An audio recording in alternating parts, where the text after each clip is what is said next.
now, preview time. So let's take a look at what's coming your way.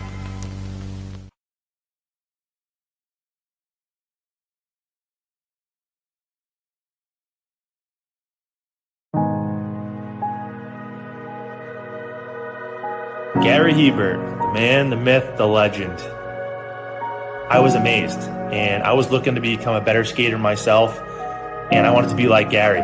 When you look at a guy like this, he's one of the most talented people in his profession. He's been given gifts by God. It can get frustrating at times when you're trying things that, that maybe don't come as quickly to you as other things. And, you never really felt that sense of frustration with Gary. It was always about improvement and positive reinforcement. Was it really the end? Was that head injury really the end? God has called Gary to continue to be a blessing to others and to be a passionate example. My name is Gary Hebert, and this is the World Academy of Hockey, otherwise known as the Inside Edge. I would recommend anybody that have a chance to come to his hockey school. I think it'd be well worth it. It'd be rewarding to all the kids and anyone he coaches, from whether it's an adult, a professional player, to a little kid like a Mike or a Squirt. Gary, from day one, has been instrumental to my hockey career. I started out as a potential Division III player, and Gary brought me single-handedly through high school and into a top Division I prospect. I owe it all to Gary, the biggest legend on and off ice there's ever been. Listen, watch, learn, be confident, and have faith. Those are the answers I was brought to. Yet, I only now am really learning how truly important those 5 things are. Through preparation, through appropriate thoughtfulness and thinking, we can learn to untie the typical knots between our ears that drive us into underachievement and underperformance. And lo and behold, we can learn things to fulfill our God-given potential. Gary has the innate ability to make people not only better players, but better people. The life lessons they learn from Gary are incredible. I can always remember leaving that rink knowing as a player I got better, or I had something to improve on to get better. And I think that's what you excelled on as a coach, is giving us the knowledge to know what we needed to do to get better. There's coaches who know the game, but can you communicate and create passion in your kids and in your players? And Gary's able to do that. Gary's got great knowledge and the great hands, but more importantly, his ability to connect with people and care for them. His communication skills, to me, really stand out, separate him, and that's why he's one of the best, in the world. Gary's a legend. He's a special, special man.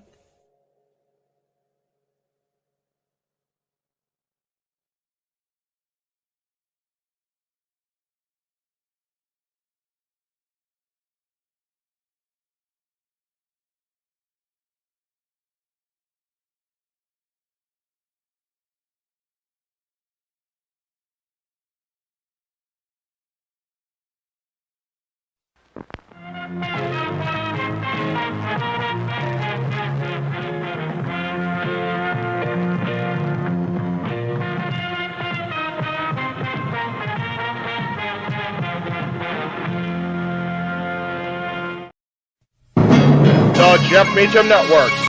The Jeff Meacham Networks Multiverse of Media. For over 15 years, the recognized symbol of excellence and the standard bearer in coverage of sports and entertainment.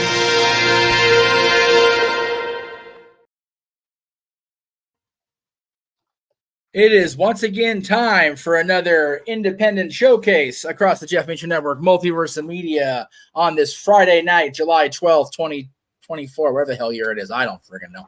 As we go live with our coverage of Prestige Wrestling's Combat Clash PDX. And welcome everybody into the studio. I am good old JM, the founder, in the green room, ready to get my pretty face actually on for one match tonight. We'll talk about that in a moment.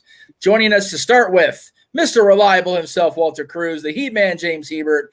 We'll be hearing from our play-by-play man par excellence, Noah Foster, near the top of the hour. next hour as he do, and we'll be having the Renegade J.D. Williams join us throughout the night. Gentlemen, we have a 10-card showcase from Prestige Wrestling, who has been making quite a bit of noise. I will say that in the wrestling world in the last couple of years or so. This is even self-described on their own outlets as the biggest show they've ever done. And it was decided that, you know what, it's too good to pass up, and off we go. So I'm going to start with James because he's, I guess, longer tenured. I guess I can put it that way.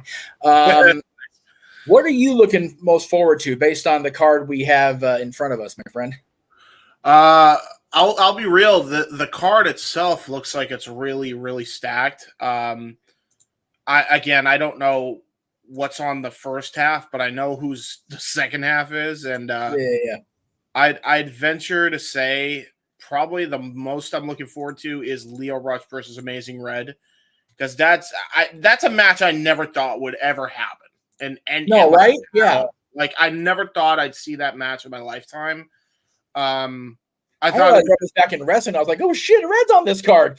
Yeah, Red against Lio Rush. Like I didn't expect them to pull that card out the way they did. So yeah, like I'm really looking forward to that. That's like probably the biggest one I'm looking forward to. Right behind that is probably Athena and Masha Slamovich. Yes. I mean, God, you couldn't like another match I never thought would happen, considering the fact that Masha's in TNA. I believe is she still a Knockouts champion with Alicia Edwards? Yes, for the moment. Yeah, so like Athena versus Masha Slamovich. I don't know if it's for the Ring of Honor Women's title, but just the fact that you got a Ring of Honor Women's champion going up against a TNA Knockouts tag champion is like, again, we talk about the Forbidden Door opening more and more, turning into a prohibitive portal. Throw up the graphic if somebody can. Haha. I'm just saying, man, like that's it's looking like that more and more as we go into this decade of craziness in pro wrestling. This year alone, that Forbidden Door, prohibitive portal, whatever you call it, is just being blown wide open. And you know, I think we all in here can agree that if we can get Tony Khan to limit his unnecessary comments, shall we say, we can actually get everybody working together. I will say this, though. There is a card we're doing. Actually, you two are calling that at the end of the month, where everybody's going to be a blood sport. At least one match has somebody from WWE, AEW, TNA, Ring of Honor, etc. That is awesome. Yep. That Josh Barnett is doing that kind of thing and bringing everybody together. Brian Pillman Memorial Show style. I think that's cool that everybody's like, you know what? I'm going to go do this thing. And I'm going to work for this guy because I like where I'm at. So we'll see how that goes. Walter, what are you looking forward to tonight? Great minds think alike. And it was the two matches James just said I'm looking forward to. So to go with something else, no, I really want to see what Shelton Benjamin can do on his own without the WWE behind him and just be let loose and free. I've respected that man since I first heard about him in OVW and everything from when he teamed with Brock and how he can handle himself. I'm a little saddened that great career. He got to live his dream, but I feel like he had so much to offer and he just wasn't given the opportunity. And so it'll be beautiful to see him off of that. And the Tony Khan thing you said, first he has to remove Matt out of his mouth and Nick out of the other place for him to play ball. Regardless of who he's working with, in person, and I'm not concerned with the Tony Khan hate show because I get accused of that too much. But he just needs to not have the ability to not have his Twix post proofread first. Yeah, sure. I do want to, and I don't mean to cut you off, Jeff. I do want to add to Walter's point on not just Shelton Benjamin. I want to see what Mike Santana can do. Yes, with AEW. So, and when you really break this down, it's a former AEW guy versus a former WWE guy, and they're free. and they're coming in, and they're about to. Santana's back with TNA, so he's at least back on a national or a global stage. And speaking of global stages, this guy should be on any global stage he freaking wants. He be the man. He be the MVP up in this bitch. G. That's just for you, Walter. Ladies and gentlemen, no Foster. Hello, everybody. Didn't mean to catch you mid-sip there. How you doing today, brother? Doing well. I'm looking very forward to this first time independent wrestling showcase. We're doing for Prestige Wrestling, primarily out of the Portland, Oregon area. And what makes this special makes the show even more special in this company's short history is this is the first time emanating from an arena, which should be their biggest attendance to date. So good for them on their growth development. After watching some matches with people like Billy Mustafa Ali, Masha Slammers, Mia Yamashita, Mikey Ito, Alex Shelley, Shelton Benjamin, of course, names like Mia Yim, Taya Valkyrie, Athena, names that used to be here that are out in places like WWE and TNA, such as Legal for Page. This should be a very fun showcase of professional wrestling night. A lot of familiar names. I think some names that people don't know might be pleasantly surprised by. So this is going to be a whole lot of fun, and I'm looking forward to it. Good to see you all as always. I think, Noah, this is like 4 in a row for you, right? Since that impromptu we did Tuesday, then you was Wednesday, then Thursday. I lost count, but I think you're correct. Yeah, and this is going to be one of the most unique presentations we've done across Multiverse of Media because for the first time, we're going to have a rotating analyst seat. There's scheduled 10 matches tonight. So the constant will be Mr. Foster, and rotating around will be Walter Cruz, James Hebert, and the Renegade J.J. Williams, with one exception. On the Chris Sabin versus Alex Shelley match, it'll be Noah Foster calling it with yours truly. I will be on the call. I just got to get my face together because I look like absolute dog fuck right now. So we're going to go ahead and get myself cleaned up and decent looking. But yeah, Sabin and Shelley, long time fan of both those guys, going back to seeing them in TNA, obviously, and watching them live at PWG, coming in where they would come into the little armories we would run there back in the day. So yeah, it's gonna be a good night. As was made it pretty obvious, I guess I'm looking forward to Sabin and Shelley the most, but I'm looking forward to seeing, as both James and Walter mentioned specifically, as far as the talent that are going to be here, but really everybody that's involved tonight. There's at least one match. Each match has at least one person that I'm genuinely happy to see and be able to help Prestige showcase, because again, we're not going to run the video ourselves. However, for the first time in our watch along history, which is still brief, I grant you, there's a link in the description on most of the outlets that you can click on and watch Prestige's feed, because they're offering it for free. You guys can watch this on their YouTube and listen to our alternate commentary if you so choose. I know Brian Zane's going to be part of their commentary team, Prestige, and I throw no shade on Brian Zane. Love me some Brian Zane, but I'm partial to Noah Foster because he's my guy. So throwing it out there. So, but yeah, Athena and Masha Slamovich, good grief, Charlie Brown, Roderick Strong and Timothy Thatcher. Let's just, we were talking before you came in, Noah. I have grounds to charge Roderick Strong with attempted fetal murder because he took Dylan's mother while she was pregnant with Dylan in the wheelchair and threw her at Jack Evans. So Roderick Strong is on my shit list forever. And then you got Timothy Thatcher, who's just a bad motherfucker in the Obafemi vein, except he's not as big as Omi. He's just a bad motherfucker anyway. That match is going to be ridiculous. Sabin and Shelley, nothing needs to be said about those two. My God. Amazing Red and Blackheart Leo Rush. I was telling the boys, I didn't even know Red was still in wrestling. Like, good for him. It's going to be amazing to see. No pun intended. I swear I wrote rumbling there. The Amazing Red. You've got Mike Santana and Shelton Benjamin, two guys who, while I personally don't think they need to, I think they feel they need to prove something to themselves and to the world at this point in their careers and their lives. Exactly. Amira and Kylie Rae. I don't think Portland's ready for Kylie Rae if she unleashes Kylie Rae on everybody. Throwing that out there. Everyone loves Kylie Rae. Come on. Drexl and Danhausen. Danhausen is one of those R-Truth type national treasures. Like, just protect him at all costs. And he's not going to be protected because he's going up against Drexl, and Drexl looks scary.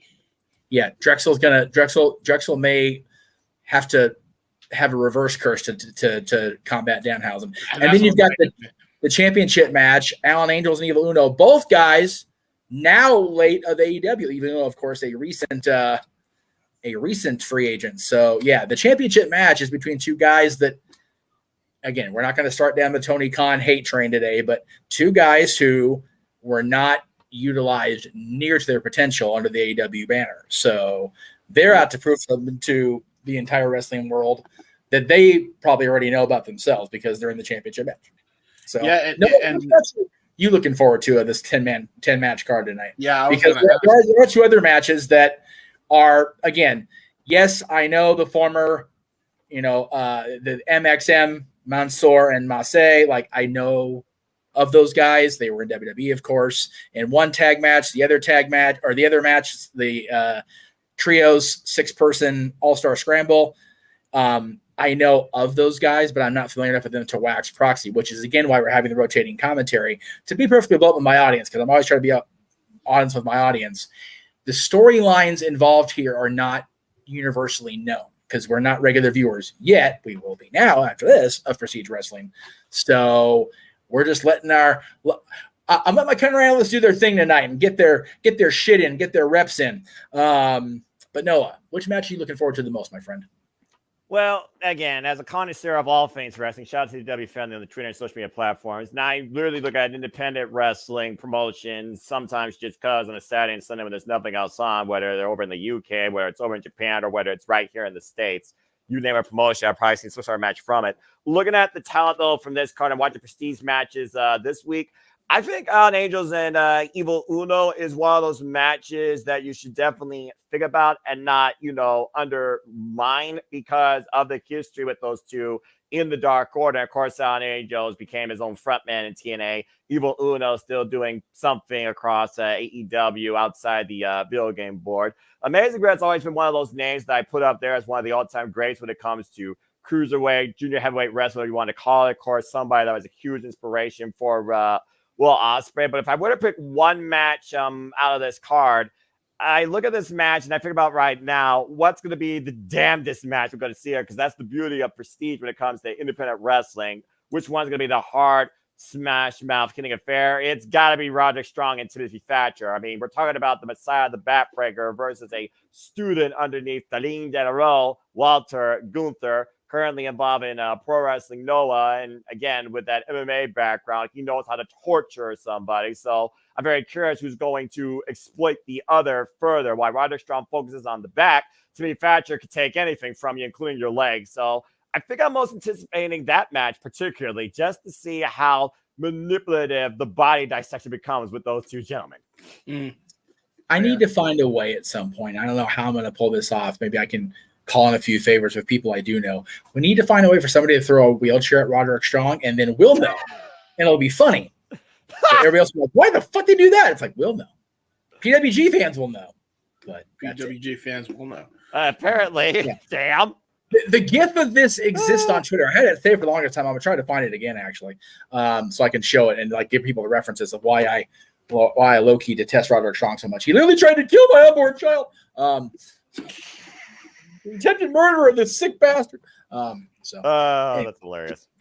But yes, it's going to be a fun evening. I believe this format of the rotating kind of analyst is going to be different because, again, there's so many different styles of matches. It's very much akin to the Bloodsport calls in that while we are going to have specifically James and Walter on the Bloodsport shows, there are so many different kinds of talent on those shows. And on this show tonight, that having varying inputs, I think, is the only way to go. What's funny, too, is the wrestling landscape is crazy right now because you got SmackDown going on right now. You're going to have Rampage going on right after that. And then over on MLW, they're actually running their own show as Prestige is about to go live called Blood and Thunder. So there you go. Everywhere is going. There's wrestling everywhere. All the wrestling. I love it. Quite literally. I love it. And yes, Daniel, thank you for reminding our audience. As always, please no spoilers for SmackDown tonight. Please no spoilers for Rampage. The majority of us will go back and watch those later at some point because we are connoisseurs of all things professional wrestling.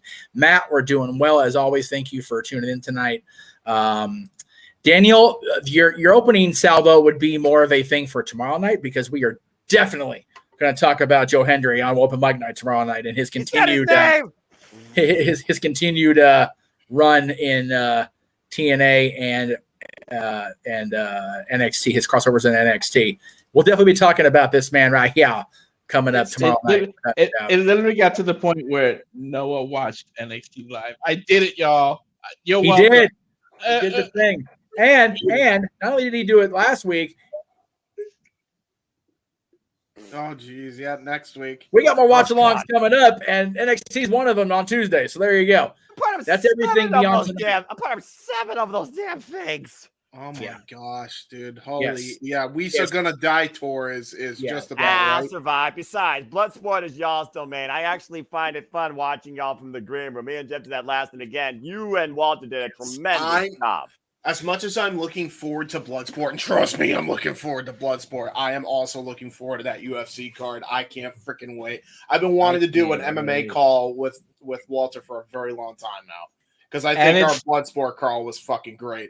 And it's in Manchester, Leon Edwards' hometown. Oh, dude. All the teasing. All the freaking teasing. Dude, I'm looking forward to it, man. I'm loving this. We should do we should get together like in the green room after this and also talk about maybe doing that Misfits boxing card because they're doing that handicap nonsense. I kind of want to do it for the spectacle, and why the hell not? It's free also, like Prestige. So why not? I'm the crazy man that's going to go to bed for like a few hours to prepare to watch Noah and Amira go tomorrow because I got AJ Styles and Fuji and Utami Hayashita versus Io Shirai. So I don't know about that. I got to do something with Jeff because I think Jeff and I are the only 2 that haven't done like a one-on-one video. That's true. That's true. That's valid. That's true. I mean, it's very, very valid. And I just recommend that because I think the only thing we haven't really touched commentary wise is boxing, and with Tyson and Jake Paul not happening for a while, I figured, you know what? Why don't we cover a freaking boxing event that actually looks like it could actually mean something? I am no Maranello, but I'd be curious to see how you 2 handle that. Especially a handicap boxing match. That's fucking ridiculous. Like, what the fuck, KSI? What are you doing? What? Some people just don't have a brain. If my pop brain remembered the Nate Diaz Masvidal fight, we could have planned for it, but I totally forgot that was happening. Yeah. I mean, again, we already got so much added to the agenda in this coming week alone, not to mention the hashtag We Gonna Die, as we're calling it, towards the JMN Multiverse of Media live watch event schedule that will continue to be added as we head into the fall. Get ready, boss man. You know what's going to happen, especially with WWE and TNA. I think we kind of got enough. And if we really branch out more into these independent showcases with talent we're familiar with, exposing ours to talents that may not know, while also discovering talents for ourselves once in a while with these independent showcases at a costly rate. I mean, again, the sky's the limit for what we could do here as far as the multiverse and covering the business. Big G, good to see you. And just a message to, because I know you guys watch our videos. Don't lie, WWE. And you steal our ideas all the time, especially JJ. Just give me one. Give me one. Go back to the classic Survivor Series at War Games and do Team WWE versus Team TNA. 5-on-5. Old school elimination tag match. Give it to us. That's gonna be that should be the Worlds Collide main event if that's the case.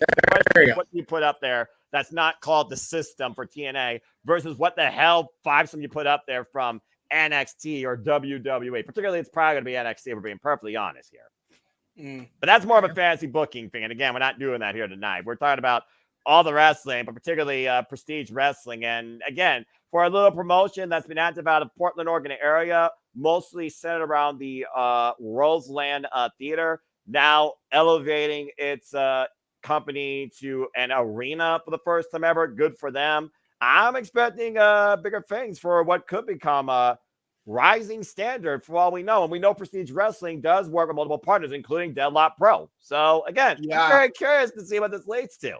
Yeah, and one day I'd love to cover Deadlock because their shows fucking slap. I so want to do a Deadlock show. Shout out James Darnell, CM Pulse, John Blood from New Legacy, and Tony Pizza Guy. Those guys know how to put together a card, like for real, and they know how to build up their pay-per-views too. So good on them. I mean, again, this card itself seems pretty well built, but when you look at the Prestige schedule of shows, it's one of those things where it's a show once in a while. And again, you could go check out some of their matches in full on their YouTube channel. Again, I already checked out Mustafa Ali with Spear on My Belly, Miya Yamashita versus Mikey Ito. I did not know those two used to be former tag team partners in Tokyo Joshi Pro. Well, you know.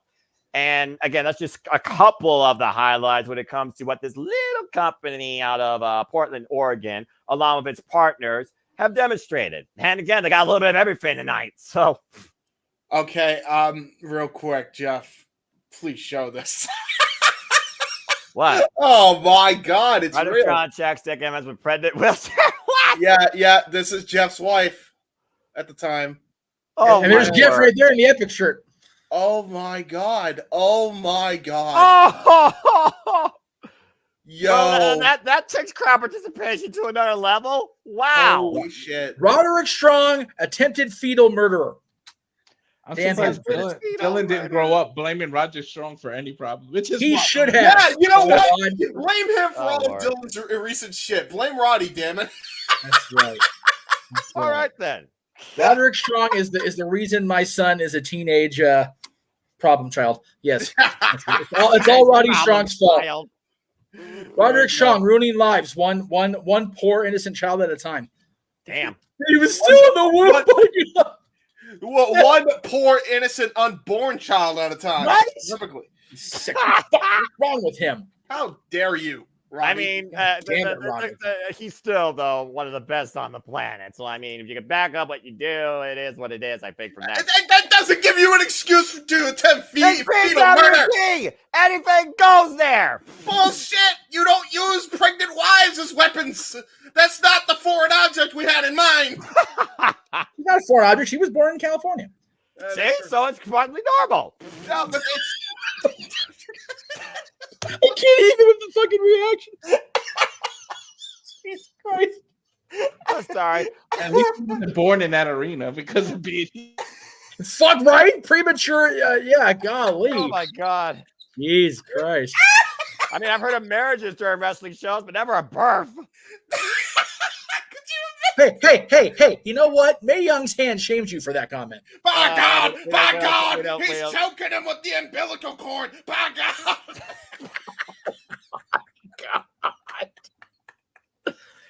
You can send your hate tweets to _Jeff Meacham.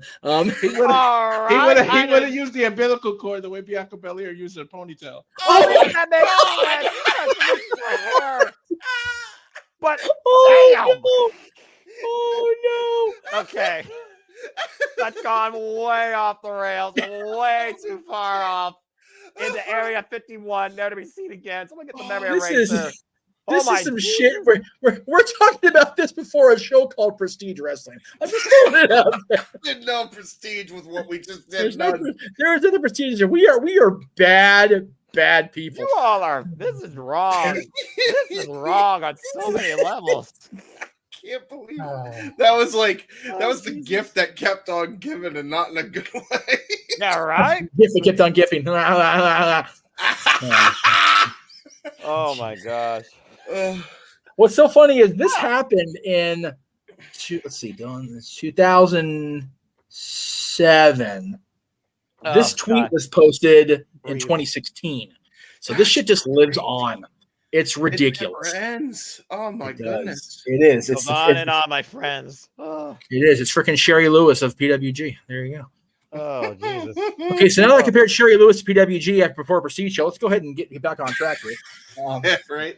Right. Yeah, we're going straight to hell. Express lane. Do not pass go. Put your toe in. About to say, you don't get double for landing on go either. There's no custom house rules here. No, that's right. There's no custom house rules. We still need to figure out how to do Monopoly one of these nights. Just a share screen. We just play Monopoly. Okay, so Noah, I've said this. If we play Monopoly, you're going to see my computer fly across the house. That's what I do when I lose at Monopoly. I upturned the table. So okay. Well, the problem is, Jeff, if you somehow are in a good spot and I'm in a good spot, we would just, do a corporate merger to fuck everybody else over. That's how Come back. Only if electronically somehow we could flip the board over. That's the only way we can do that. I don't think that's a feature even in the crappy Ubisoft version. Walter, I would say there's probably not a gift for that, but there's a fucking gift of my unborn child being thrown at. So, there's a gift for everything. This is true. Right. And if not, Wrestling Covens can create it. Have you ever sent that? Have you ever sent that to Dylan and explained like the history of his unbornness, like that particular part of it? I think I did once. He'd probably laugh his ass off about it now because he's old enough to get it. His mom's not a particular fan of it, which is why I show it just to piss her off at this point. I had a feeling that it wasn't exactly it wasn't I exactly had a welcome idea. Yeah, I mean, well, this is what happens when you drag me to court for no reason. Anyway, we're not going down that. I actually want. Hey, Big G actually. Hey, Monopoly. So you know what? I'll tell you what. We have 3 months next year that we have theme night Gaposis, and I think one of them is a game night situation. So, oh gosh.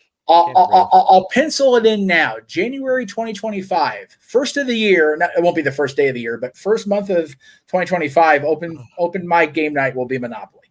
If we can figure out how to do it. If we can figure out how to do it, that's going to be. It's a matter of share screen, how you interact with it to make sure we'll talk about it later. But yeah, all of us just say fuck it and we play Monopoly Go. There you go. That's such a cheap ass version, but I guess that could work. You're better just doing BlueStacks version of Monopoly and just inviting people around my lobby. True. The power of emulators. But getting back to this, speaking of emulators and games, a passionate gamer we know on this card, Athena. I wonder if she's gonna have any gaming inspiration. We've already seen her use Baldur's Gate when she dressed up like something out of Diablo, taking on Hikaru Shida at the Ring of Honor pay-per-view, Super Card of Honor. And now she's taking on Russian Dynamite Masha, who's no stranger here at Prestige and has a bit of a mixed record. There's also a rumor up in the air again. Is Athena truly injured because she's supposed to be defending her Ring of Honor Women's World Championship against Queen Aminata at Death Before Dishonor this month? So again, how much is Athena actually going to be able to bring against one half of the militia is what I'm wondering too, with both these women having title matches here coming shortly. I mean, Masha Slam is supposed to defend the TNA Knockouts World Tag Team Championships alongside Alicia Edwards against Spitfire, Danny Luna, and Jody Frett this coming Saturday. So again, both women right here. We're in a different world, of course. Prestige wrestling, we're on the independent scene, and you kind of don't, merge the two. But I would think that one of these two would want to come out here more unscathed, but it's still out here to prove a point. Athena might have taken this match, so she has a built-in excuse against the Queen to avoid her. That's fair. That's a fair analysis. And shout out to Renegade Wrestling, JJ Williams. Please follow them, folks, and give your support. And again, if you want to dictate the conversation into crazy shit like we just talked about, dictate, super chat, simple as that. Jeff Meacham Network, Great Cherry Brand, and of course, Cassidy 18 Studios. They are the monetized partners to JMN Multiverse of Media. That's right. More importantly, if you super chat now, you can get my legal fees ready so I can sue Roderick Strong for attempted fetal murder. We're going to be on that, man. We're going to be on all that night, until all night long now. Done on this card. Especially when his match is on. It's going to be a thing. Well, I mean, I won't be on screen for that, luckily for you guys. So, geez, Roderick Strong's married to the problem, but it sounds like here he's got a legal problem. Anyway. Yeah. Marina can't help you now. Right? No. La problema. And there you go. Big G's going to order Slammiversary. It's been built so well. There you go. Big G is on the TNA train. I'm here for it. I mean, again, Slammiversary right now looks very stacked. So, again, it's one of those things where I do wonder, James, you look at Masha Slam as an Athena on paper. We talk about the intensity of Athena and her absolute dominance as Ring of Honor Women's World Champion over a year now. And then you got Masha Slam as one of the baddest, meanest individuals in the business looking to smash anybody that's in front of her. But she already got obliterated by Cena Baszler in Bloodsport. So it's the first time ever matchup here, by the way, too. So, James, what's your thought on this? I'm so looking forward to this. I can't believe we got TNA versus Ring of Honor AEW here. And you got the two best women to do it. I mean, you're just going to get some smash mouth freaking wrestling here between these two chicks. They're not going to hold anything back, I don't think. And by the way, while we're thinking about it, we are literally flying blind. This isn't New Japan where they announce the match order. So other than Sabin versus Shelley that I'm going to be a part of on commentary, the commentary team is just going to go in order. Match 1 will be JJ and Noah. Match 2 will be, did we say James or were you, Walter, for number 2? Okay, so it'll go JJ, Walter, James throughout the night in order, except for me doing the Sabin and Shelley call. And yes, you know what? My old co-host on XMV was on Judge Judy. I should bring Roderick Strong to Judge Judy for this. This is terrible. Okay, anyway. I'm good for now, I promise. Last time. All right. I'm just so confused about it. It's so traumatizing. I tell you, this kind of dispels the rumors of Athena being injured because if you're injured, right? I mean, why would you get in the ring against Masha Slamovich? Right? Well, maybe her idea is I'll definitely be injured after fighting Masha. Why would you fight to be injured, though, is the point. I mean, I'm just saying. And for those that are wondering, Athena, though, she does have a pretty good track record here. Her last match at Prestige, she beat Miya Yamashita, but she endured 20 minutes of war. Yeah, this is the only women's match on the card, yes? No, you have Kylie Rae. Oh, that's right, Kylie Rae and Amira. Never count out the smiling one. No, definitely not. She crazy. But and Amira is locally known in Prestige Wrestling. Quite a track record here in this promotion. She's a local known talent, Portland, Oregon area, known as the Tower of Power with 2 years of experience. There you go. You know, I was thinking that either for tonight or make Billy fight Aminata at Death Before Dishonor. But I did see she got her head almost taken off during freaking Supercard. I don't know if she wants to play her again. Yes, she did. That was ugly. James and I called it. I think James said, and I quote, the meanest long kick in the business. You thought her head was taken off. Yeah, no, for sure.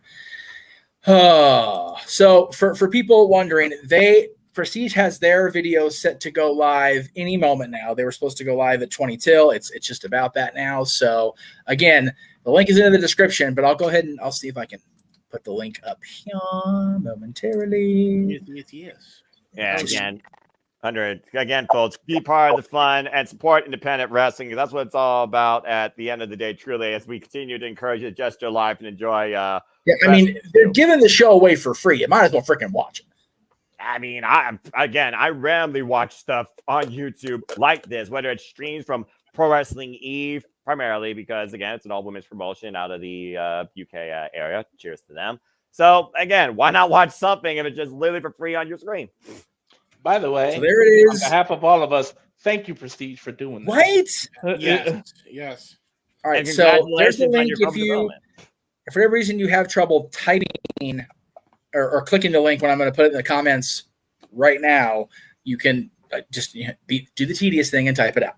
But there it is on screen. There it is in the comments across the multiverse, all of our outlets tonight. And again, we thank everybody who is watching currently, will watch later. We've got almost everybody watching on at least one outlet, so that's awesome. So thank you guys again. It is always appreciated to have you guys come in and support the Multiverse of Media effort. Mm-hmm. True that. It's gonna be fun. Again, I'm just always in this for the wrestling, so let's freaking go. Absolutely, brother. That's it. All the wrestling. And 10 matches. So yeah, exactly. And as a reminder, before we hit the top of the hour, again, we've got open mic night tomorrow, and then Tuesday, Wednesday, Thursday, Saturday next week, we have watch-alongs, NXT, Dynamite number 250, Impact, the go-home show for Slammiversary, which will also be a watch-along, and Noah will have Simply Predicting for Slammiversary coming up not too long after Impact that night, Thursday night, tentatively 10:30. So.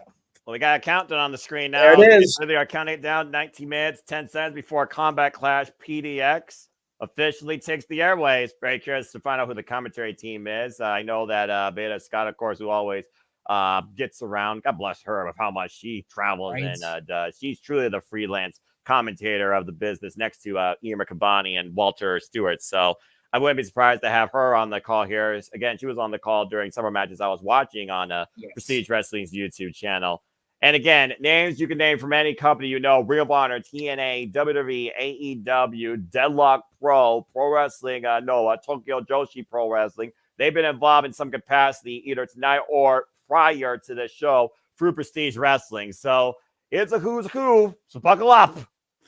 And it was mentioned in the comments that Wrestling Regrets Brian Zane is going to be on the commentary tonight too. True so that. Yep. Again, I'll never throw shade at that. Brian Zane or Veda, but I'm going to promote Noah because he's my guy. So I was gonna say, if anything, Deadlock Pro should definitely get Brian Zane to call things with Rich Brennan. I think Rich Brennan. Oh my God, that would be tremendous. There. Yeah, Rich Brennan's another guy that WWE just did not give enough of a look at. Yes, accurate. This is 100% accurate. Yeah, I like Vic Joseph. He's a nice guy. I'm not fond of his style. And God, Booker on commentary did that anyway. Dude, it's not even. The fact is, Vic Joseph is good. Is good, except with Booker T, because nobody can work with Booker. Nobody except for Nash. And that was meant to be comedic and redonkulous. So yes. That was the whole point of that night. Booker T hits the thrust kick. Oh, I pray to God he never goes down that road of commentary. I want him to. I actually want him to. So, I want him to get off commentary and just do Black Snow as commentary. That's so there's this weird multiverse in my head where Nash and Booker are on commentary forever. Steiner's their resident stat boy with the numbers. Yeah. This has to be a thing from now on. White trash and rednecks. That's right. Right, brother. Rex, except they'll have it as Braun Breaker to do it because he sounds a lot like Scott Well, it was Steiner. funny. They were talking about this on 83 Weeks not too long ago with Bischoff and Conrad. If they were ever gonna do a WCW like next generation show, there's enough of them out there now. Freaking Charlotte Flair, Braun Breaker, Neidhart was in WCW, so Natty can be there. I mean, there's a lot of people that people don't forget that they're actually second or third generational talents. So my buddy Ryan and I have been talking, like, because they've been doing this kind of this rehabilitation of WCW's image. I said, and Ryan said it, kind of said it before I did, don't be fucking surprised if WCW somehow throw ECW back in there. Somehow make a comeback out of all I disagree with ECW only because we saw what happened when anybody but Paul was in charge of ECW, and the thing with ECW is, yes, they could do the second generational talents from ECW in the new ECW, but the vibe wouldn't be the same. It still, even now, wouldn't be the same because unless you work with. Who the fuck is the guy that runs GCW? I forgot. Barnett.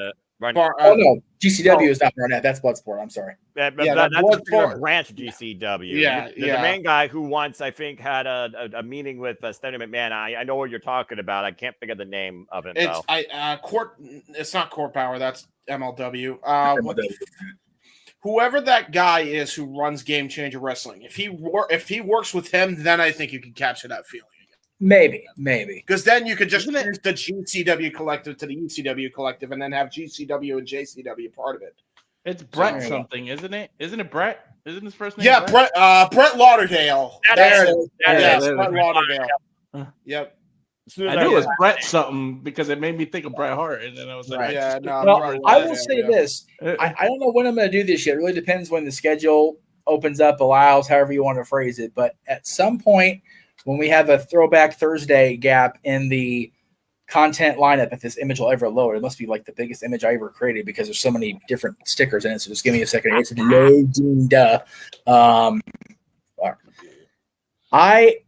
I got a piece of information last night in my insomnia because that's what I do, unfortunately. And I was able to get enough where I have contract of talent information and actual numbers on the losses incurred for the other thing. I'm gonna do this stream at some point.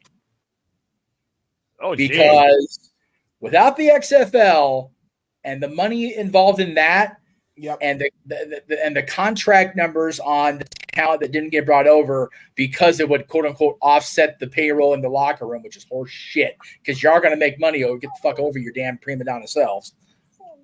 This could be 2001 would be a whole different year in history. So at some point soon, I'm doing it. You know what? It may even be Labor Day weekend because of the anniversary of Nitro. I may even do it then.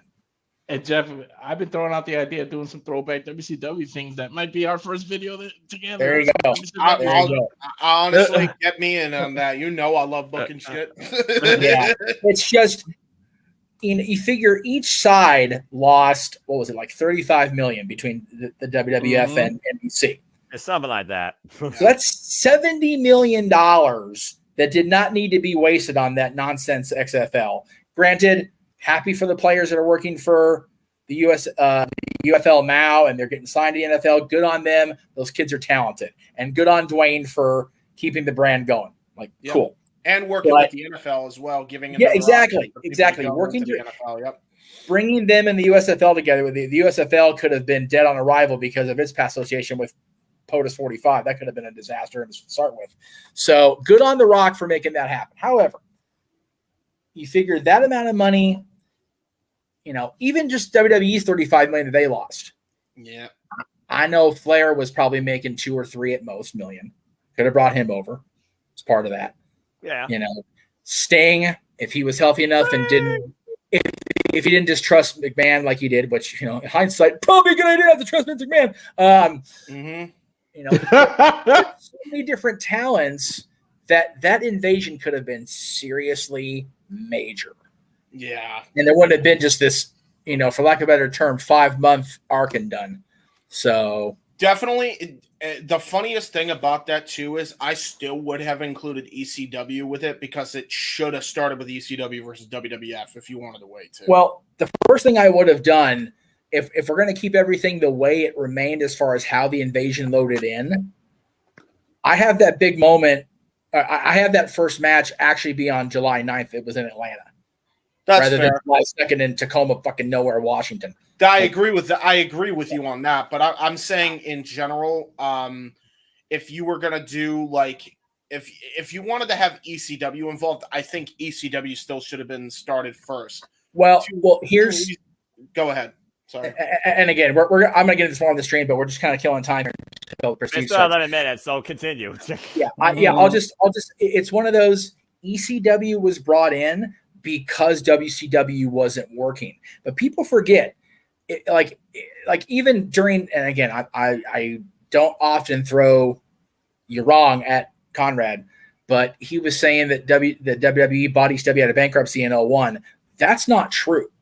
They didn't buy the assets of ECW until 2003, which is why they had to change the name to The Alliance and stop outright referencing ECW. That's why Stephanie's theme song changed from This Is Extreme by Harry Slots Flashhounds to Let the Bodies Hit the Floor by Drowning Pool because they couldn't keep using ECW stuff. They got away with the logo, but whatever. But had WCW worked in the first place, if they had, Booker and Dallas and Flair and Sting and I'll even say bring in Goldberg. God help me. If they have those guys from jump and they don't have the WWF squashing, talented as they were, the mid card of WCW, it would have been a whole different landscape. They wouldn't have needed ECW. Now, once the ECW thing shook out, once the bankruptcy courts were over, once the assets were purchased, and you're a couple of years into this where WCW is still viably a brand that's being broadcast, then ECW maybe can relaunch at that point. Well, part of my reasoning for part of my reasoning is that though, with that is if WWF wanted to use ECW, even though they didn't purchase the rights, they had a case to do it. A lot of people forget that because who was it that owed ECW money? A lot of people forget about this. I think it was Acclaim.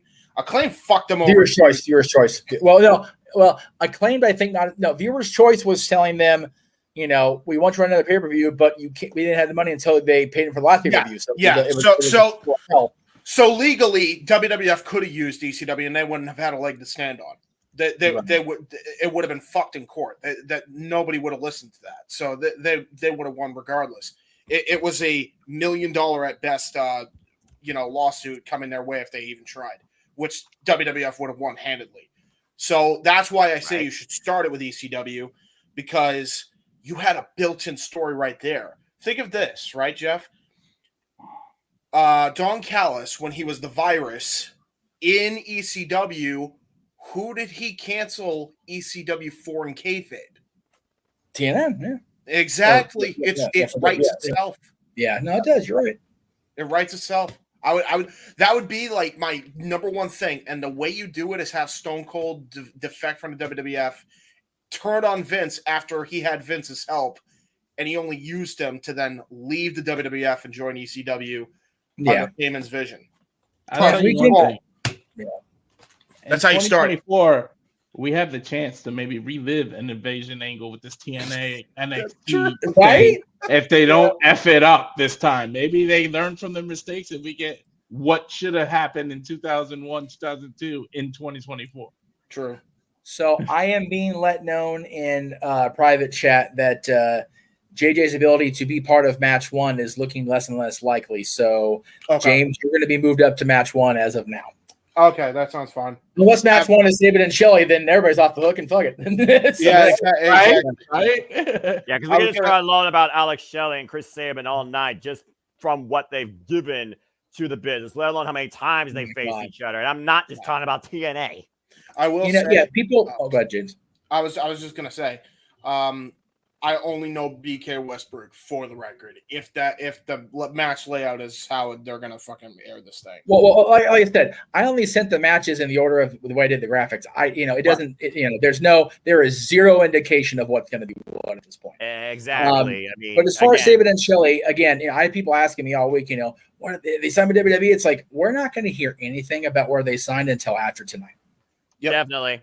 Alex Shelley being a former Prestige world champion before Alan Angels took the title from him, 2-time Prestige champion, by the way. And in case y'all didn't read the graphic, Alan Angels Lima Uno is a street fight. Yes. Oh, fuck. Really? Yeah. Yes. Yeah. The championship match is a street fight on top of everything else. Oh, boy. Dark Order implode big time. Yeah. I didn't think they were going to book a damn. I think they both need to wear the Brody Lee shoes and just kick the shit out of each other.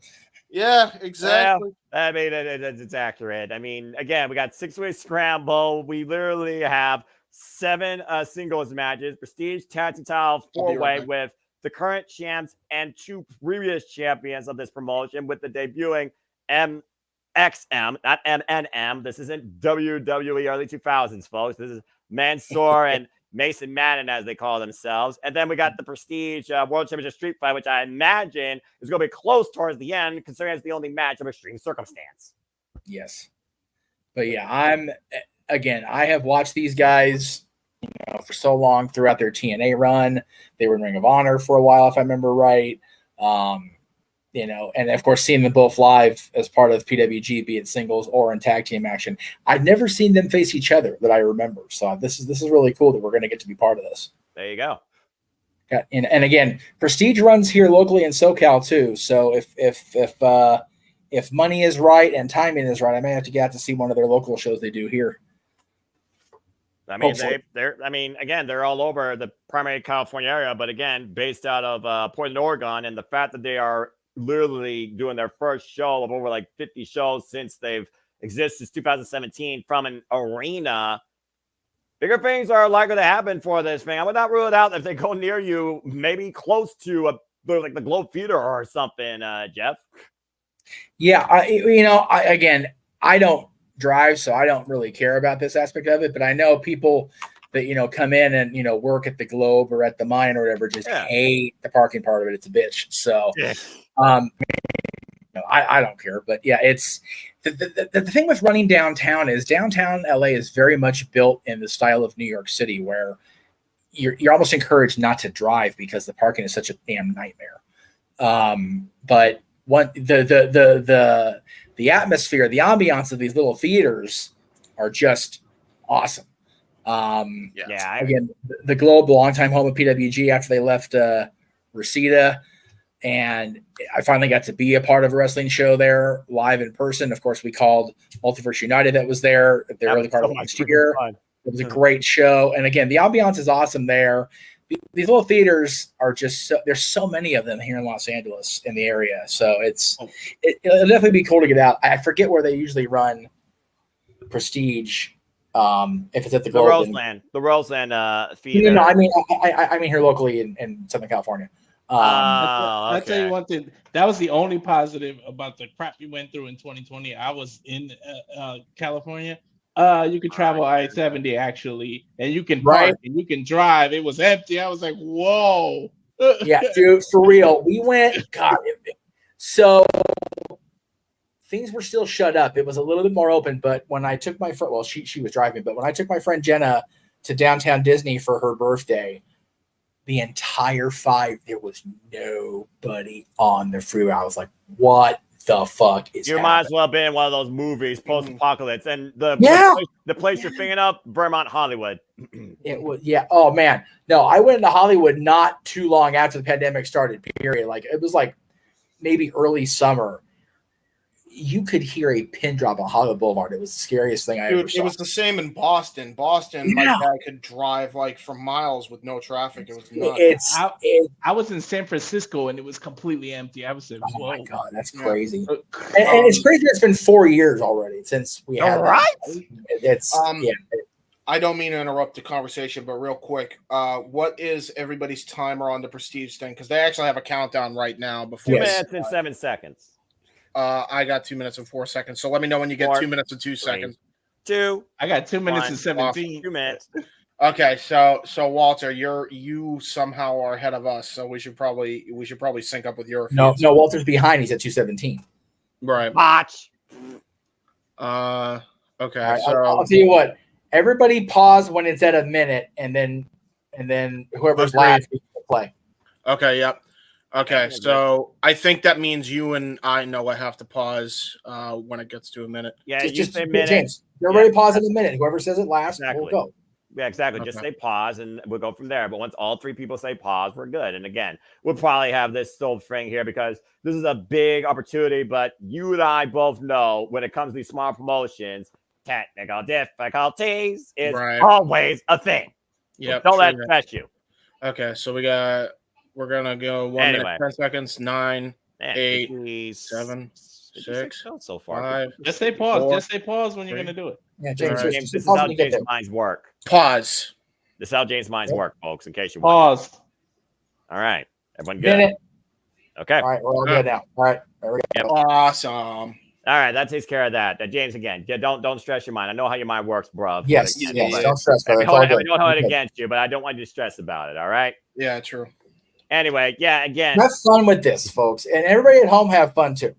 Yeah, again, so much talent you recognize. Other names that you will learn here from the local area. Names known primarily only in Prestige and other local outlets. Of course, they've worked with Deadlock Pro as well as, again, all sorts of promotions. I mean, you look at the banner for the four-way the 6-way tag team match. You got 2 different talents representing 3 different companies here. You got Deadlock Pro, you got Prestige, and I forget the third partner here. Apologies, I have to look them up again. But I'm sure we'll talk about it here momentarily. We're feeding out. Well, I mean, they got to get ready. They got to bring us in. There we go. There it is. Prestige, Channing. Oh, wow. Wow, great turnout. Very good turnout. Yeah, this is the home of their local college, I believe, basketball team. I swear I recognize the arena. Wasn't this the arena that's that Stephanie Valkyrie and Mercedes Moné had their first match? No. That was somewhere in California. This is the Viking Pavilion in Portland, Oregon. If anyone knows this place, it's probably here in Rift. But that being said, folks, welcome to this very unique event here at JMN Watch On Event Schedule 2024 as we bring you into more wrestling. Welcome to our coverage of Prestige Wrestling. Combat Class PDX. And it looks like our first match is getting underway as local talent Amira is starting things off her against Kylie Rae. Welcome to the show, folks. James and Noah, have fun. Walter will see you for match 2, brother. And welcome to the first ever rotating panel for this first match. Of course, I'm with you the entire night. I'm, of course, the man, Superman, the voice of JMN for Great Professional Wrestling, Noah Foster. With me here for this first match, he's different. He is a color analyst, primarily in all things non-WWE and NXT. He is also a primary part of the All Elite team. James Hebert. James, good to see you. How are you feeling about this? I'm feeling good, man. We're starting off hot with Amira versus Kylie Rae. These two women are definitely two of the best in the world when it comes to the graps. So I'm really looking forward to this. And two bubbly personalities for sure. Yeah, right about to say. We're dealing with, again, two very positive personalities. Again, Amira, for those that don't know, local area, 2 years wrestling experience as a freelancer. She is known as the Tower of Power. So don't let her positive demeanor fool you. Yeah. And both women, excuse me. Oh my Lord. Botch. Have the same motto as Willow Nightingale. Smile anyway. So there you go. And of course, Kylie Rae's back to her original state with the Pokemon theme. Haven't heard this shimmer. Oh, so happy. Kylie. And here's Kylie Rae. Yes. Now, does she catch them all here tonight? Well, we don't know. You know, Big G is the baller, no DQ, and he always says he's just happy to be here. This woman is always happy to be here. And by here, I mean wrestling. Her second match in Prestige, her previous match against Masha, ended in a loss, looking to bounce back and win her first match here in Prestige Wrestling. It's Smiley Kylie, trained, of course, by Booker T, 8-year vet of the game, freelancer, and, of course, coming back from a couple of times that she had a bit of a lapse. I love the way she just crossed into the ring. You can't help but smile when you see Kylie Rae on your screen.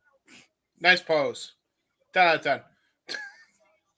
And again, that's a hell of a first way to come into a promotion, taking on the girl with the pink kick, Masha. Of course, Kylie Rae has been in the ring with a who's who of this business, including former Ring of Honor Women's World Champion Mercedes Martinez. And again, folks, welcome to this very unique special. Hope you enjoy. Please like, subscribe, comment, tell a friend. Again, you can follow up with us on YouTube. This entire show is for free. Bell rings, we're underway. Here we go, James. Here we go. This is going to be so much freaking fun. And again, reminder, folks, if you want to watch along with us, the Prestige event is going on currently live for free on youtube.com. It's in the comment section, it's in the description, and it's right here on the screen. So make sure you tune in and support your independent wrestling as we get ready to see Kylie Rae versus Amira, two smiley, bubbly personalities. But when they get going in the ring, you know that these are two of the very best women's wrestlers in the world. I love the fact we're kicking up with the women, by the way, setting the pace tonight as an advocate for women's professional wrestling as Kylie and Amira shake hands, sportsmanship. This is Amira's 13th match, by the way, in Prestige Wrestling. Previously involved in a Rose City Death match against Drexl, as well as a Kozone Wrestling Cup first round match. One of the main tournaments here has been in the ring with the likes of Max the Impaler, Trish Adora. All right. Well, they got their own secret handshake. I like it. And, of course, Sumi Sakai and Brooke Havoc, just to name a few names. Stiff collar tie-up here in the early going. Yes, great stiff collar and elbow tie-up. Both women trying to jockey for position. Talk about Amira again. She's got the size and power advantage here, while Kylie Rae has the experience advantage on her side. But this is Amira's home turf that Kylie Rae is still very young in. Yeah, and this is going to be the interesting thing here with Kylie Rae. You know, oh, wow, look at that, though. She hasn't lost a step. Nice counter out of that arm ringer. And now she's got her own arm ringer on Amira. And maintaining wrist control. And again, congratulations to Prestige Wrestling. This is their first arena show. So no doubt their biggest audience attendance to date in their 7-year history. This promotion based out, again, the Northwest United States area, primarily Portland, Oregon, been across the Roseland Theater. Nice headlock takeover there as Kylie Rae brings Amira down to the mat. Of course, Kylie Rae heavily accoladed in her young career, former BLP Midwest champion, Warrior Wrestling Women's champion, Ring of Honor, Reality Wrestling and Diamonds champion. Of course, Kylie Rae trained by Booker T. Ooh, good cover here. Cover, 2 count. And a smile.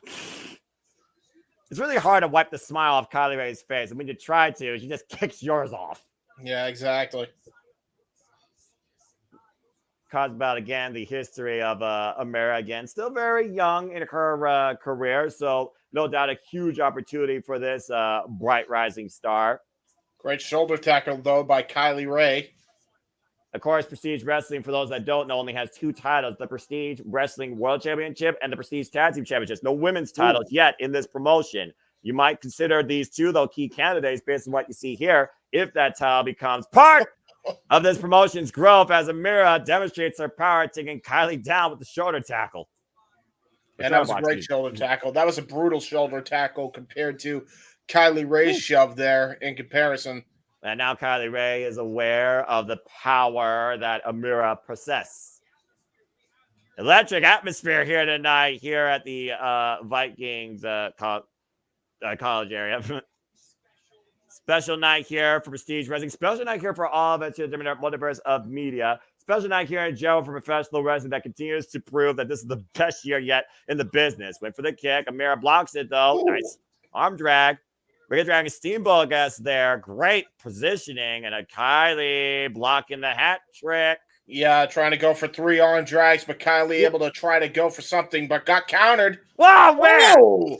Nice boss man arm drag. I think she tried to go for a boss man slam, got countered into the arm drag, and now it looks like Kylie Rae's in trouble in the corner. I want to get out of there. Win does so.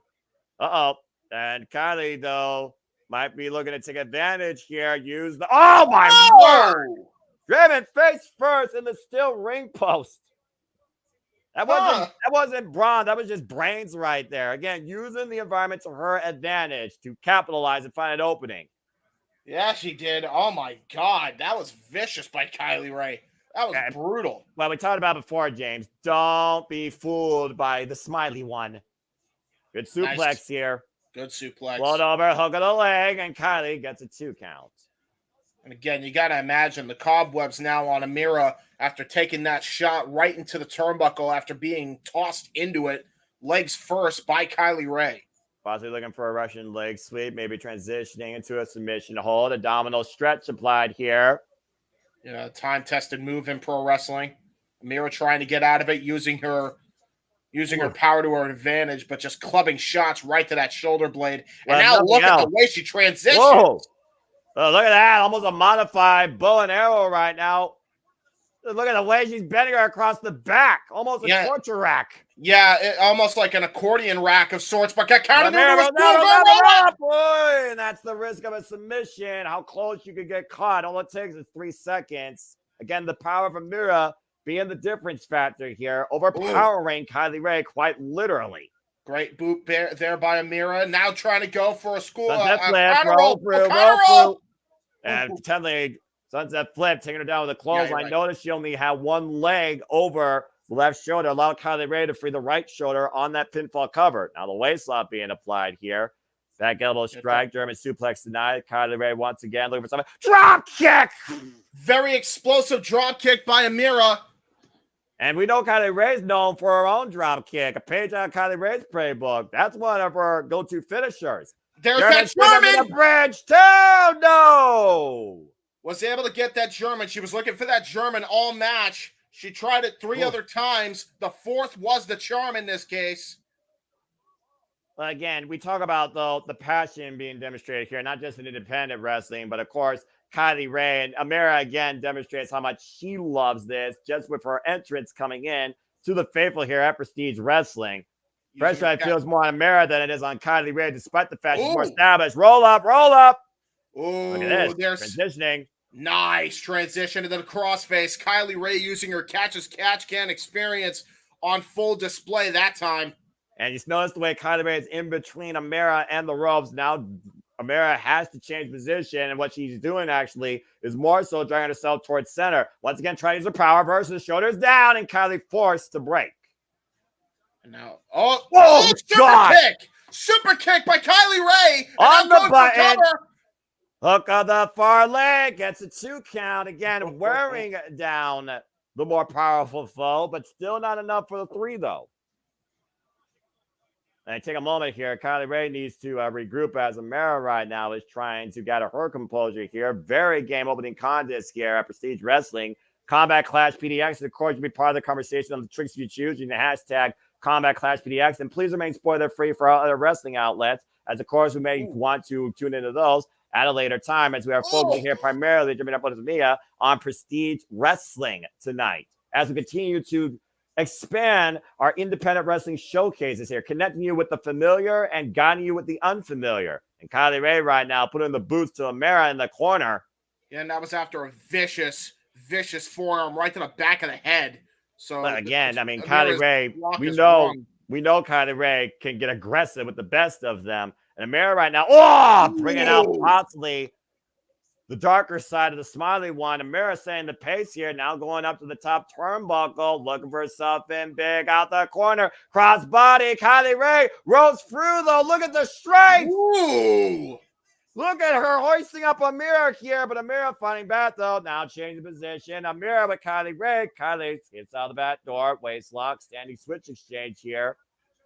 And again, both these women are right now outpacing, out-wrestling each other here. This is a counter exchange, jogging for position. Amira getting the better of it, hugging up Kylie Rae again. What a power slam! Cover two, and Amira gets the win!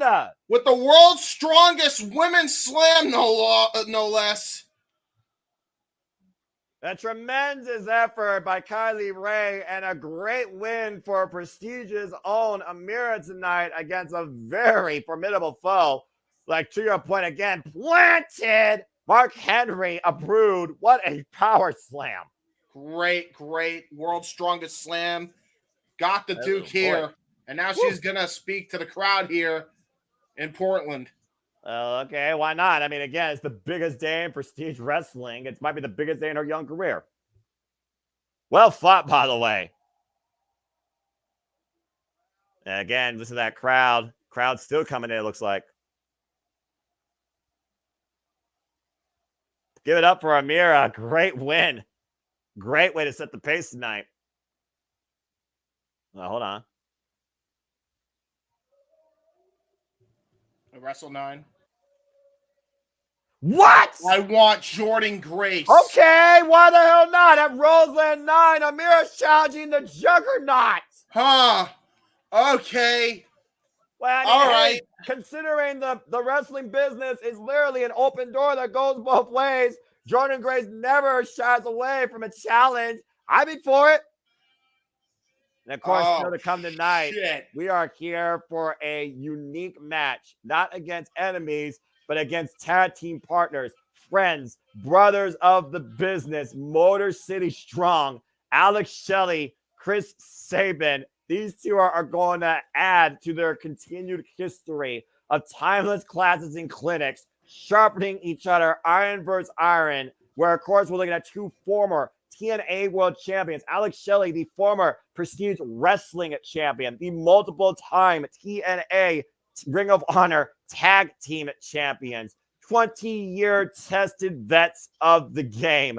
It's 1A and 1B when it comes to these two and what they've given to professional wrestling. And we get to see them tonight go one-on-one in the latest legacy of their career, James. Yeah. And Jeff, this is where you're coming in, man, because it's up next. I don't know if it's up next or it's just Veil Parish being hyped up here, but I'm not. Yeah, if it's next, that's fine. I didn't think they would have it so early, but that's okay with me. Well, I guess we'll find out here momentarily. Again, Alsha and Chris Sabin. It'll be a special match. Well, maybe it's not. Maybe they were just showing the video package and it's all out of sync. I don't know. We'll see. That Veil Parish though really sets the mood. Yeah, I love we'll that. See what comes out. We'll see what comes out because I heard I heard the blip. Oh, it is right now. Oh, shit, it is next. Okay, all right. Well, okay, bye, James. Goodbye. Well, Jeff, again, folks, now I have Jeff Meacham on the call. Of course, the center of the multiverse here, as we are calling Alex Shelley versus Chris Sabin. Chris Sabin, 42 years of age, 24 years in the game. Christen as the future, literally still here in the present. Crazy. It's so bizarre to me to think about. I know I'm not on screen. Sorry, guys. I wasn't prepared for this to be match too. just thinking back to JJ and I going, to situations very much like this, little local venues or arenas or gyms or whatever, to see these guys wrestle for PWG, and to be the second match after Kylie Rae and forgive me on the name, Amira is just awesome that they're letting these guys just turn it loose right now. So only one match in so far. We'll have JJ on for match 3, and then we'll have the rotation go throughout the rest of the night. And of course, we talk about Chris Sabin, the defining face of the X Division, record 10-time X Division champion. Absolutely. AJ Styles set the tone for the X Division championship, but I think Chris Sabin truly defined it. Yeah, but again, who defined the other more? Was it Chris Sabin or Alex Shelley? And of course, Alex Shelley is a former 2-time Prestige Wrestling World Champion. Of course, that title will be defended tonight by On Angels against Evil Uno in a street fight. As of course, Alex Shelley is a former TNA World Champion. And there's the man himself. Yeah, Alex Shelley, both guys former TNA World Champions. Let's not forget, Chris Sabin was one of the originators of Option C. And again, this man, though, Alex Shelley, did his own way, his own mode. Yes. 22-year vet of the game. Many names you can go with this guy. Truly, he is a student of the game. He is one of the best wrestlers I've ever seen. He, as you said, he is a student. He adapts to all styles. He's very much one of those guys that, he's done everything there is to do in wrestling, not calling himself a WWE superstar, and yet he continues to adapt. He continues to evolve. He continues to grow his game, as does Chris Sabin. Neither one of these guys have ever truly rested on their laurels, and it's a testament to just how passionate they are about the game and about the industry, that they are in a match against each other 20 years more and more into their respective careers. And of course, this is not the first time these two have gone one-on-one. You could literally go back for the record books and ask Chris Samsworth how many times these guys have shared victory and losses against each other versus other tag teams. To your point, Chris Sabin was TNA World Champion, but Alex Shelley far surpassed what Chris Sabin did with that title, holding the TNA World Championship after beating Steve Macklin for 218 days, the third longest TNA World Champion in that company's history. Yes, Alex Shelley, the final world champion under the Impact Wrestling label company before they rebranded. Yeah. Of course, losing to Moose back at Hard to Kill.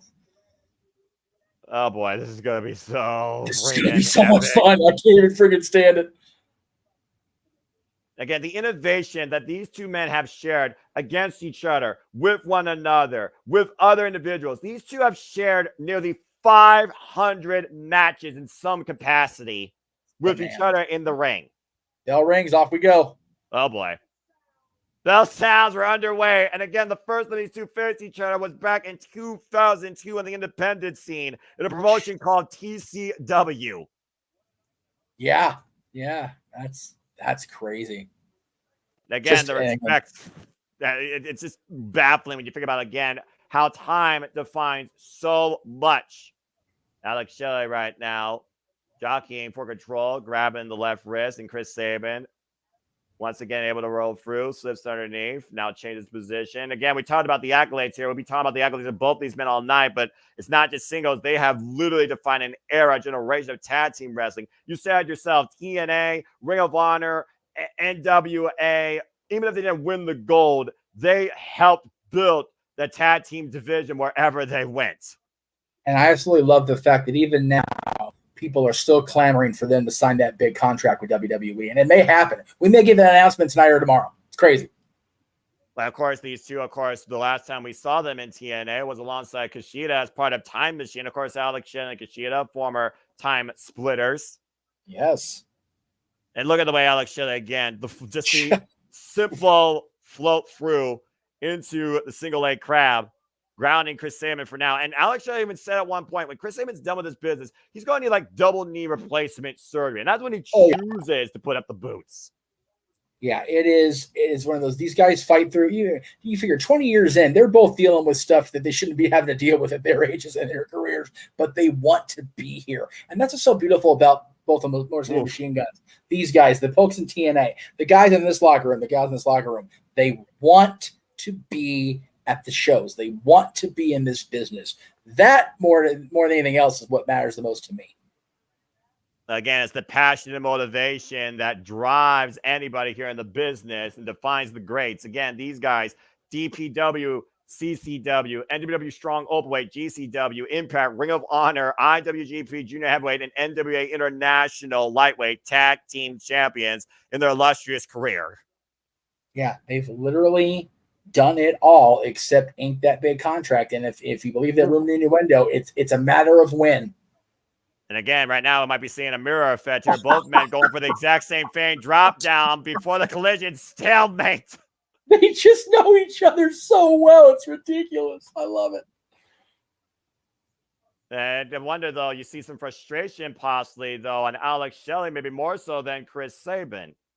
I always look at Chris Sabin, and I always felt like that, in a way, Chris Sabin may have outshined Alex Shelley at times. He's definitely been more consistent in the business because Alex Shelley once stepped away at one point, whether it was self-doubt or whether it's for personal reasons or injury reasons. I do think there's a bigger chip on Alex Shelley's shoulder still to this day than Chris Sabin.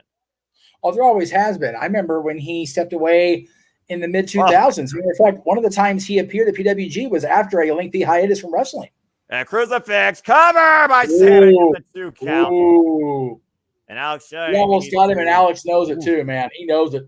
Alex Shelley, again, needs to regroup here and rethink things. Of course, last time I saw Alex Shelley live was when he faced Matt Taman for the Ring of Honor World Championship at Super Card of Honor 2019. And I agree with JJ. This is very much RVD Jerry Lynn. It's like watching it's a living, breathing, moving Spider-Man meme. I recently watched that match too on TNA Throwback Tuesdays, and of course you can go back in the archives on TNA Plus to watch all that. As we'll cover TNA Slammiversary next weekend here. I have the DVD set that High Spots put out of every RVD Jerry Lynn match, whether it was singles or tag in ECW. It's 6 discs. It's ridiculous. Shelley right now taking Sabin down to the canvas. Now transitioning, holds the arm, holds the leg, floats over. Full Nelson, cover. Oh my! Modified. Big Sabin, and even Sabin, Shelley's saying that close. And modified backslide by Alex Shelley, nearly catching Chris Sabin. There you go. Chris Sabin even chanting for Chase U. See that sign he put up there? He put the Chase U. Attaboy, Chris. I'm going to pretend I didn't hear that. Beautiful headlock takeover set up for the pin by Alex Shelley right now. Both these men literally were just jogging for position as each man so far with one near fall on each other. And again, because of the respect here, you see Alex Shelley leaving the rope down for Sabin. Sabin, though, again, treading cautiously, as he should. Well, he knows better than anybody how to tread around his tag team partner. Oh, boy. Both these guys are just so good. And they have no business being this good 20 years in, and they still are. I love that. A Greco-Roman knuckle hold here. And Alex Shelley right now taking control. Straight jacket hold. Choking Sabin out. But Sabin again, finding back, though. Not driving any pressure in the lower back either. I think he would have better position if he drove his knee into the lower back of Sabin. Now Sabin with the straight jacket hold. That was a nice switch there by Sabin there. Very sneaky. Yeah, but again, look at the way Alex Shelley slips out of it, steps through, and once again regains the straight jacket position. It's so smooth. It is seamless with these two. Whatever they do, we are watching a masterclass for anybody that's looking to get in this business, brother or no brothers. Cover by Sabin, 2 count. Ooh. I'm getting ahead of myself here. Sorry. Whoa. Nah, you're good. Sabin float over across. Barely a 1 count there, though. An ankle pick, though, by Alex Shelley trying to slow Sabin down. That's going to be the key to these guys, is slowing each other down. They've been wrestling the mat style, but once the speed gets going, one's going to have to outdo the other, and that, I think, will be the key to victory here. Round Cobra, modified abdominal stretch here, bracing the right arm of Alex Shelley. It's Chris Sabin now bringing Alex Shelley down and tying him up in all sorts of ways. Pressure on the neck, pressure on the shoulders, pressure on the ribs. And Alex Shelley right now, I mean, again, we talk about the matches that have defined these men, the accolades that have defined these men. I mean, I think about matches I've seen with Alex Shelley during his TNA World Championship run. One of my favorite matches was him versus Jonathan Gresham. And you want to talk about somebody else that is a pure foundation of the business. Yeah, Sabin I right really now, trap in the arms. Shelley's run as Impact / TNA champion really showed the depth of the roster of TNA and the depth of talent within Alex Shelley, because he worked against everybody, including people he literally either were teached or inspired. Let's not forget, he defended that title at one point against Hiroshi Tanahashi of New Japan Pro Wrestling. Yeah, Domino just stretch now by Sabin. Yeah, wrenching at the ribs. It's one of those things, Noah. It's sometimes kind of a mixed bag. Like, you could definitely see that why WWE would want these guys even 20 years in, because they're not going to be the showpieces of WWE, but they're both so good. How can any promoter, how can any booker not want them on their roster? Look at the way that Sabin right now is bending Alex Shelley. Christ. Alex the Pretzel Shelley, ladies and gentlemen. Trapping the legs and literally almost a Cobra clutch with the arm. Now transitioning, hyperextending the arms behind the back of Shelley.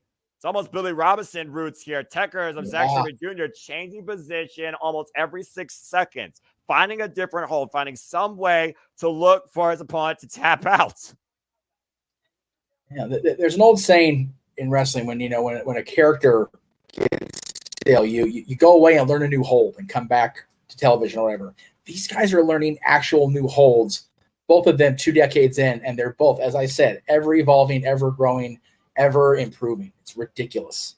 Sabin slips out low from the full Nelson. Full Nelson applied again by Shelley, though. Sabin driving Shelley in the corner, forcing separation. And falling in, catching the boot. Alex Shelley, though.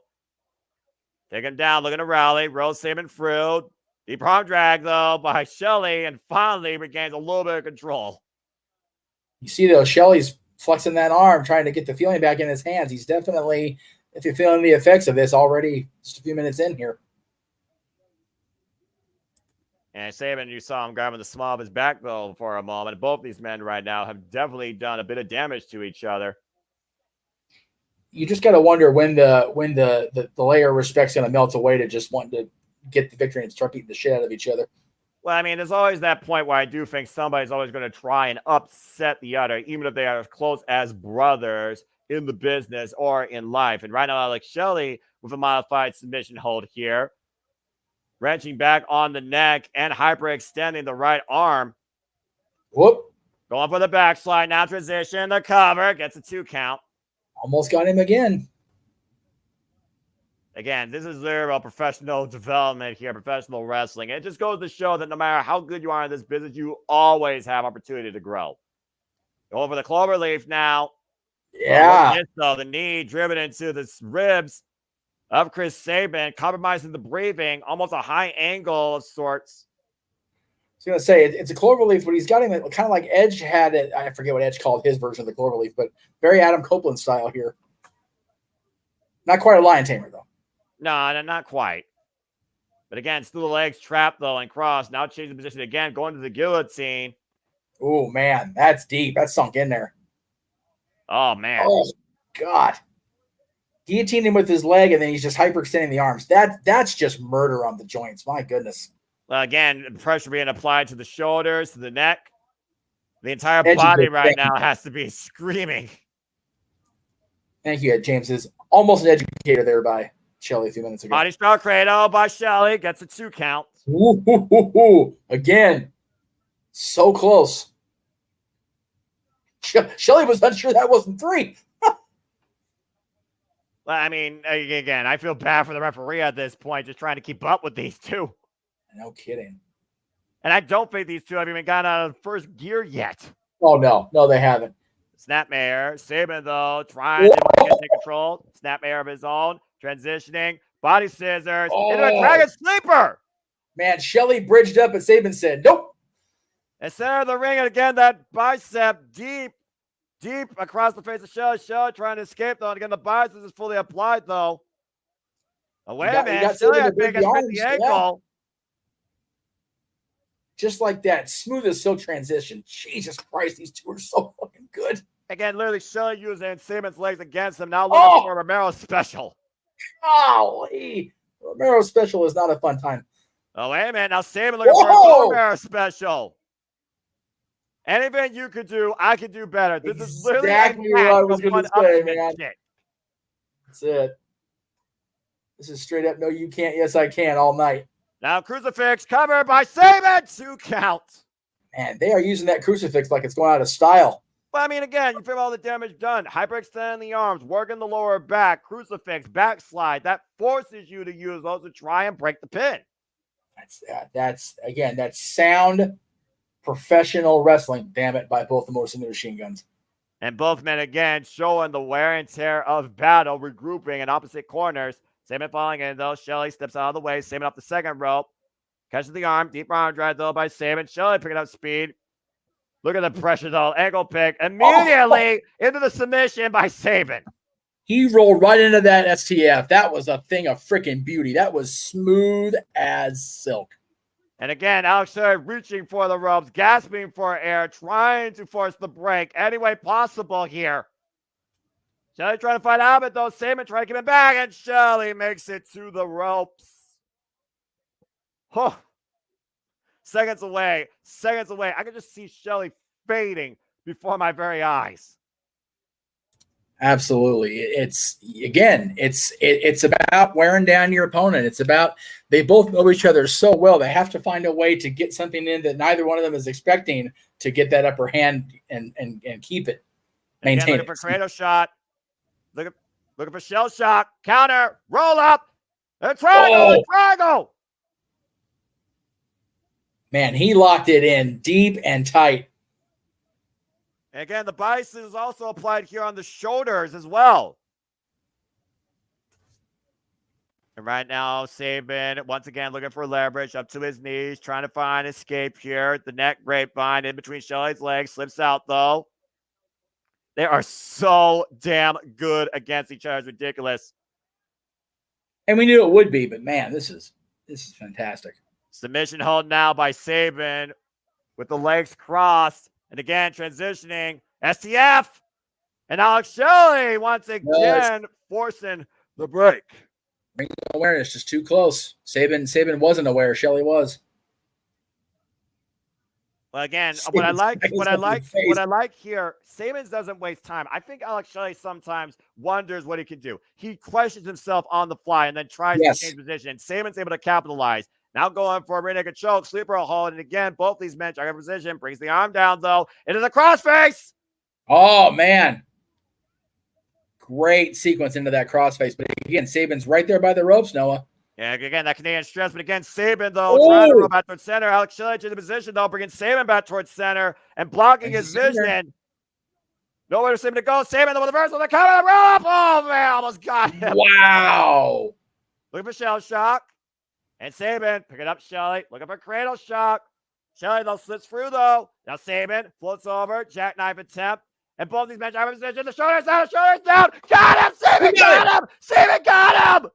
Man. Oh, my God. That was a hell of an end sequence right there. I didn't see that coming. That's great. Just wow. Like that. Again, all it takes is 3 seconds. Counter pin holds by both men. And Sabin gets the better of it in the end. Chris Sabin beats Alex Shelley. Look at this. Shelley's incredulous. He can't believe it. Yeah, jackknife flowed over. And Alex Shelley looked in position. Sabin was able to get the shoulders down for the 3 count. It was a series of roll throughs on that jackknife, Noah, but it was ultimately Alex's undoing. Sabin held him down for that feet count. That's all it takes, like you said, Noah. Again, pressure points. All it takes is pressure. Chris Sabin had enough pressure down on Alex Shelley to keep him down for the 3. Just for the 3, if you look at how well Alex Shelley was fighting back. Razor thin margin of availability for the victory. As both men, again, major, massive respect. What a fucking match. For free, as James put out. For free, we got to see this. Oh, man. That's professional wrestling, damn it. Just think, guys. this could be the last time we see the Machine Guns independent of that WWE contract as we bring everybody back in here between matches. What a time for me. What a time for me to come back after my combat. Right. You can just pull it up. As the Asian driver and Family Guy said, good luck, everybody else, because seriously, follow that shit. Yeah, no kidding. Yeah, that was some again, Shawn Michaels 95 shit. Yeah, dude. And again, boys, you want to put me on second? Okay. Follow that, assholes. And again, the Machine Guns waving to the crowd like this is it. Oh man, if they signed an independent scene, you probably won't see these two again in prestige wrestling, let alone who knows an independent wrestling scene. Whatever the future holds, congratulations to Chris Sabin. Well fought by Alex Shelley. Thank you, Morrison Machine Guns. Whoever puts that tweet out tonight or tomorrow is going to break the internet again. Just imagine these two in the NXT locker room leading the next generation. Right. God. Dude, they're too good for NXT. Woo! They need to go straight to the main roster. I couldn't agree more. The I whole get it. point of NXT is for people that don't have experience really working on TV. And people out there, well, what about Ethan Page? What about Sean Spears? They have experience. Yeah, but they were in catering most of the fucking time. So they don't have that much experience. So Walter, Sean Spears is also a producer for NXT, so there's that. Yeah, Walter, yes. Hold on, let JJ go. And Ethan going. Page, they made their champion for a freaking reason, so that he can help elevate the talent. It looks like we're getting Drexl versus Danhausen next. That's what I was trying to say, Walter. Have fun. No. This is JJ. No. This would be Walter. Oh, that's right. Because James took my spot, so I'm gonna take the match after this, and then I'll just double back, and we'll start the rotation the way it was supposed to be. Since they went and gave us Sabin and Shelley as the second match instead of making it like the semi-main. Yeah, you know. Well, awesome. Thanks, JJ. Because I mean, at least I'm done for the night on camera, so I'm here for it. I'll go back in the room and get back to work. Have fun, boys. There you go. Well, at least you're not something nice, something evil, something bizarre like this guy, locally known in prestige wrestling. Yeah, this is about to get very weird. Here comes Drexl, a freelancer, again, local area, known as the devil himself. Call that what you will. This is like original. This is like Quan Chi versus what was that wrestler in the 90s that used to pull out the flags and I can't think of his name right now, the magician guy. Fantasio. Fantasio, there you go. One of the most bizarre individuals here, previously challenged for the prestige title in what was called the Devil's Playground against Alan Angels. Alan Angels was able to come out the other side, still the winner. This individual has been in the ring with the likes of Sami Callihan, just to show you how bizarre and insane this man is. And filthy Tom Lawler.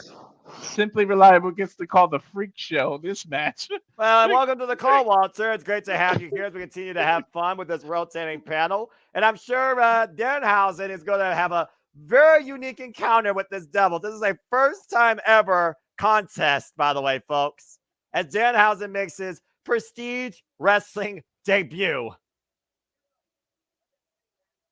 Oh, boy. I do wonder if Drexl knows how to prevent a curse. It's him! It's Danhausen! Very nice, very evil. Oh, Lord, this guy. 11-year veteran of the game, though. Formerly involved in Ring of Honor and All Elite Wrestling. Running mate with Freshly Squeezed Orange Cassidy. Previously involved in GCW and Wrestling Revolver most recently. Again, everyone loves Danhausen. Love that Danhausen. Oh, my gosh. He's very nice. He's very evil. Oh, brother, this is going to be... And think about this, Walt. This is the first time you're calling a Danhausen match in your life. Oh, man. He's got teeth. Oh, Lord.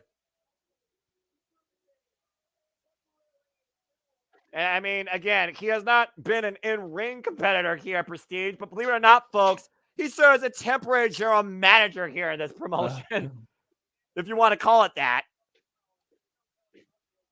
I can't imagine this guy leading this company. I think Drexl would be the guy on the banner, and I wonder if he would scare away children. I would be scared if I was a child. The bell rings and we're underway. Danhausen, of course, previously challenged for the GCW World Championship, by the way, folks, against Blake Christian, and previously challenged for the Limitless World Championship against Shannon Thomas. They have not even touched yet, and the audience is in this. And Danhausen, he might be looking at curse. He cursed Drexl. Oh, never mind. It's the curse has been reversed. I mean, again, to bite the finger, take away the curse, I guess. It kicked to the midsection. I don't think that's how curses work. I haven't read like a way to break a curse. I don't know how to break a spell. So again, we gotta ask Papa Shango. Papa Shango should be the referee for this. You kidding me? This side headlock by Danhausen takes Drexl down with the bulldog. And again, this is a man that believes he is 6'10", over 300 pounds. Love that Danhausen. Is he still officially signed to AEW? Whoa, the crossbody cover by Danhausen, 2 count. I don't fully know. I don't know either.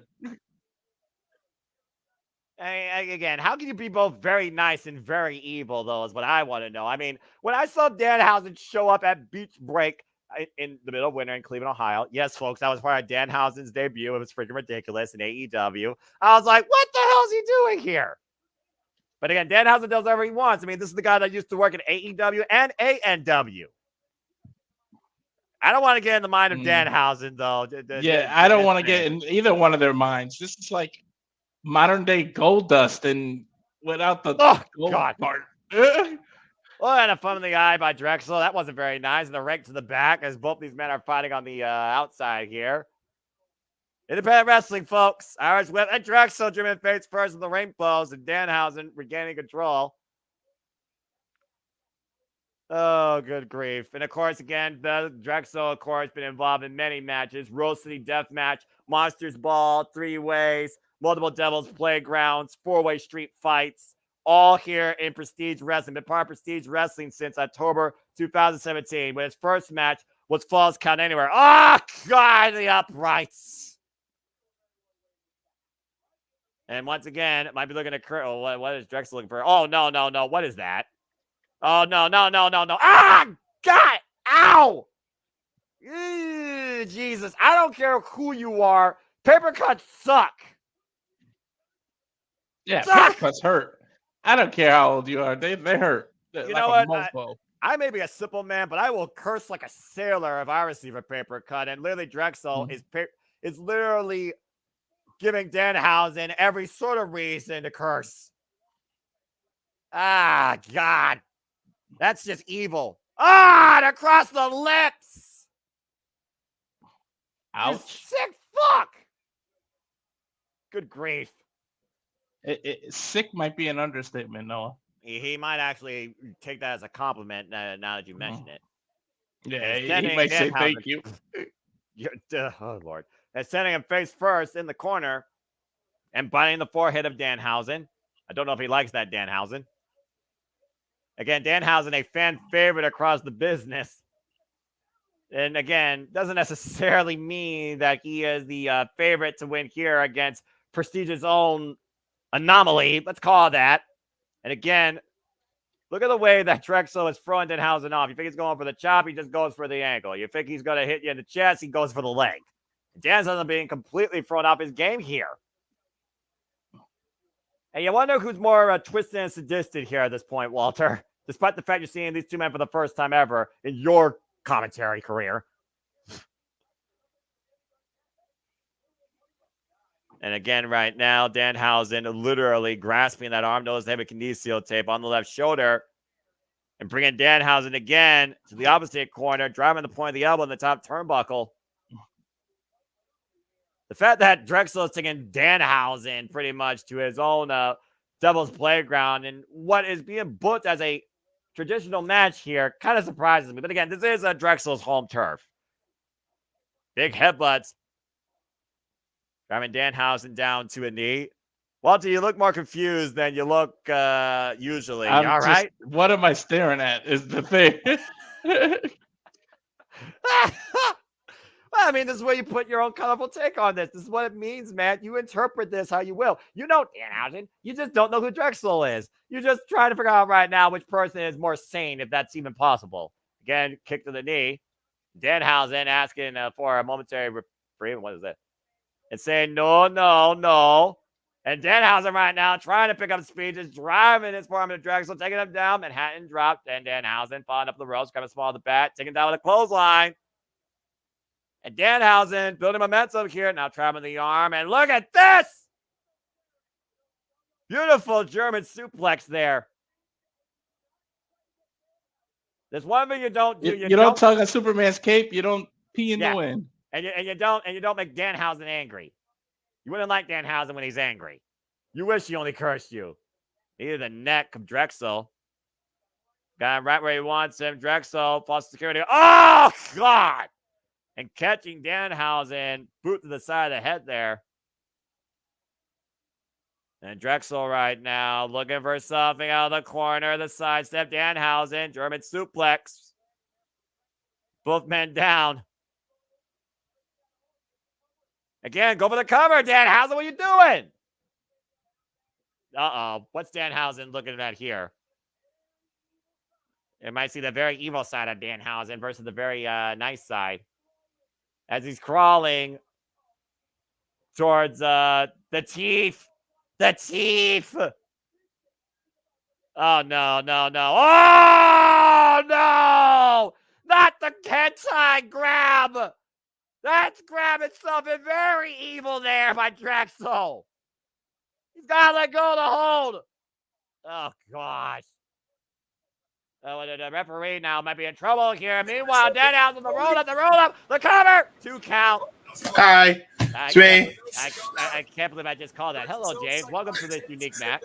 Yes, I know. I think Walter's having a sync issue. That might be what's happening. Oh, jeez! Hook of the leg at 2 counts. Somehow. And I almost put Danhausen down with that unique hold. These are 2 of the craziest, weirdest motherfuckers I've ever seen in my life.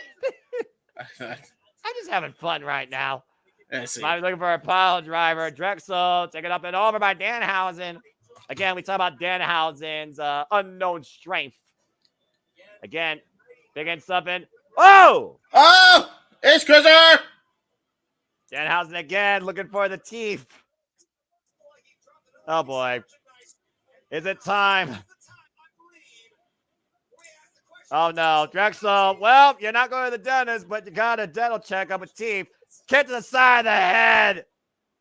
Too full of that. And Danhausen hoisting up Drexl on the shoulder. It might be it. Go to sleep! Oh, shit! Good night, Drexl. Danhausen wins. Shout out to his best friend, CM Punk. I think he still owes him $9,000 for comic books, by the way. That's true. That's true. Danhausen wins his Prestige Wrestling in-ring debut against Drexl. That was definitely something evil. So, Walter, if you have issues again, I have it running through the Discord if you need to actually see it in sync. So don't worry about it. Oh, man. Go to house and sleep. Go house and sleep. Sleep for Danhausen. Oh, my gosh. And Drexl, though, back up to his feet, though. And these 2 go one-on-one again. Now, what the hell? What the hell? Devil approve, I guess. I don't know what Danhausen thinks of that. Well, that was one of the most unique Danhausen matches we've ever seen. That says something. Sure. Yeah. Future tag team, maybe. I don't know. Future tag team, you freaking crazy fool. Man, hey, listen. If Mina Shirakawa and Mariah May can do it, so can these 2. Again, thank you for those that are tuning into our coverage. Again, you can literally watch the show for free live right now on YouTube. This is Combat Clash PDX represented by Prestige Wrestling as the card continues here. Rotating cast here, JMN Multiverse of Media. It's a special live watch event. Might become a standard for independent wrestling showcases going forward. As we get ready for our next match, I am now with the Renegade of Wrestling, JJ Williams. JJ, that was something. Yeah, it was. Not really sure what it was, but it was something. And no, we're not talking about Jake something. That's why I didn't do the gimmick. Oh my gosh, I can't stop laughing. What the fuck did I just call? Well, as we keep moving down to the car, we're trying to clean up the teeth that Danhausen left. Oh, here we go. This is going to be something proud and powerful. Very live, very free. The elitist himself, Mike Santana. It's time for Mike Santana over Shelton Benjamin. Oh, shit. I came in at the right time. And you sure did. Of course, Mike Santana, again, a free man, a renewed spirit, looking to do things all on his own. And Araga's perception here. Recently returning to TNA Impact after serving time in an all-elite prison.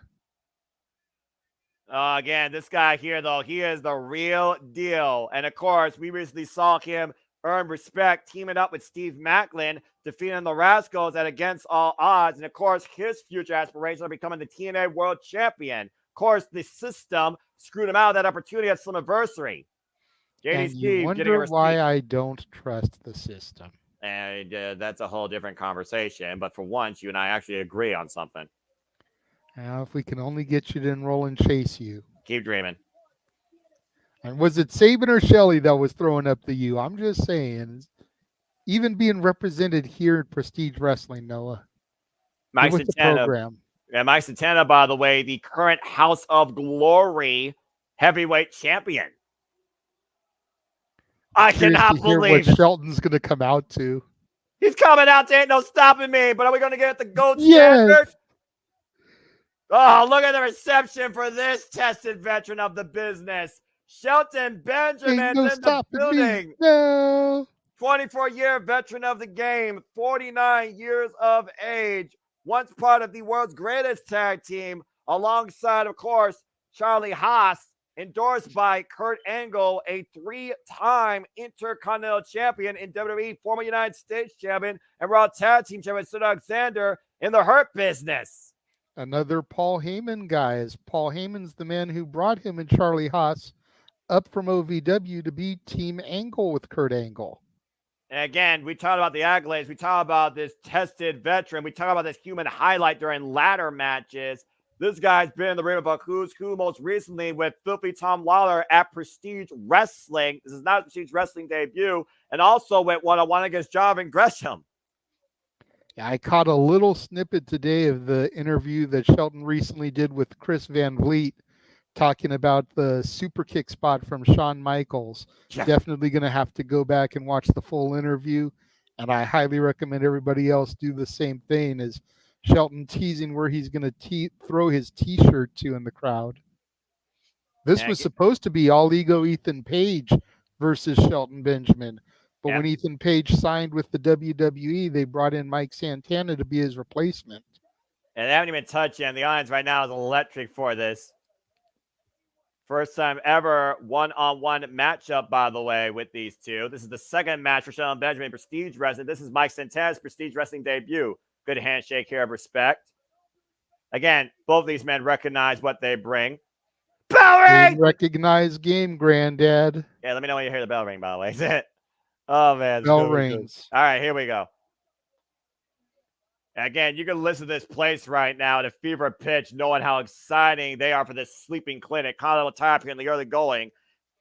Both men tag team specialists that have begun to make their names in singles competition as well.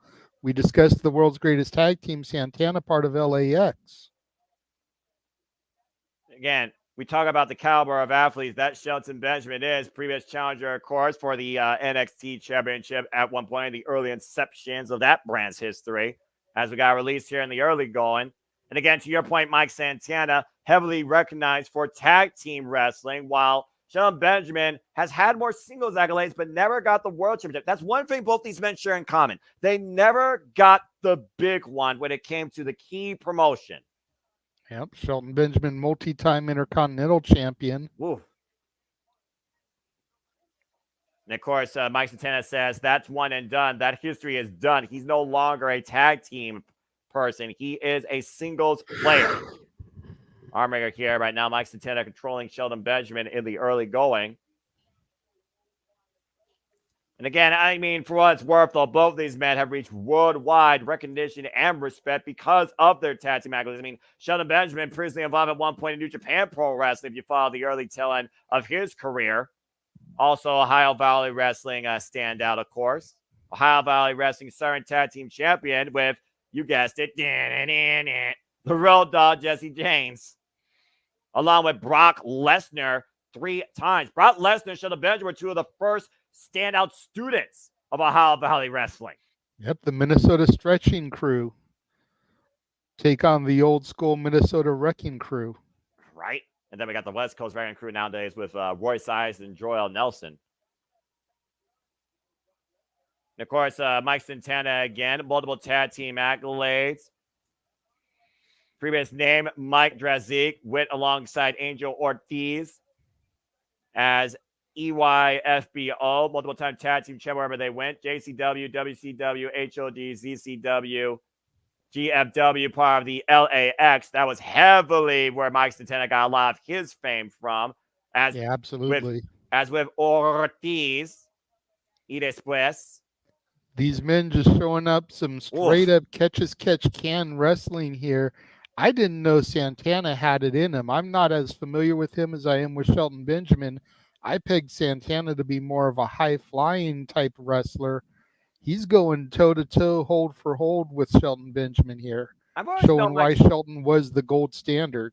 Yeah, but Mike Santana, again, he's one of those that, again, is, to your point, he's understudied when it comes to what he could do outside of tag team capacity. And to go with that, 4-time tag team champion, the wars they had with the likes of the Lucha Brothers, and of course that freaking concrete jungle match that almost destroyed them and the ring with their war there against, of course, the OGs led by Eddie Kingston and Homicide and Hernandez.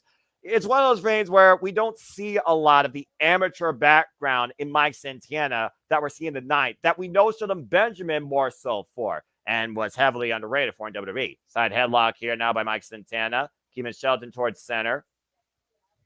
And that goes back to the respect these two had to each other at the beginning of this match, JJ, because both men share a similar mindset in what they want to be in this business. Shoulder block here, exchange. Shelton taking my Santana down. Now Shelton picking up speed. Santana, though, good agility. Catching Shelton and beats him with a forearm. Now rocking the gold standard. Irish whip reversal. Throwing up the ropes. Taking over with the T. Harris. Maybe that was Santana's motivation for taking this match and stepping in for Ethan Page, was to show that he could go hold for hold with somebody like Shelton Benjamin. And takes advantage from the outside with the plunge, and the crowd goes wild. Again, look at the size, by the way, of Mike Santana. He looks in the best condition I've seen in a long time in his career. They've added muscle and body mass. Both men have. Knife edge chop. Shelton Benjamin looks a lot more muscular than I've last remember seeing him, too. So, again, both men well-conditioned here. And they're leaving it all out here tonight at Prestige Wrestling, Combat Clash PDX. Knife edge chop again to Shelton Benjamin. You think about, again, no lack of aggression coming here from either of these men. And Shelton Benjamin right now just trying to regain his breath. Knife edge chop again. Drives Shelton Benjamin inside the ring. Santana firmly in control here. Go for the cover. First cover of the match, might I add. Gets a 1 count. That's crazy. That goes to show, again, both these men know what they need to do and how far they're going to have to go to wear down one another. Beautiful suplex. Fold over. Lateral press. Cover. 2 count again for Santana. Oof. Eesh. Again, driving the knee. And again, this might be the first time they've met each other in singles capacities, but you look at, again, the comparison. Cover, hook the near leg, 2 count of LAX versus the world's greatest tag team. It's almost 1A and 1B when it comes to what both those dynamics brought to their respective companies, WWE and TNA. And once again, Mike Santana bringing Shelton Benjamin up against the ropes. You know, it's also one of those things, JJ. Since Shelton Benjamin left WWE, we haven't heard what much of this man's been up to. Oh, God! Nice Samoan drop by Shelton Benjamin. Great counter. And Shelton right now giving him much needed time to regain his breath. I still can't believe that Shelton Benjamin's almost 50 years old. He moves like he's still in his mid to late 20s. Right? It looks like he still has so much to offer here. Knife edge chop. It's almost like... Well, I mean, they say black don't crack, so... there's also that. Can I get moves for Shelton Benjamin, please? Just saying. Again, the added size, the added muscle mass. Oh, God! And Shelton Benjamin unleashing it against Mike Santana with that open palm strike to the chest. Hooking him up. German suplex. Snap German by a man that once called himself the gold standard. Goes for another. Takes Santana up and over. Give me Shelton Benjamin with his bleach blonde hair like he had during the gold standard versus Joe Hendry. You said his name. I want him versus People My Billy. That's fair, too. And goes People My Billy. Shelton Benjamin versus anybody on the TNA roster. Let's just get him over in Impact for real. Shelton versus Trey Miguel. Shelton versus Trent Seven. Josh Alexander. Shelton versus Josh Alexander. Shelton versus Moose. Ooh. Shelton versus you name it. Yeah, I'm about to say, you name most of them. Wow, God, what a boot. Cover 2, no. Shelton versus PCO. Okay, that's a little bit bizarre for my taste. But you know what? It would be entertaining. I'll give you that. Again, these suplexes, though, wearing down Mike Santana. Of course, Shelton Benjamin was also recently involved. We talk about TNA. He was recently involved in a match in progress against Leon Slater, 20-year-old prodigy now, signed by TNA Wrestling. Oh, nice as a girl by Santana, rocking Benjamin. And Benjamin on spaghetti legs right now. And as I said earlier, Shelton Benjamin previously involved in a match against Jonathan Gresham and Filthy Tom Lawler, not to mention Stu Grayson. So he's been getting his rounds since being away from WWE. Looking for a roll the block. O'Connor roll denied. Going through. Whoa! Rolling buck 50! Shoot the half cover by Santana. Kick out by Shelton Benjamin. So close. That rolling into the cutter. Beautiful move there by Mike Santana. Rolling buck 50. Nearly did it. Look at this, JJ. Watch the replay. Gah! Boom. Out of nowhere. Told us to watch out for the rolling buck 50 and, of course, spin the block. A discus lariat. And again, needs to put Shelton Benjamin down. Knife edge chop. Up the ropes. And again, caught. Wow! God, what a Divine Driver takeover cover by Santana. Kick out again by Benjamin. Shelton just got caught. He was going for that leapfrog. Santana had it scouted, caught him, and just right into that DVD. But how about that resilience by Shelton Benjamin kicking out of that sudden snap offense? Woof. If you guys are not actually watching this show right now, you are missing out. And why aren't you watching? Because it is free on YouTube. This is professional wrestling, damn it. Again, that's right. Just type that into your browser. It'll take you oh my straight God. to the screen. Wow! Good God, what an arm drag from the top by Shelton Benjamin. Literally scaling the ropes like nothing. It's cat-like reflexes. Falls in with the rising knee. Now hooking up by Santana. Powerbomb. High stack 2. No.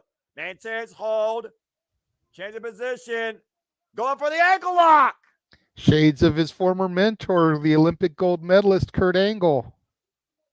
And again, we talked about it before, endorsed as part of the world's greatest tag team with Charlie Haas. Those three men used to rule SmackDown in its genesis. Santana, though, manages to get back up to his feet. Shows his attitude, whipping the Enziguri. Benjamin's counting it, though. Not changing the position. Possibly looking for a clover leaf. And he's got locked in deep. Middle of the ring, JJ. Those legs are trapped. Santana, though, not down flat on his body, trying to alleviate some of the pressure and try to find his way to the ropes to force the break, and gets there. Whoa. How about clean? My old buddy Bruce used to do the clover leaf when we wrestled. He called it unlucky because you figure a 4-leaf clover is supposed to be a lucky symbol. Yeah, right. You get trapped in that clover leaf, you were unlucky. You were tapping. Kudos to Mike Santana enduring the pain and finding his way to the ropes to force the break as this sleeper clinic we talked about in our pre-show continues. Irish whip. Santana center the ropes. Catching Benjamin, though. Floats over. Looks for the cover. Ooh. Benjamin reverses the crucifix. And both men able to escape. Catching with Enziguri. Up and over. Oh, man. Rolling kick. Oh, God.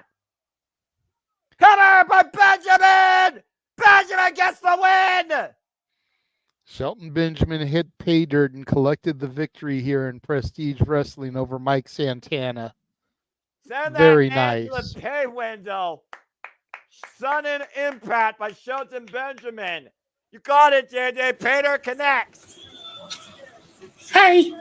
Tremendous match by Shelton Benjamin and Mike Santana. That pay dirt planted Santana down for the 3 count. That sudden impact, that whiplash effect, back of the head and neck. Both men left it all out here tonight. Definitely proved a point.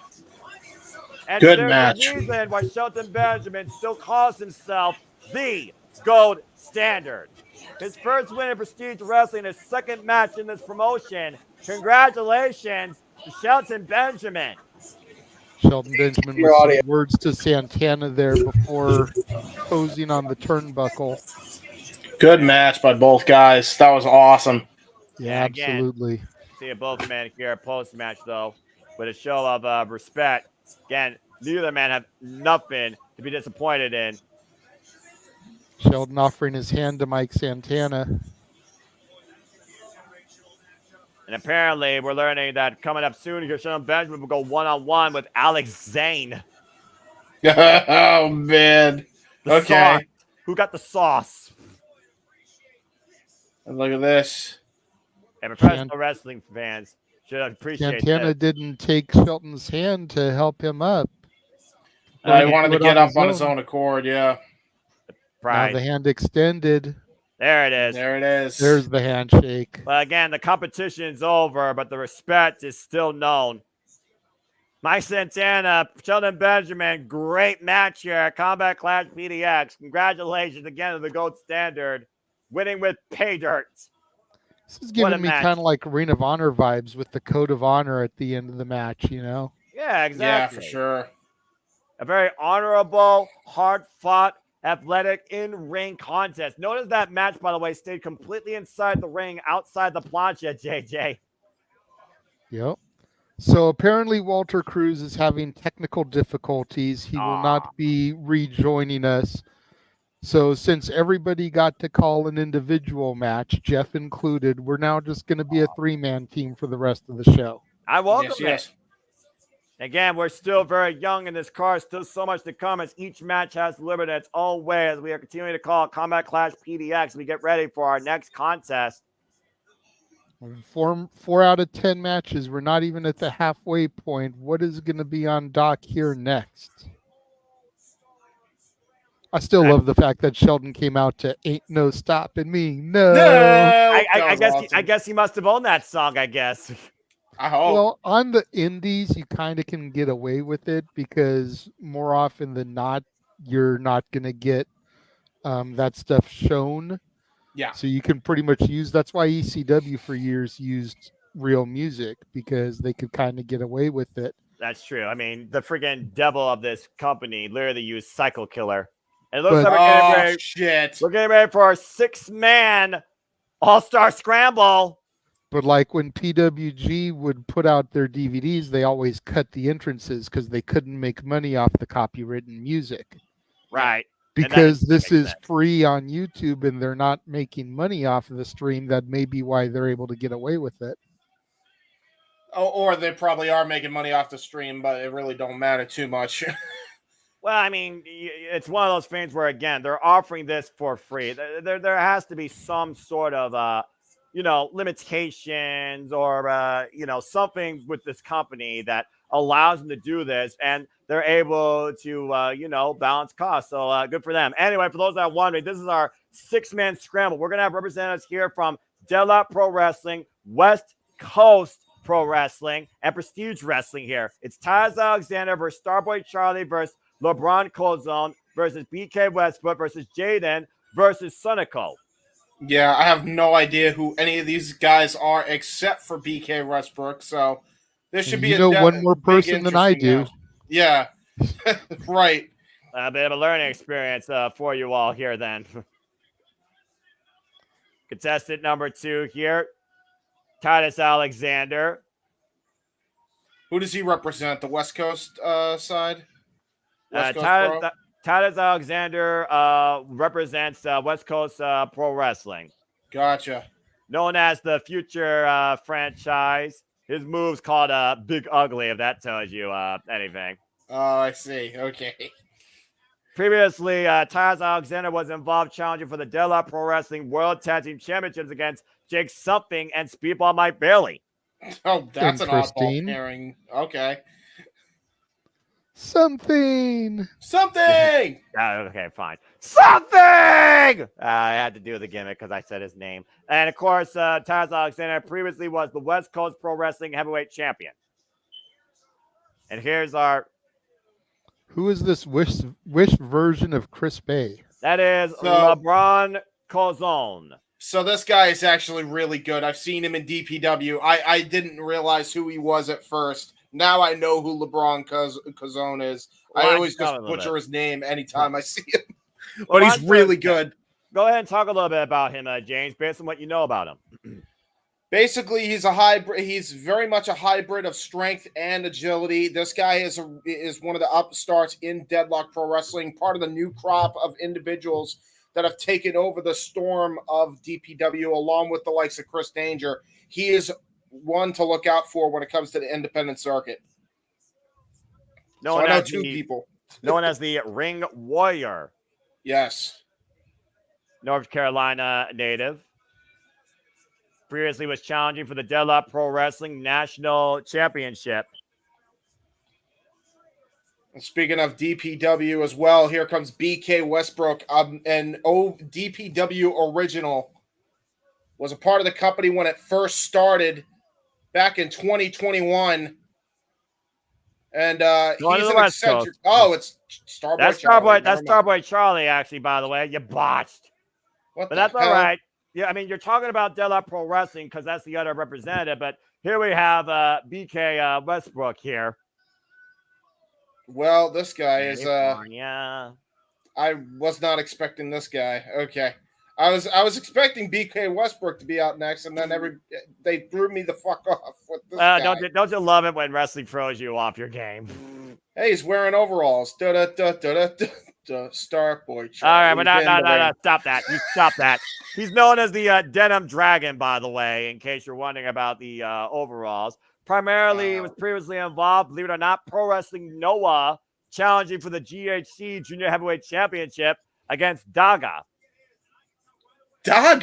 Okay. He is part of West Coast Pro Wrestling, previous West Coast Pro Wrestling Heavyweight Champion. And there's the guy you're referring to. So here comes BK Westbrook. Now go ahead and talk about this individual.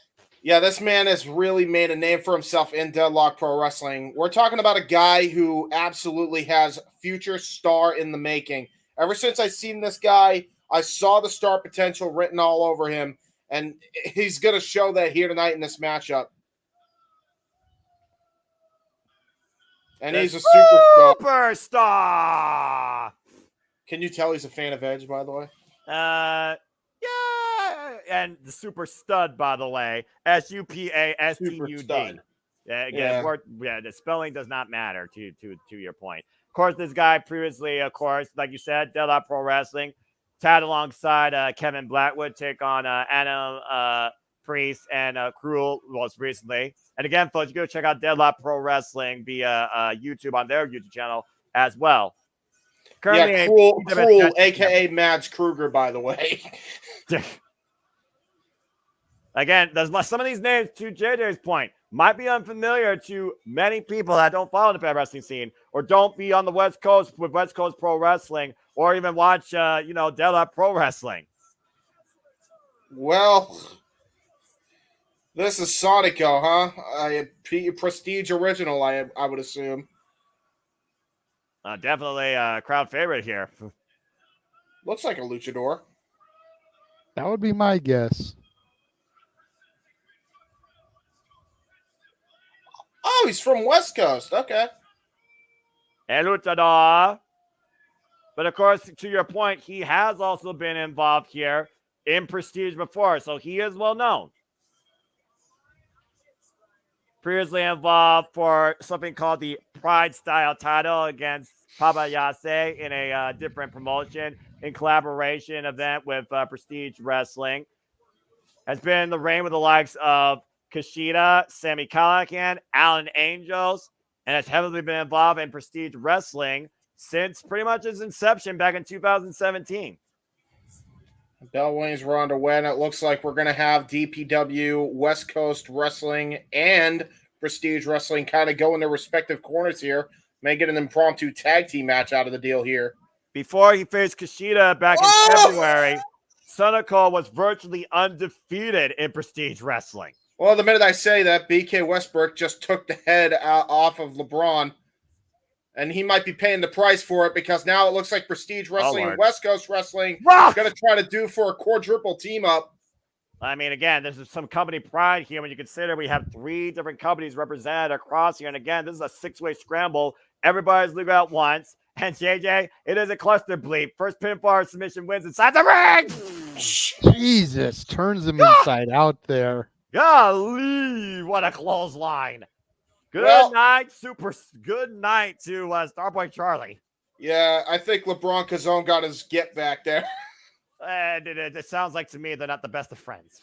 No, it doesn't look like it at all. I don't think BK Westbrook is anybody's damn friend. I think even Jay Malachi hates him, and he's the most hated man in DPW. So if that tells you anything, that tells me a whole lot. By the way, that was the Broncos zone that got not the F out. So excuse me. Double covers, 2 count. Reversal here again. 2 counts. We're down to 4 men. Stereo kicks to the midsection. And whoa! Ooh, double Hurricane Rana by the Luchadors here. And not bad so far here by Sonico and Jaiden. The hometown boys, by the way, the hometown faves. And now both men looking upside. And again, for everybody that's tuning in, as it is late here on the East Coast, 11:18 p.m., please remain hashtag free for SmackDown and Rampage, as I'm sure others will be watching this once we're done with the conclusion of this program. We are covering Prestige Wrestling as we expand here in the multiverse, expand to independent wrestling promotions, connecting you with the familiar and guiding you with the unfamiliar here in the 6-way All-Star Scramble where free promotions are represented. Cover by Alexander gets a 2 count, and Starboy Charlie breaks it up. And if you're enjoying what you're hearing, don't hesitate to dictate if you want to do the conversation. Super chat, simple as that. Nice double hip toss there. Starboy Charlie using Taz Alexander for wall kick. Cover. Kick out. Nice shooting star press of sorts. Yes. As we continue our ever-going quest for professional wrestling. Damn it. Expanding the multiverse. And someday we will add Pro Wrestling Noah Marigold to the mix. Can't believe the freaking AJ Styles and Io Shirai are going to compete literally in a few hours. Oh no. Wow! Oh, around the world. Smooth sailing body slam. Shades of Norman Smiley and shades of Goldberg into that pop-up backbreaker. I thought I was going to go for a dominator for a moment. It turned into a backbreaker to your point. Oh, my God. I told you, man. LeBron Kozone is the real deal. And just subbing over by Titus Alexander. Now Jaiden looking to follow up with a plunger. Oh, Jesus. He got caught. What is LeBron going to do here? Well, right now, he's just literally doing curls with the man. Yeah, Wait a minute. What's Sonico? Oh! Caught him with a freaking elbow strike, but I think he might have injured himself badly. Golly. Yeah, he almost looked like he completely missed. I think he grazed him on the shoulder as Sonico grabs the small of his back with some freaking flyer miles there. Take a look at the replay to your point. Watch where his elbow lands, though. Bam! He caught him right in the face with a forearm as he hit that suicide tope. That, yes, missed by a mile, but he still caught him with that forearm. Titus Alexander, though. Wash up! BK Westbrook cutting him off. Yeah, he cut him off with that cross body press. And again, look, the guy trying to make opportunity here for himself. Nice open hand chop there by BK Westbrook. And again, BK Westbrook right now, the super stud, trying to control here, hoisting out Titus Alexander. Waist lock exchange here, standing switch, both men jogging for position. Oh, and Starboy Charlie with the kick. Runs through an elbow, though. Action fast and furious here. Westbrook taking Alexander over with the Rana. Great Hurricane Rana there by BK. Off the second rope, double back elbow strike, and a kip up. Beautiful kip up there. The super stud showing off here. Yeah, absolutely. And now looking for a super one. Neckbreaker DDT! Great innovation there by BK Westbrook, as always. And again, to those that tune in so far or haven't tuned in so far, we start up with Amira versus Kylie Rae. Amira won with the world's strongest female power slam, and it called out the juggernaut Jordan Grace, the TNA Knockouts world champion. Shelton Benjamin had a clinic with Mike Santana, one with Pay Dirt, and Chris Sabin was able to overcome Alex Shelley one-on-one with a counter pin roll-up. And falling in then with the high knee. And Danhausen beat something very evil in Drexl, which still confuses me. And Shelton Benjamin beat Mike Santana in a great match as well.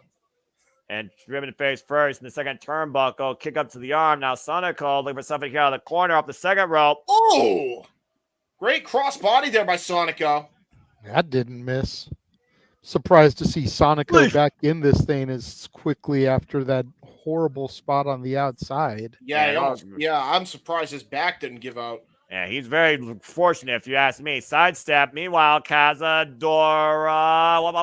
Oh! Turns it into a swanton drop. And shoulders down. Sonico with the cover. Gets the 2 count. And BK Westbrook is in dire straits here against Sonico. I still say the best weapon to use in the match is human beings, and Sonico just proved that. Yes, he did. Yes, he did. That's fair. I mean, you can always use your opposition as a battering ram. On. Roll up. Oh. 2 count. Great maneuvering there by Titus. Flip it over. Lands on the apron. Catching him with a forearm. Now creating separation. Titus Alexander. Skill on the ropes. Off the top. High cross body. And boy, was that ever high. Titus Alexander going to the stars with that one. And again, right now, the bounce, though, not going for the cover. Needs to capitalize here while he's got a chance. And one else on the outside. Irish whip reversal. Titus in the corner. Up and over. Sonico, though. Up kick. Catching Sonico. Alexander right now. Falling through. Keeping neck control. Now hooking up Sonico. Counter. And spring.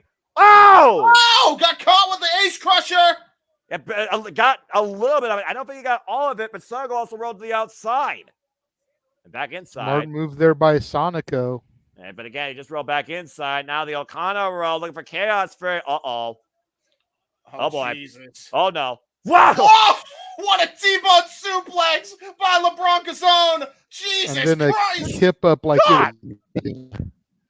Look at the combination by Kozone. This dude's an animal. Cover 2 and good lord. Wow. Jaiden and Starboy Charlie break it up with a shooting star and a splash. Yeah, I think. Give me this LeBron Kozone versus Obafemi. Exactly. And by the way, I think after that shooting star press, I think what was his name? Jaiden got caught in head by Starboy Charlie off that standing shooting star. Double super kick though by Jaiden and Starboy. Super kick by Jaiden, the Starboy, rocking Starboy. Look at it feel. Hold on, what's it looking for here? Up in the up in the shoulders. Oh, trying a one-winged angel. One-winged angel attempt. Jaiden, pop up. Wait a minute. Are you fucking holy shit! Double spine buster by LeBron Kozone! That is the most ridiculous thing I've ever seen. That was amazing. Oh my god. And think about that. That's close to 400 pounds he lifted. That's impressive. Wow. Oh, what a leg lariat by BK Westbrook. Again, the super stud finding opportunity when he can. Now following up. Went hard in the corner. Starboy Charlie gets out of the way, though. And Sonico and Starboy. Double team action here. Wiping out Westbrook. And now we got Sonico and Starboy Charlie here again. Action fast and furious. When you think you got 2 men, comes to 6, comes to 4, and you got 2 different men in the ring. Sonico right now, I think, has been in the ring for the most time here with everybody. Jaiden Westbrook right now. What the hell is this? And Sonico Tarantula here. Tarantula. Turns up Ty Dillinger. Perfect. No. Kaz Alexander. Up and over. No. Tope con Hilo wiping out the rest of the field and catching Sonico with a super kick to the side of the head. Jesus, that'll get him to release that Tajiri like tarantula. I was literally recently watching Tajiri with Jake Lee and Pro Wrestling Noah. Ty Alexander floats over a Conor. Chaos Fury. German supers with a bridge. The cover. Jaiden breaks it out with a splash. Great frog splash by Jaiden. This match has gone literally the fastest velocity I would think. Jaiden with the super kick, though, to Kozone. Yeah, and he tried to go for the Rainmaker, did Kozone. And And now it looks like, once again, Jaiden's looking to take to the skies, getting ready to fly. Wait a minute. What the fuck is about to happen here? Triple shooting star attempt. Jaiden triple. No! Aerial offense. Triple covers. Triple kick out. Jesus Christ. What did I just see? JJ fought. Accurate. Then BK Westbrook and Jaiden and Starboy Charlie right now, the 3 men in the ring. These 3 men with the cover, escape, kip up, double play! Put it to you like this, Noah. I could say some shit, but I'm just going to sound jaded. So I'm just going to keep my mouth shut. Okay, fair enough. Starboy Charlie catches a back elbow strap by Jaiden. Though now Jaiden wants to get up the top ropes. Meanwhile, cartwheel handstand. Overhead kick! Holy shit. That was awesome by Starboy. Starboy's won me over. So did everybody in this match so far. I'm not going to lie. I thought he was going to catch him for a Rana there with that hand sprain. And now, BK Westbrook looking to take advantage, hooking up Starboy Charlie in the torture rack position. Fuck God! Great TKO there by BK Westbrook, but look at Jaiden! Oh, BK scouted it! Jaiden splash Starboy! Jaiden with the impromptu assist for BK. Shoulder block. Christian down by the hair. And the super stud once again taking control. Now up and over. Oh! Oh, he's nobody home there. He's never canvas with that moonsault. Roll through forearm.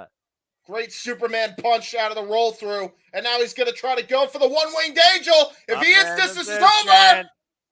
Got him. Ooh, turns it into a Death Valley driver cartwheel. Cover. Got him. Jaiden does it.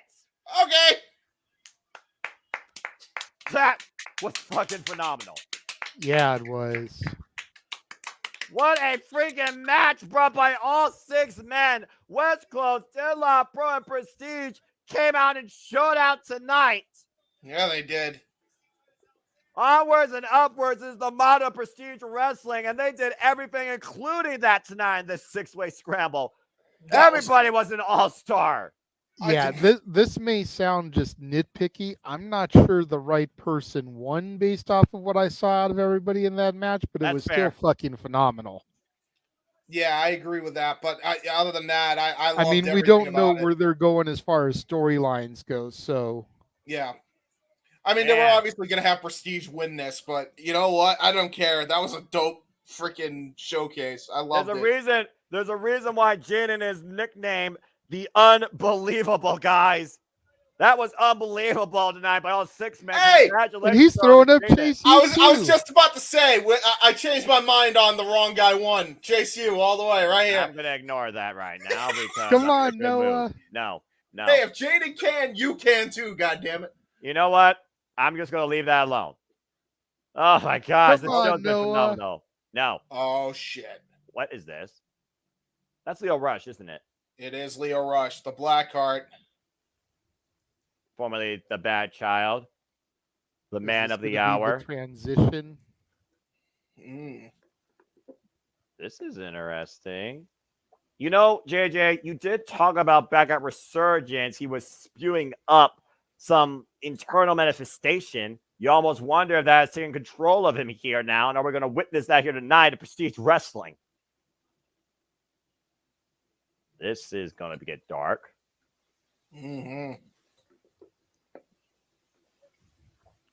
All I got to say is the chat on the Prestige feed has got to be cracking up because I've got it where I can see some of this stuff over here on my TV.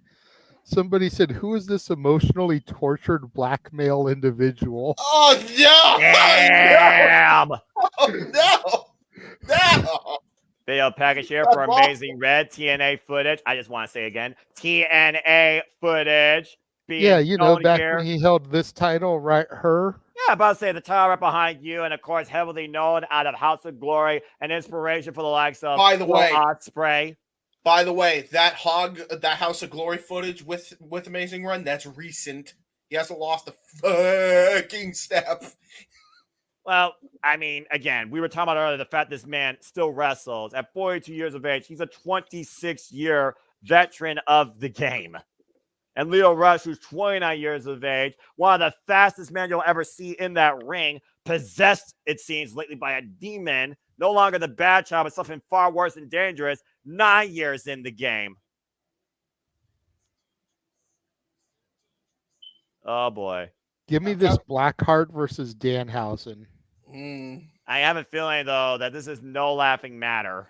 No, not with this version of Lio Rush. Oh, you mean this isn't Hugh Morris? No. James gets it. Oh, jeez, Louise. Fuck that Come guy. on, Noah, that was good. Damn it. Give me It- some credit. I mean, I'm the play-by-play. I'm supposed to be, you know, just the... Hey, I like the Hugh Morris joke, but fuck Bill DeMont, prick.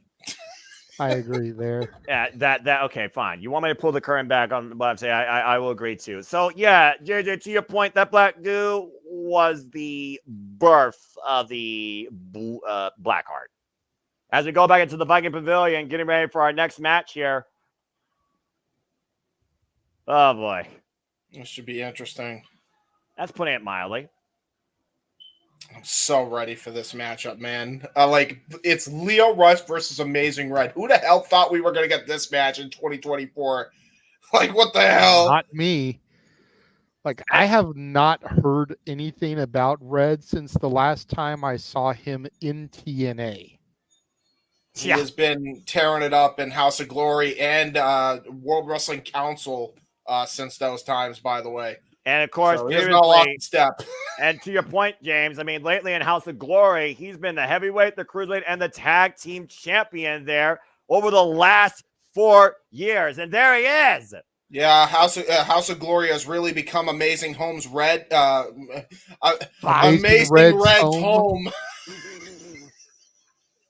This type of stuff just doesn't happen unless you truly believe anything's possible in professional wrestling. To your point, James, the last match that Amazing Red had, it was against Mike Santana for the House of Glory Heavyweight Championship in no disqualification, and Mike Santana won. Mustafa Ali defended the X Division Championship against this man earlier this year in April at a joint show with Revolver Wrestling.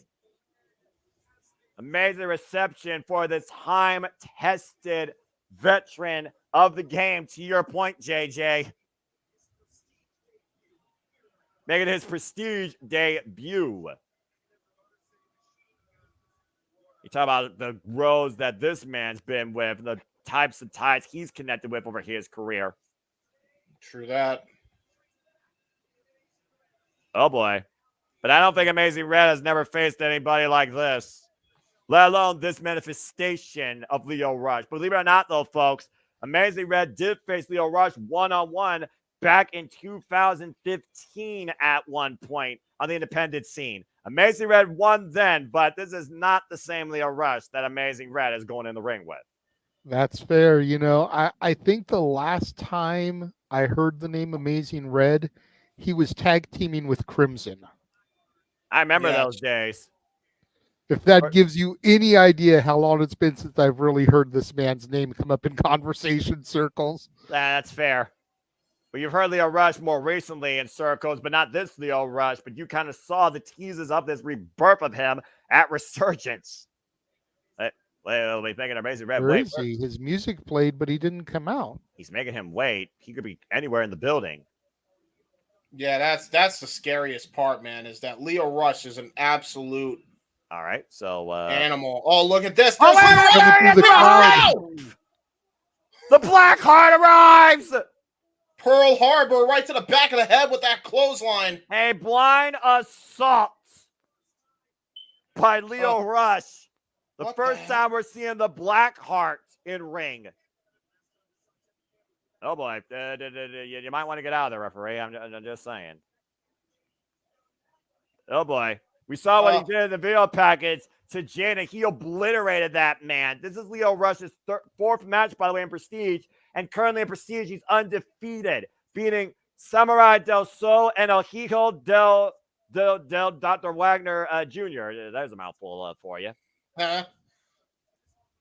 My gosh, look at this. This is I don't know what to make of this Lio Rush. The dangerous, renewed spirit. I don't know at this point, though. Amazing Red's out of his element here. Again, this is not going to be just a regular wrestling match here, all right? This is going to be a mental game, to be fair. And this is also going to be a high-flying clinic. Look at how great these two are. Oh, my God. That was awesome. Well, for the schoolboy, went for the roundhouse kick the night again. Stalemate in the early going. Jesus Christ. So dope. About to say, a referee, you need to be in the ring. You can't fidget this from the outside. Believe it or not, the bell just rung. Yeah, I was just about to say the bell didn't even ring yet, and they had that exchange. JJ, James, chat, I got 2 words for you. Don't blink. Yeah. Right?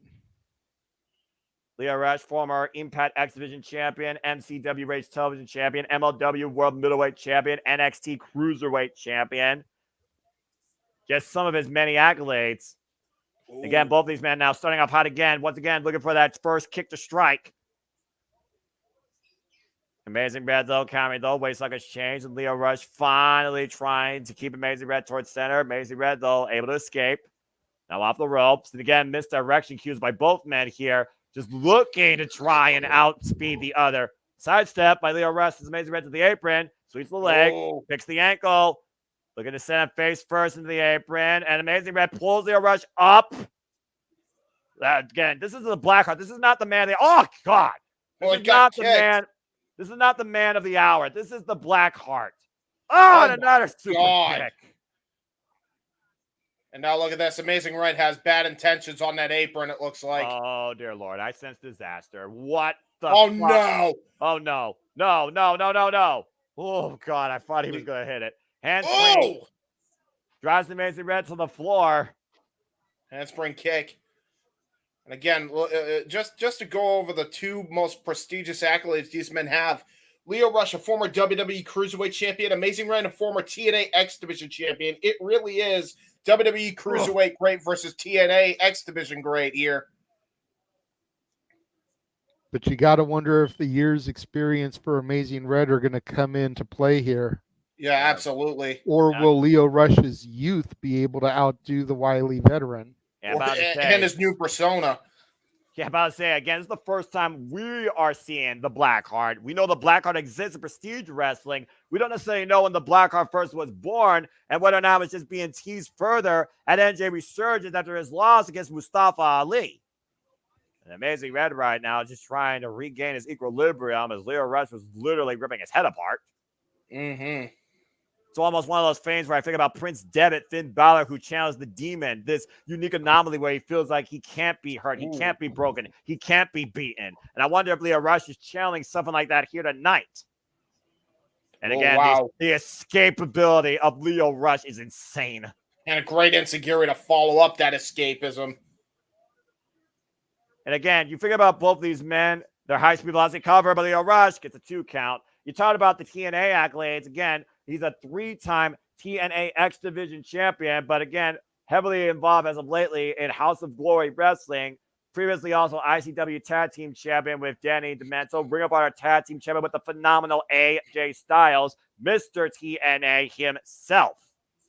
Yeah, both men TNA originals, now that you point that out as well, Noah. Oof. Now, Leo Rush right now just teeing off against Amazing Red here in the corner. Very methodical, this version of Leo Rush here.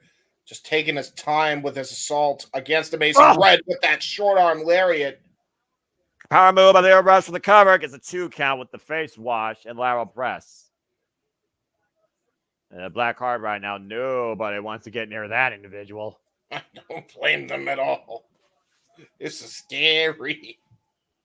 Leo Rush right now looking towards that Blackheart in the corner with that rope. What the hell is he thinking here? A weapon? Oh, boy. I've never seen a heart used as a weapon before. That's a literal heart attack if that's the case. Haha. If you know, you know, folks. And right now, the referee reminding Leo Rush this is not a no disqualification match, despite what Amazing Red just faced. Ooh. Kicks the midsection, both men meet. And again, that kick right there, rocking both men. Leo Rush looking at Amazing Red with the suplex. Fold over, looking for the cover. Wait, no, not the cover, the front face lock. That was a great suplex into that front chancery. Almost Dynamite Kid-esque, that suplex.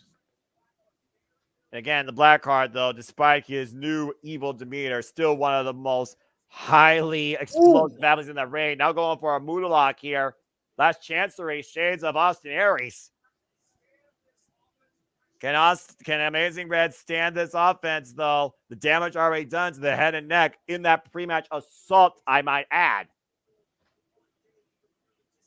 It ain't the first time that Amazing Red's been pre-match assaulted, though. Remember his matches with Low Key. He definitely knows how to take a beating when it comes to these long-winded affairs. And he's showing that here as he strikes back with Leo Rush. Whoop. Able to escape the kick. Catching Leo Rush up and over. Taking him with the tiaras. Beautiful Hurricanrana by Amazing Red. To your point, James. And again, JJ, experience, though, is always a heavy factor here. But we saw Amira in our opening match get the better of Kylie Rae. Oh, wow. Wow, DDT. God. God damn, I love that move. Cover 2. No. Beautiful DDT. Amazing Red has one of the best tilt-a-world DDTs in the business, I think. Yeah, I dare you to find another person to match up with for a tilt-a-world DDT that effective. You still didn't get it done, though, so it must not be that effective. Well, again, you talked about before the youth, but again, I talk about this unique manifestation where Leo Rush can probably endure more pain than normal. That was the first great power move here tonight by Amazing Red in this match. Now up to the top rope. Oh, look at slide on bomb rope through, though. Up and over Leo Rush. Leo Rush picking up speed again. Ducks to their knee. Combination offense by Leo Rush. Smashing with the forearm. Phenomenal blitz. Rush hour! The stunner off the bottom rope. Cover with the far leg. Kick out by Amazing Red at 2.5.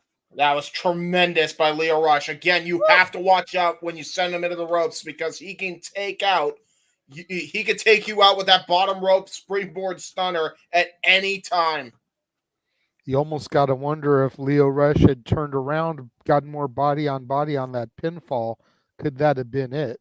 Absolutely. Fair point, JJ. Again, I mean, we look at the tail of the tape here. Amazing Red, clearly the more physically masked individual in this match.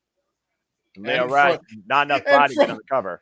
And from the looks of it, the most stable. Oh, what another stunner. That was just a brutal stunner by Leo Rush. Oh, my God. You talk about stability. How stable is Amazing Red's neck and head on his shoulders right now after that? Yeah, good point. Of course, Amazing Red has been in the ring with all-time greats, including Jacob Fatu, the Bastard Pac, Will Ospreay, Kota Ibushi, TJP, Alex Zane, and Leo Rush. Most of those names. Oh, look at Leo Rush perched right now, looking down, looking for that frog splash. The final hour may hit here. Wait a second. Yeah, man, this guy Looks like he's coming back down. Maybe he's not ready yet. What the hell is he playing here? Whoa! Look at the fall in. Amazing Red comes. Wait! Almost got with a 2 count. Look for the kick. Oh, Kyle at the rebound. Great spin, tilt-a-whirl, trouble in paradise by Amazing Red. Whoa. And into that compa kick! A compa kick! Speaking of low-key! And now he's going to the top rope! Up to the top, Amazing Red, where he's most comfortable. Frog splash! Frog splash! God, what a bounce! And a cover to win! Kick out! Thought he was going to have him after that frog splash. Yeah, again, that momentary impact, the bounce off the splash, the split second availability for Lio Rush to kick out there.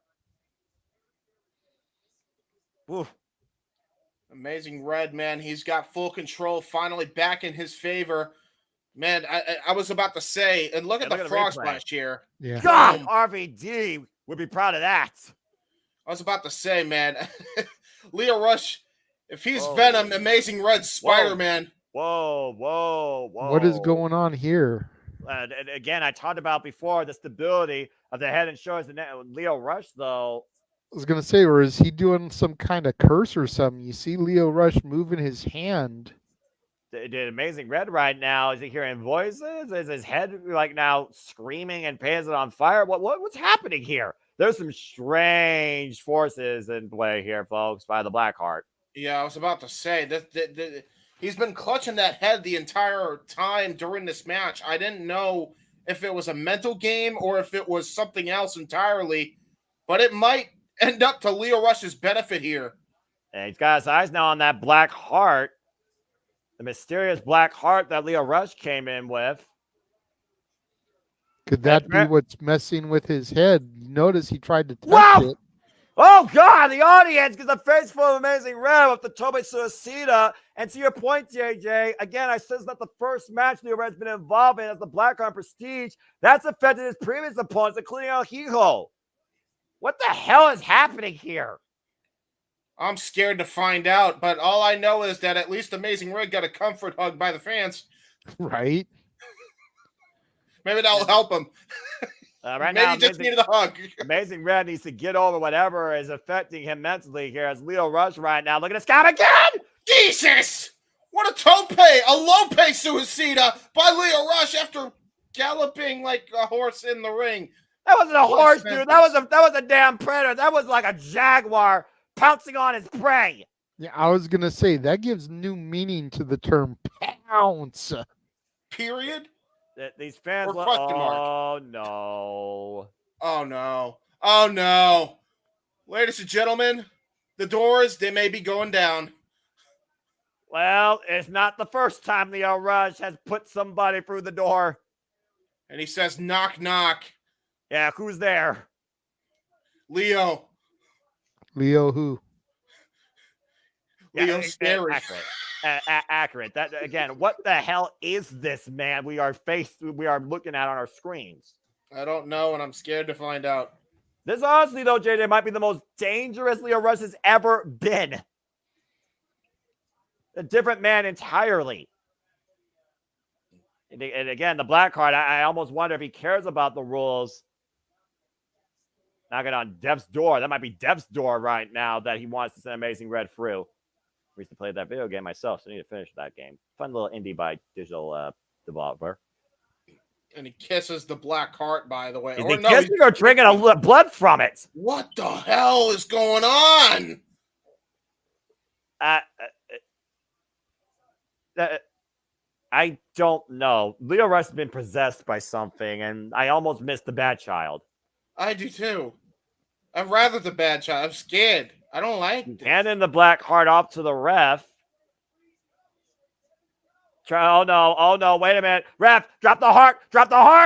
And Lio Rush trying to freeze the referee, what he just did to Amazing Red earlier. Amazing Red finally coming in and catching Lio Rush with a forearm. Someone send that Blackheart to, I don't know. And now has it in Oh, shit. Now the referee. Oh, no. The referee has been frozen. Oh, no. Well, now what the hell's about to happen here? It's no DQ.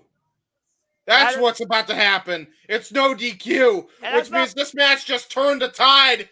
Pop-up power bomb by Lio Rush.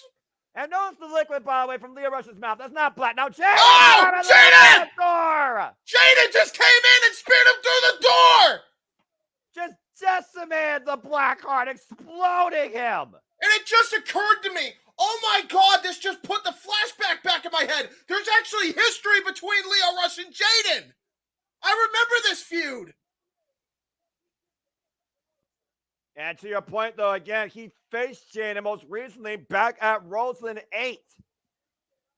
One of the earliest victims of the Blackheart. And Lio Rush felt that. Seriously, though, someone get that Blackheart. How do we unfreeze the ref? You take that necklace off, and that might actually be to Amazing Red's benefit here. I don't know what the hell we're witnessing here, JJ. This is beyond bizarre. I don't know.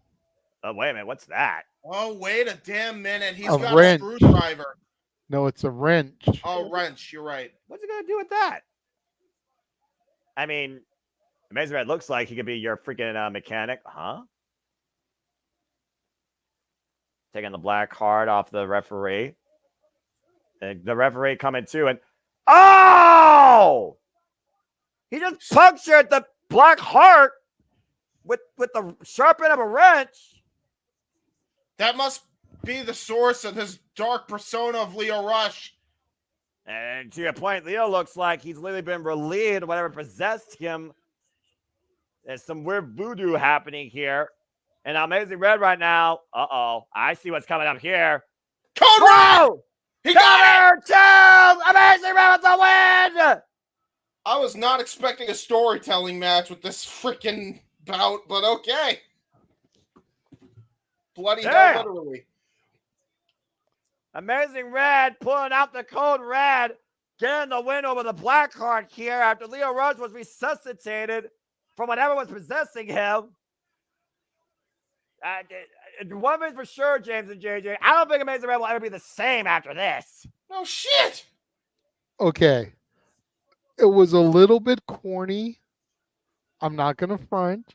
Right. But I also enjoyed some of the theatrics. Like, it was different. You know what I mean? That was definitely interesting. Yeah. And he just handed Lio Rush his first loss in Prestige Wrestling. Yeah. That's no small feat for Amazing Red here. And Amazing Red right now still trying to figure out what the fuck I just dealt with. Right? We're trying to figure out what the hell we just dealt with. And that's fair. I'm completely lost. I'm so scared and confused. And there's Lio Rush. The Blackheart coming too, and you almost wonder, again, is Lio Rush right now realizing what the hell just happened? I don't think he does. I think think that might be Lio Rush and not the Blackheart that's in the middle of that ring right now. Now, you sure about that? Yeah, he's not acting weird. It's almost like he doesn't know where he is. Temporary amnesia type of thing. Now, how long was he possessed by the Blackheart, pun intended? So I just have to throw this out there again. Like I said, I've got the comments up on the actual stream. I'm seeing what people are saying. Yeah. All the people out there that are saying this is overbooked, it was still less overbooked than a fucking AEW match. I'm just saying. Yeah, exactly. Especially one that has two brothers that are EVPs in it. Well, you can also say about WWE when it comes to their cinema theatric conclusions, or most of the last year of the Tribal Chief, we're going to play, this company does this, company does that. Noah, it looks like it's time for Athena versus Masha Slamovich. Oh, shit. And they're using AEW, Ring of Honor, and TNA footage to build it up. Oh, my God. This is professional wrestling. Because they were able to make deals with those companies. I mean, you got to figure the fact that these women are here, these performers are here. They had to talk to the agents. Oh, no doubt. They have contracts with these companies. So it's like, in order to do some of the stuff, you've got to be able to get the okay. It's no different than when TNA and even Ring of Honor back in the day had the TNA stars. PWG and Ring of Honor had the TNA stars coming. Yeah. They had to make deals. Again, you have to, purchase the licensing and get the rights. And again, we talked about before, Athena, the unstoppable, dominant face of Ring of Honor, the longest reigning Ring of Honor Women's World Champion in the company's history. Masha Slayer is the unstoppable, killing assassin, assault, of course, known as Russian Dynamite. They collide in Combat Clash PDX. It's the Ring of Honor Women's Champion Athena taking on Masha Slamovich, and that's next. I'm just gonna say these music video are probably the best part of this entire broadcast. I'm gonna be real with you, Chief. Oh boy, this is gonna be violent.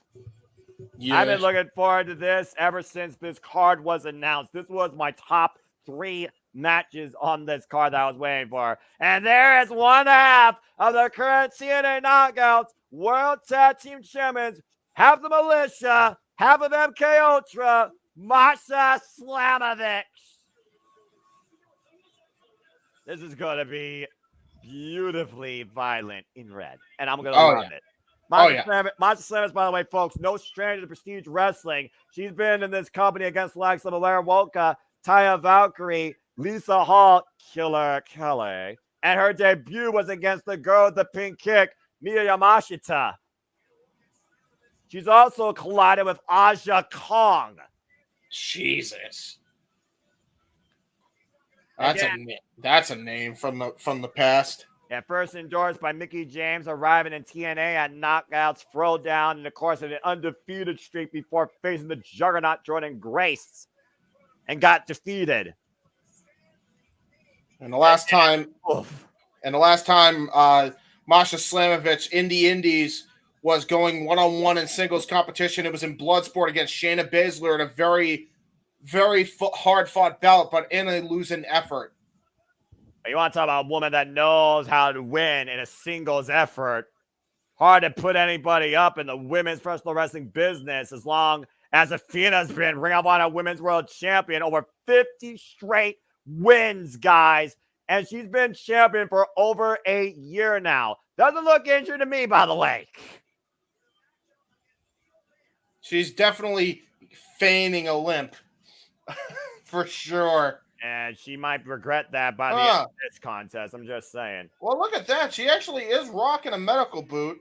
Yeah, I was gonna say she looks like she's wearing a boot of some sort that is not a standard wrestling boot. Easy for me to say. Fuck. Yeah, well, again, as an MMA competitor yourself, but also to your point, that could be used as a weapon, honestly. And this is Athena's 3rd match in Prestige Wrestling. First came in against La Guerra Loca, Taya Valkyrie, and defended the Ring of Honor Women's World Championship against Miya Yamashita in her last Prestige encounter. This is her 3rd match in Prestige. And Athena's been Ring of Honor Women's World Champion, get this, guys, 581 days. Wow. With 21 successful defenses. Jesus. And isn't Miyu Yamashita who Shayna Baszler is going to be going up against at the next Bloodsport? Yeah, yes, it is. And Miya Yamashita with a victory over Masha Slamovich. Last time Masha was involved in Prestige Wrestling was a joint show with Tokyo Joshi Pro alongside Killer Kelly. MK Ultra were in tag team action against Maki Ito and Miya Yamashita. And hang on, because Athena has a microphone, and again, she's got that medical boot. All hail the Minion Overlord, by the way. Oh boy. Let's be honest. About what? What? That's fair.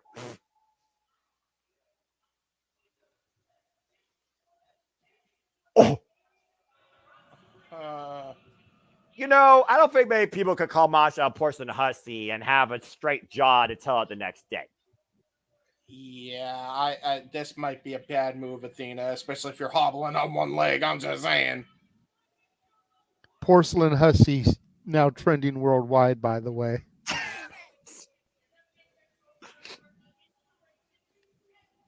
Oh boy. Of course, Masha Slamovich is now a 3-time TNA Knockouts World Tag Team Champion, former WXW Women's World Champion, former West Coast Pro Wrestling Women's Champion, former GCW Heavyweight World Champion.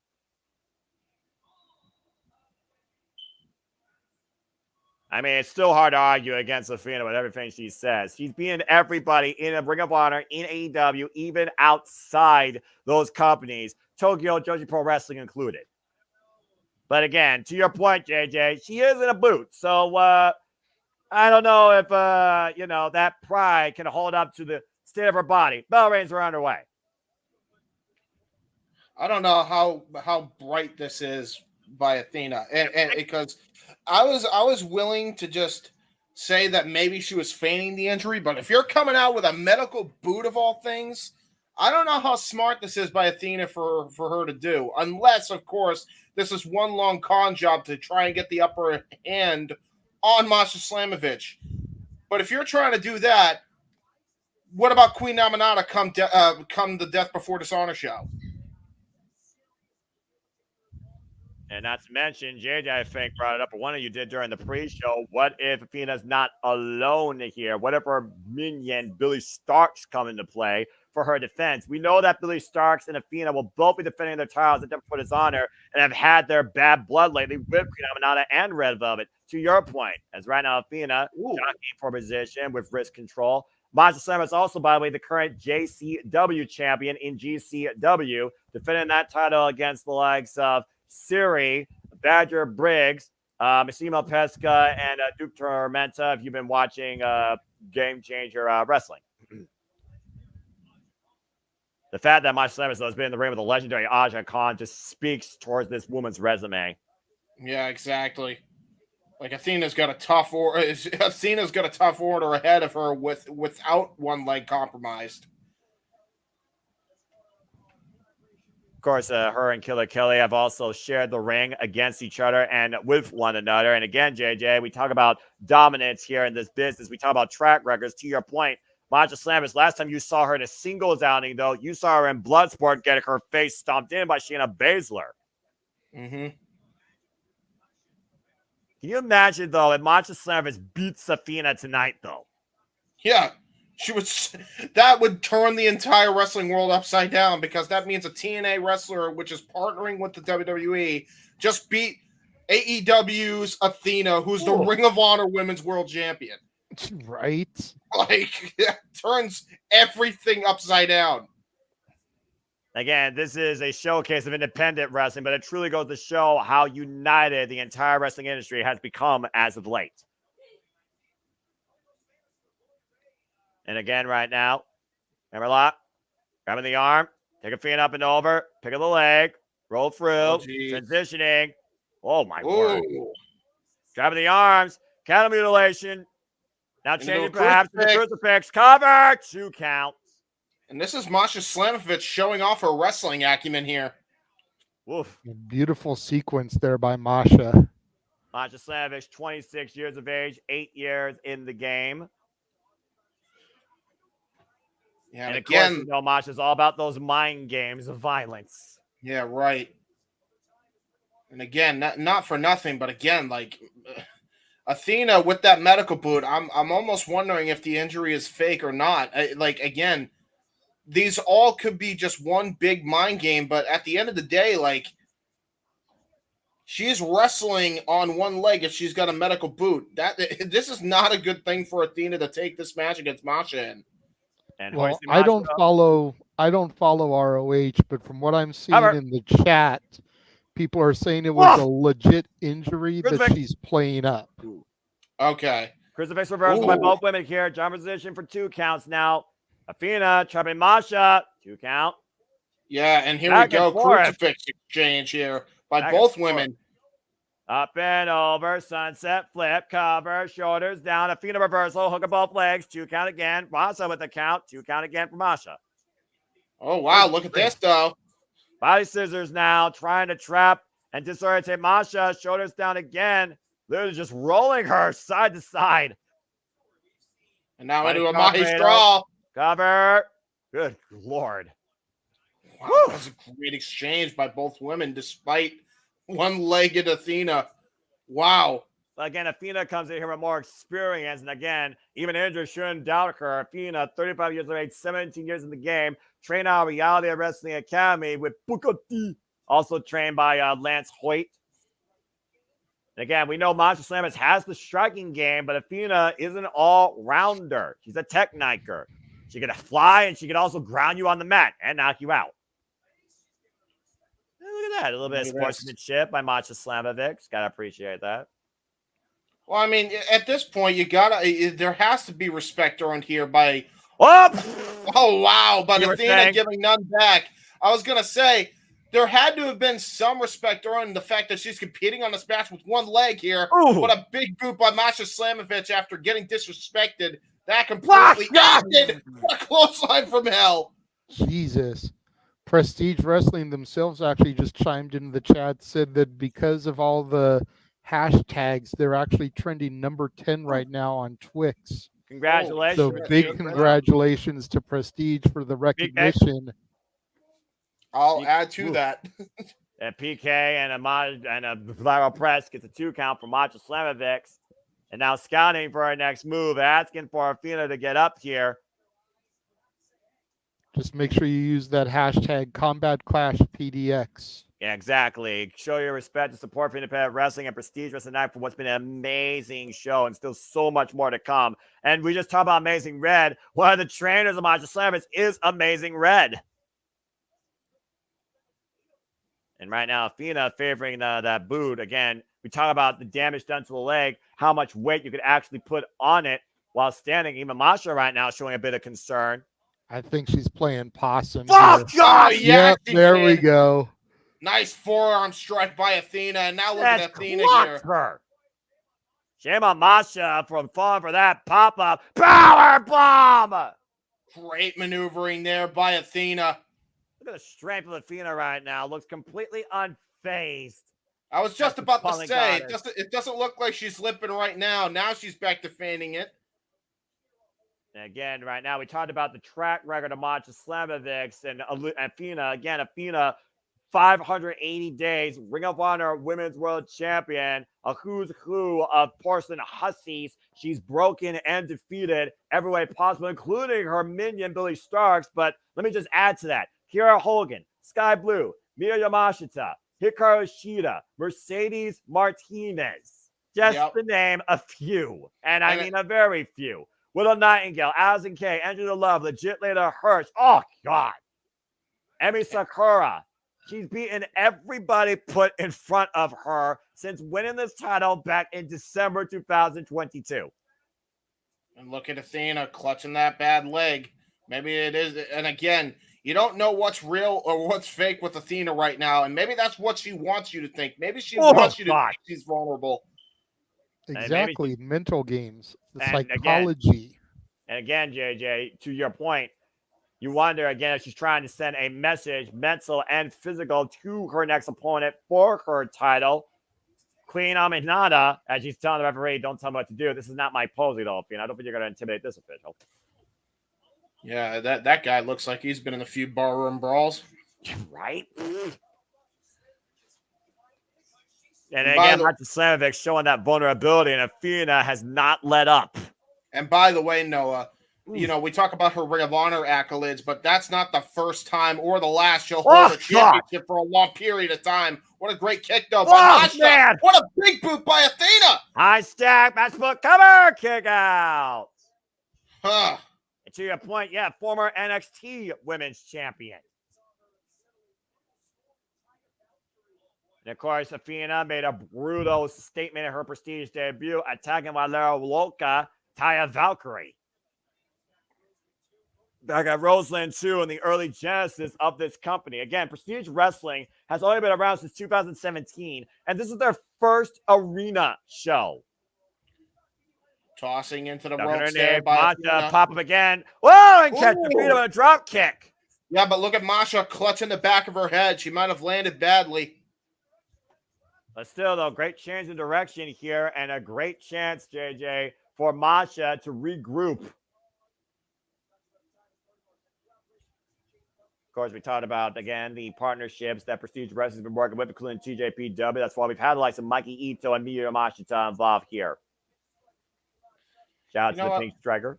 You know, I wonder, what if this is like Athena's, like, they're playing this up and this is like, yeah, this is my physical therapy, having wrestling matches.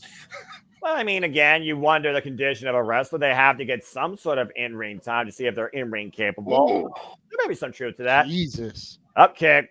Great modified offense here. Innovative offense here by Masha Slamovich. Following up again. And again, rising knee strike. Again, one of the most lethal strikers in the game, as we've talked about here. With the single leg boot in the corner. Looking to follow up, though. Rolling the copper kick. Yep. Cover lateral press and a 2 count. Yeah, we were talking about Amazing Red earlier. He hit the copper kick earlier. Good grief. But even if Athena is injured, I got to give Athena credit where credit is due. She has not vacated the title or put the title in an infinite limbo. She is still wrestling. Nor have they crowned an interim champion. Let's not put that word on the ether, but I agree. Drop down. Fourth eye, intensity, integrity, intelligence, and interim. Oh, she bit her ankle, did Athena. She used her leg to feign that advantage there. Gourd buster. Great gourd buster super kick.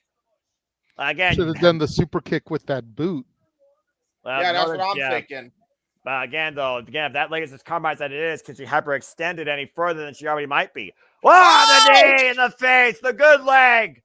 That might be it. Cover, kick out. Cocky cover by Athena. Only has herself to blame for that one. Yep. But again, is it a cocky cover, or is it a cocky cover disguised as a cocky cover because her leg needed to extend because it's in pain? And right now, transitioning into the submission, possible crossface or camel clutch. Trying to put down the Russian Dynamite, blow out the fuse on Masha Slamovich. I just noticed also a heavy kinesio tape on the right shoulder. And Slamovich, though, able to escape, now transitioning into her own submission. Whoa, my.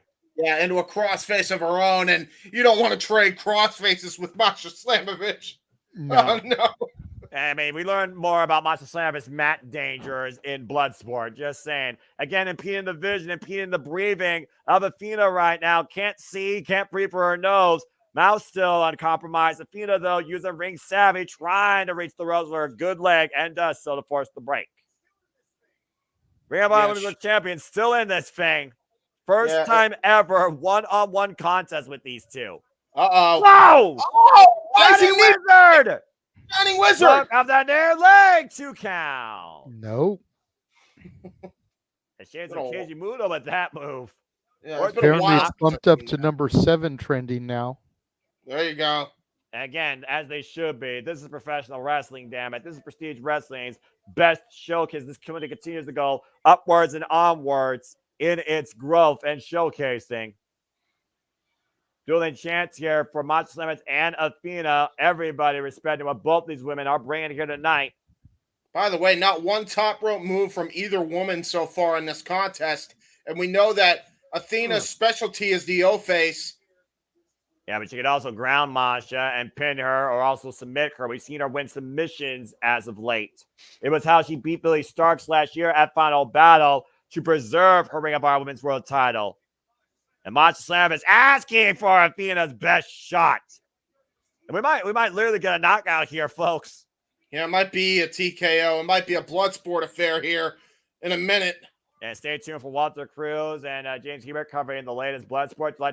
Spinning back fist, high kick combination by Masha, lighting up the Ring of Honor Women's Champion. Athena catching Masha, though. Simone Pile God! Covered. 2. No. Wow. What? How Masha kicked out of that, even Athena is beyond shocked. I don't know. Pure resilience, pure perseverance. That Russian Dynamite has not been extinguished yet. That is Masha Slamovich. Crowd chanting, this is awesome, and I thoroughly agree. Yeah, Chad Broom is saying that this is the match of the night so far. I'd be hard-pressed to disagree with him at this point. Between the 6-way and this, and Shelton Benjamin and Mike Santana, that's the top 3 right now. But yes, I think this match has definitely taken the cake so far. Which, by the way, this entire card has been great all night, so that's saying a lot too.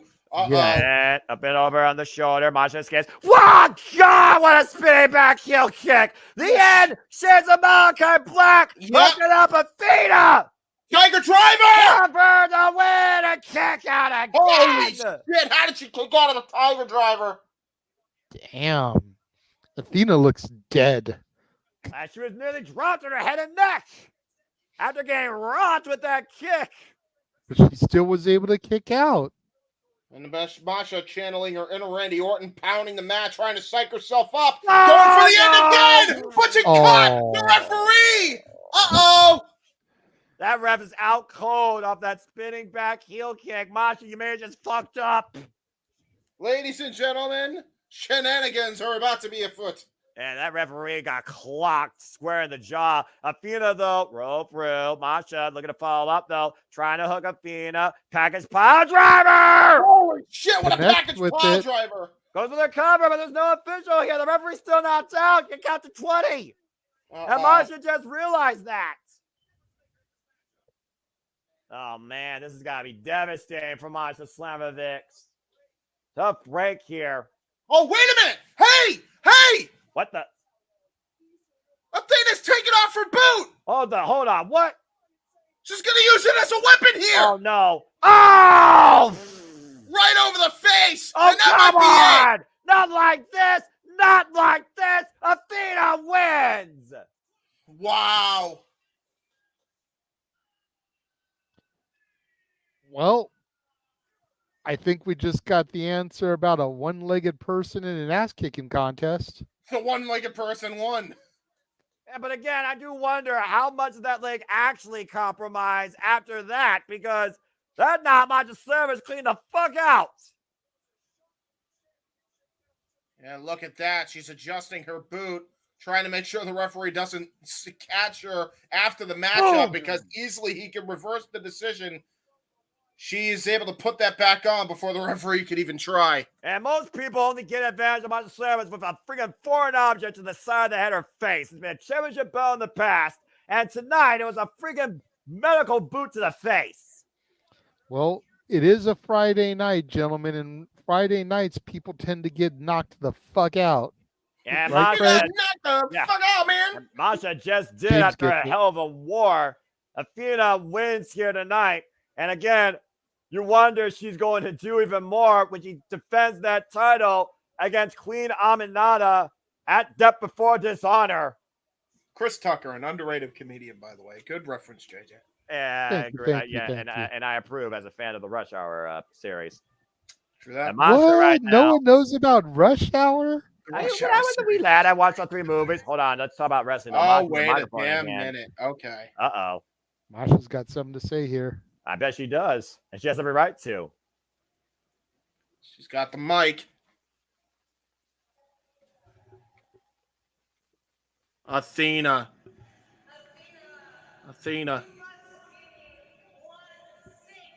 Damn! She must be one sick bitch.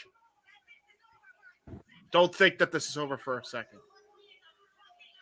I want you to look me in the fucking eye and know that every locker room, wherever you go, you will see my goddamn face, Athena. Oh, boy.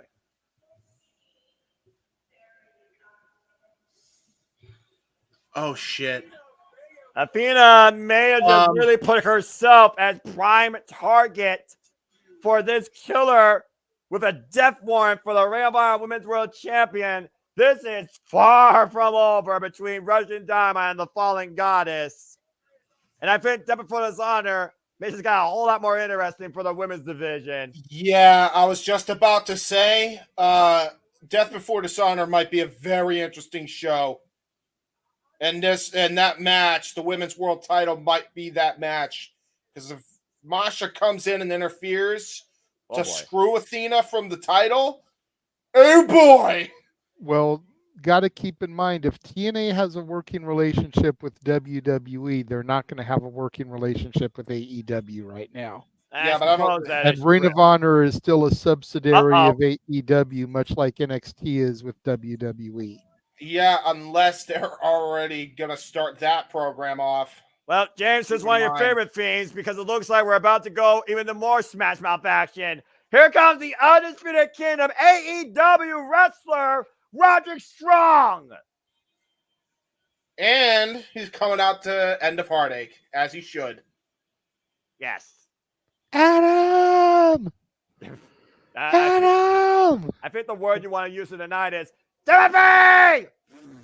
Timothy! Timmy! Timmy! Damn it, fucker. You fucker. Noah! JJ! Noah! James! JJ! Timmy! All right, that's enough of that. Timmy! More people's eardrums out. Wilma! God damn it. We brought Damn it, Jeff James, you freaking idiot! That was Jeff. That was Jeff. Damn That it, was Jeff, Jeff. you freaking idiot! What about JJ? You bet. You know what? Never mind. Let's just get ready for this. Aw, you had the way up. All right, fuck it. Damn it, all of you freaking idiots! There you go. Oh boy, Roderick. All right, we'll just wait for when Thea Hale defeats Roxanne Perez and no one needs to buy a Chase U shirt.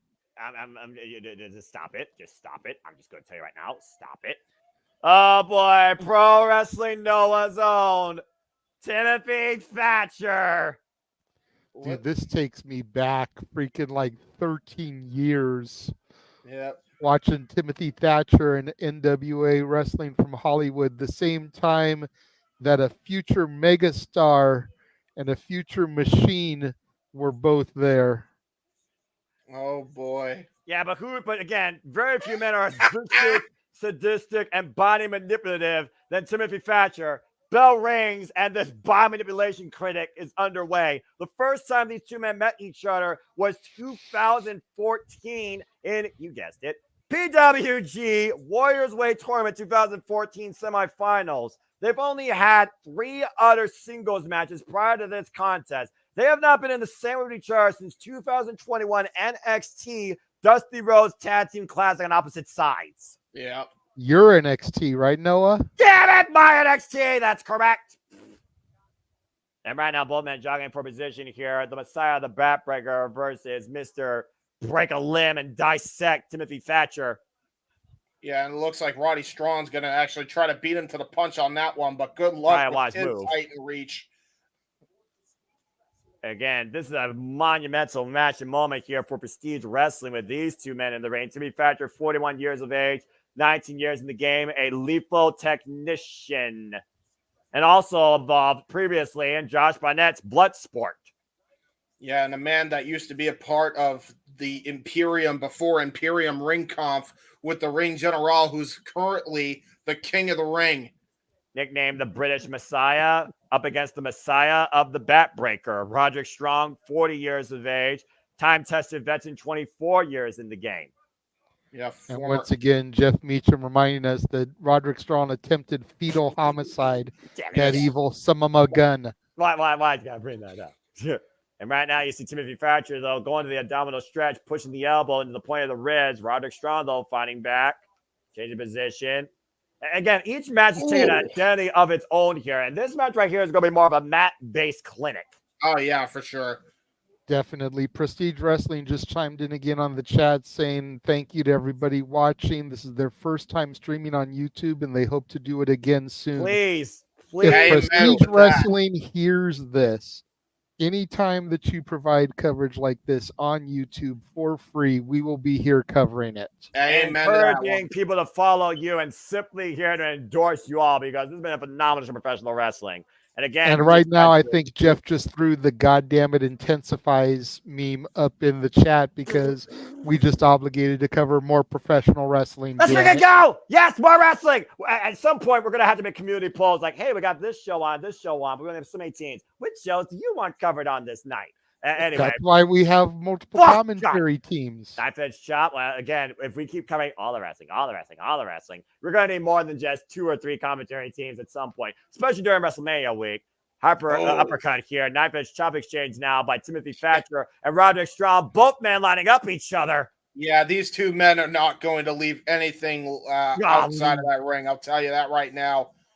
Oh, and again, body shot, though, and bringing the hammer down to Roderick Strong's back. Timothy Thatcher, former two-time GHC Tag Team Champion, WXW United World Wrestling Champion, Evolve Champion, DDT Ironman Heavy Metal Champion. Just name some of his accolades. Yeah, but compared to Roderick Strong, Roddy has been in the game for a very long time.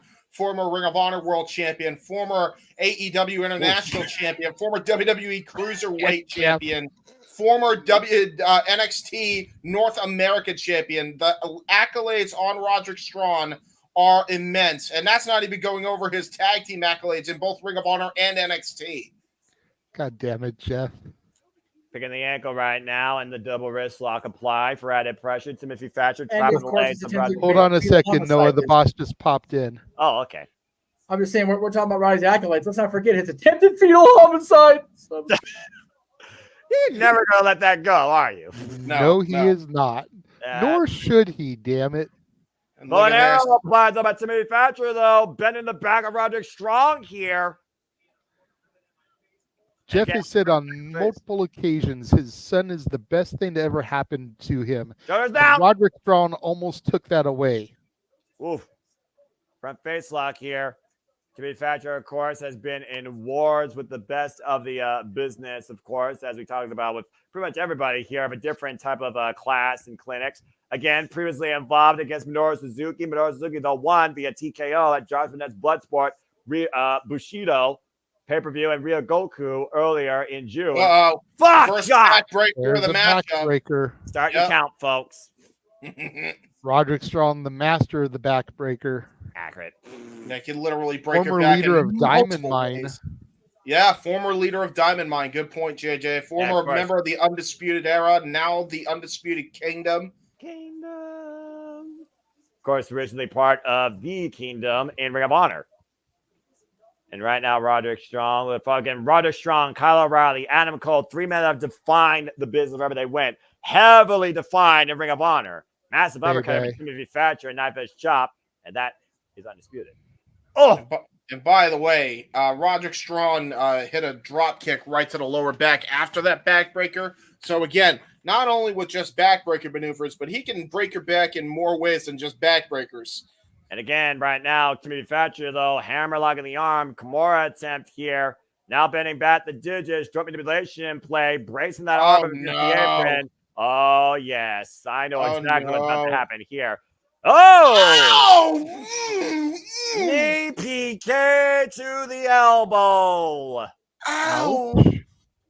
That's bone-on-bone impact, by the way, as Timothy Thatcher does not wear knee pads or elbow pads. Oh, that's right in the funny bone. There's nothing funny about it. Oh, no. Yeah, it's a whole different emotion that comes out from an impact like that. As I hit my knee on a glass table earlier, and I was not very happy about that. Hook of the leg. Gets a one count. Barely, though. Damage done, though, to that left arm. This is Roderick Strong's second match, by the way, in Prestige Wrestling. Previously involved against Kevin Blackwood, a very familiar foe for one Timothy Thatcher. And he did beat him. Roderick Strong currently 1-0 in Prestige. Timothy Thatcher, though, this is his third match in Prestige. He also comes in here undefeated, beating Robert Monter, Josh Alexander, and Alex Shelley. Those are three names that are no slouches in the ring either, my friend. No, not at all. Massive uppercut on the corner here as Timothy Thatcher takes control of Roderick Strong. Again, this is their fifth one-on-one encounter in their respective wrestling careers. Massive uppercuts here. Knife edge chop with a good arm, though, by Roderick Strong. Trying to regain fielding. Takes Timothy Thatcher off his feet and tees off him now. Blasting away at his head. Yeah, taking a little page on a SmackDown versus Raw 2007's playbook with those with the headlock takeover into the punches. Still one of the greatest video games of all time. Don't at me. Oof. They just got themselves a $35 super chat for this card they've presented so far. Good for them. Support wrestling. Support Prestige Wrestling. Keep supporting. Keep growing the business. Absolutely. The wrestling business thrives off of shit like this. Damn right. You know, WWE, AEW, even TNA don't need your money the way these companies do. So show your support. Preach. Kevin Blackwood also previously faced Timothy Thatcher and beat him as well. Arm wringer, bringing Roderick Strong down hard on the mat with the damaged arm. And the assault, of course, constantly focused right now on the left arm of Roderick Strong. A far cry here for the Messiah right now, suffering his own heartache. Timothy Thatcher, by the way, with the height advantage against Roderick Strong, as you look at the tail of the tape here in the ring. Now look at this. Oh, no. Oh, he's stopping the wrist right into the canvas. Thatcher is absolutely just sadistic in that ring, man. We talked about before this man's MO, okay? There's a reason why we talked about what he is. And look at Roddy now, just trying to gain control on the ground here, almost MMA style, trying to just make sure to stay away from the grapples of Timothy Thatcher. Because once he gets you in a hold like this, it's bad news. Well, and though we also talked about again, though, JJ, Roderick Strong is more stronger on the mat when he has his opponent down. He needs to find a way to protect that left arm and compromise the back of Timothy Thatcher, who again is applying heavy joint manipulation to those fingers and digits and bending back on the already compromised elbow. Driving those fingers into the mat. Ow! Did you see the veins popping on Thatcher? Dude is no slouch. No. And he loves it. He doesn't skip arm day either. Again, this guy with no mercy being shown. Roderick Strong, though, again, teeing up against Thatcher. You finally would go for the cover. Again, though, Thatcher trapping that left arm, but Roderick Strong trying to trap the wrist. Again, the fingers, though, compromise. Look at the cinch-in, possibly a cross arm breaker, Fujiwara armbar, driving away against Roderick Strong. And Roderick just trying to preserve that arm. As far as I know, there's no Undisputed Kingdom here either. There's no Matt Taven or Mike Bennett. So no one's coming to Roderick Strong's aid. No. Oh, my gosh. Look at the way he's hyperextending that arm right now, literally straightening it out and pulling back on it. Oh, my God. The way he was able to just contort him and almost get him in a hammerlock. But look at that. Straight to the nose. The referee didn't see it. He clutched the nose just to get some separation. That was smart by Roddy. I mean, a desperation offense, but I still call it effective. Sometimes you need to do that just to preserve yourself. We talked about a one-legged girl in a ass-kicking contest. We got a one-armed man here right now in a mat-based clinic. Yep. One-armed man. That was the fugitive. Great rising knee strike by Roddy Strong. And Roderick Strong wants to finish this one as quick as possible. Let's not forget, Roderick Strong was just recently in a #1 contenders match for the Ring of Honor World Championship at Deporters Honor against Shelton Castle. Oh, wow. And follow up with a knee strike. Yeah, that he was just stopping a mud hole in Timothy that Cover, time. shoulders down, and a kick out by Thatcher. Uh-oh. Oh, no. He got caught again. And now into a Fujiwara armbar towards into the apron here. And again, that may cost Roderick Strong dearly. By the way, in case you are wondering, spoiler alert, 3, 2, 1. It will be Roderick Strong versus Mark Briscoe for the Ring of Honor World Championship at Death Before Dishonor. Jesus. Okay. I'm ready for that one. And right now, Timothy Thatcher trying to come back in the ring. Roderick Strong, though, pinpoint kick to the midsection, though. Again, he may have a bad arm, but he can still get the kicks in. Yeah, but how much damage has been done? Yeah, the same midsection he was targeting with those stomps earlier, Noah. Again, we talk about that sick, sadistic side of Thatcher, but again, according to Jeff, Roderick Strong might be just as sick, sadistic. Big chop. Yeah, I'll tell you right now, though, he is absolutely outmatched when it comes to Thatcher. Oh, my Lord. Man. And Knife Edge Chop's looking to light up Thatcher here, and that might be Roderick Strong's saving grace. Now looking to hoist Thatcher up. Oh, again, though, going back to the arm and hand. Jesus. And now locking the arm in the top rope, and Roderick Strong in a world of trouble again. You know, if Roderick Strong doesn't figure out something here, Timothy Thatcher might literally take this man's arm off. Yeah, I was about to say. And if he's going up against Mark Briscoe, you don't want one arm for a world championship match. No. Timothy Thatcher has just been unrelenting, but it's exactly what I expected from him coming into this match.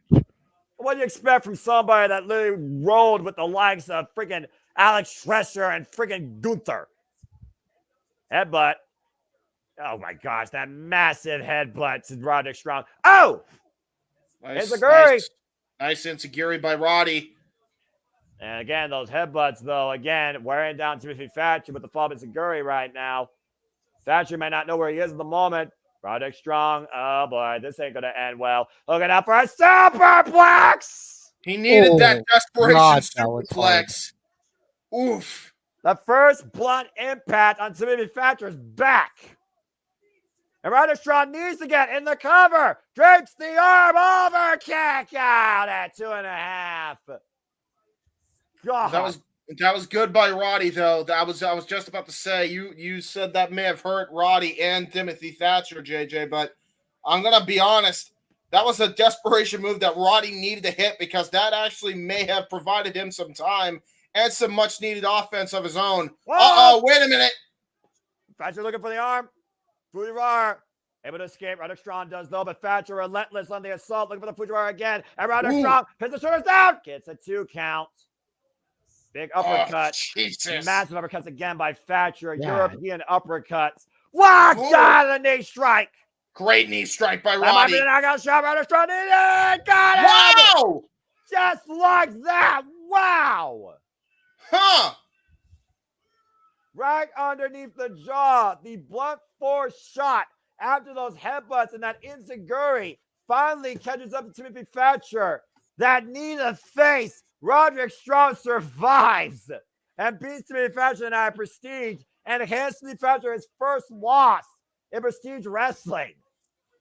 Yeah, survived, I think, was the key word there, Noah. Yeah. Golly. I hope these two run it back sooner rather than later. And please and thank you, by the way, as the record now one-on-one with these two stands 2-2. The Messiah, the backbreaker, without a backbreaker tonight for the win, catches Timothy Thatcher with a sick knee to the face. Yeah, run this back at AEW, Prestige, wherever you can hold it. Tremendous match here. We need that best of 5. I'm telling you, that was awesome. A short-range sick kick of sorts as you see Thatcher stumbling to his feet. Congratulations to Roderick Strong, but a hell of a match endured and brought forth by both. We wonder next time we'll see Roderick Strong maybe challenging for the Prestige World Championship and Ring of Honor World Championship. Imagine that. Well, coming up next, 4-way tag team action here on Prestige Wrestling as Combat Clash PDS continues. Hey, look, it's Avatar Man. Hey, Jeff. How you doing? I always wanted to move to Portland, but these sick Portlandians fist bumping that attempted fetus killer. I can't deal with it. Jesus Christ. Awful. Over 1,500 people watching Prestige's stream right now. I love it. That's fucking tremendous. I love that. That's awesome. That's so cool. Oh, boy. We ain't done. No. As Avatar Man, would you mind staying on for this match so I can go grab dinner? Sure. All right, gentlemen, I will see y'all for the main event. Well, this is our semi-main. Appreciate you, JJ. This is our first of 2 title matches here, guys. This is for the Prestige Tag Team Championships, and you are looking at a previous Prestige Tag Team Champion duo in Cody Chun and Guillermo Rosas. This is C4. Well, I'm not going to remember those names at all. Yeah. I'm gonna... I get it, guys. I get it. C4, by the way, are the inaugural and the 4th 2-time tag team champions in Prestige Wrestling history. 2-time? And those titles for a combined 278 days. C4 lost the titles to the current champions coming in tonight. You might know them as Sinner and Saint, who just signed to TNA Wrestling. Okay. It's all making sense. Again, we are looking at the inaugural tag team champions of Prestige Wrestling. Won these titles first back in February 2022. Midnight Heat. It's a hell of a match, by the way, too, against 503 Machines, Levi Cooper, and Malcolm Fix, and Alex Sane and Jaiden and Midnight Heat. A 4-way to determine the inaugural champions could determine the next champions tonight in another fatal 4-way contest. Speaking of previous tag team champions, to your point, James, here comes Midnight Heat, who beat C4 in their first run to become the second ever Prestige Tag Team Champions. Eddie Pearl and Ricky Gibson. They held those titles for 65 days before they were vacated, and the Midnight Heat earned them back. Midnight Heat also coming in here as 2-time previous Prestige Tag Team Champions, holding those titles for 191 days. I'll be real. I mean, I don't know about the pink and baby blue, but hey, Midnight Heat looking pretty good. I mean, if the Outrunners can pull it off, I think these two can. Why is he mooning? Why is Eddie mooning the crowd? Don't ask questions you're not going to get answers to, bro. Okay. That's a very pink ass, I will say. And now here come MXM. Yes. You remember these two men? I do. Mansoor and what's his name now? Mace? Is it still Mace? Mace. It is not Mace. It is Mason Madden. Mason Madden. Thank you. I must say that was a dog shit gimmick. Anyway. You are not wrong. You know what? You're not wrong in that, to be fair. That's right. These two, of course, who have been in and out of Global Championship Wrestling and Deadlock Pro Wrestling, including a match against the Motor City Machine Guns. These two are nobody to sleep at. Coming in here as the only team not par Prestige, not former tag team champions, and this is their Prestige debut. And they could shock the world here. It's not the first time where we see a team, shock the world. Remember, the last time we saw a 4-way tag team clinic, TMDK, who were the least favorites going in, actually won the New Japan Strong Tag titles. So it very well could happen and be the same here for MXM. MXM looking for their very first tag team championship as a tag team in their wrestling career, by the way. Mm-hmm. Making headlines ever since leaving WWE. Yeah, and pro wrestling and gaming. The gaming world, they've been taken by storm as well.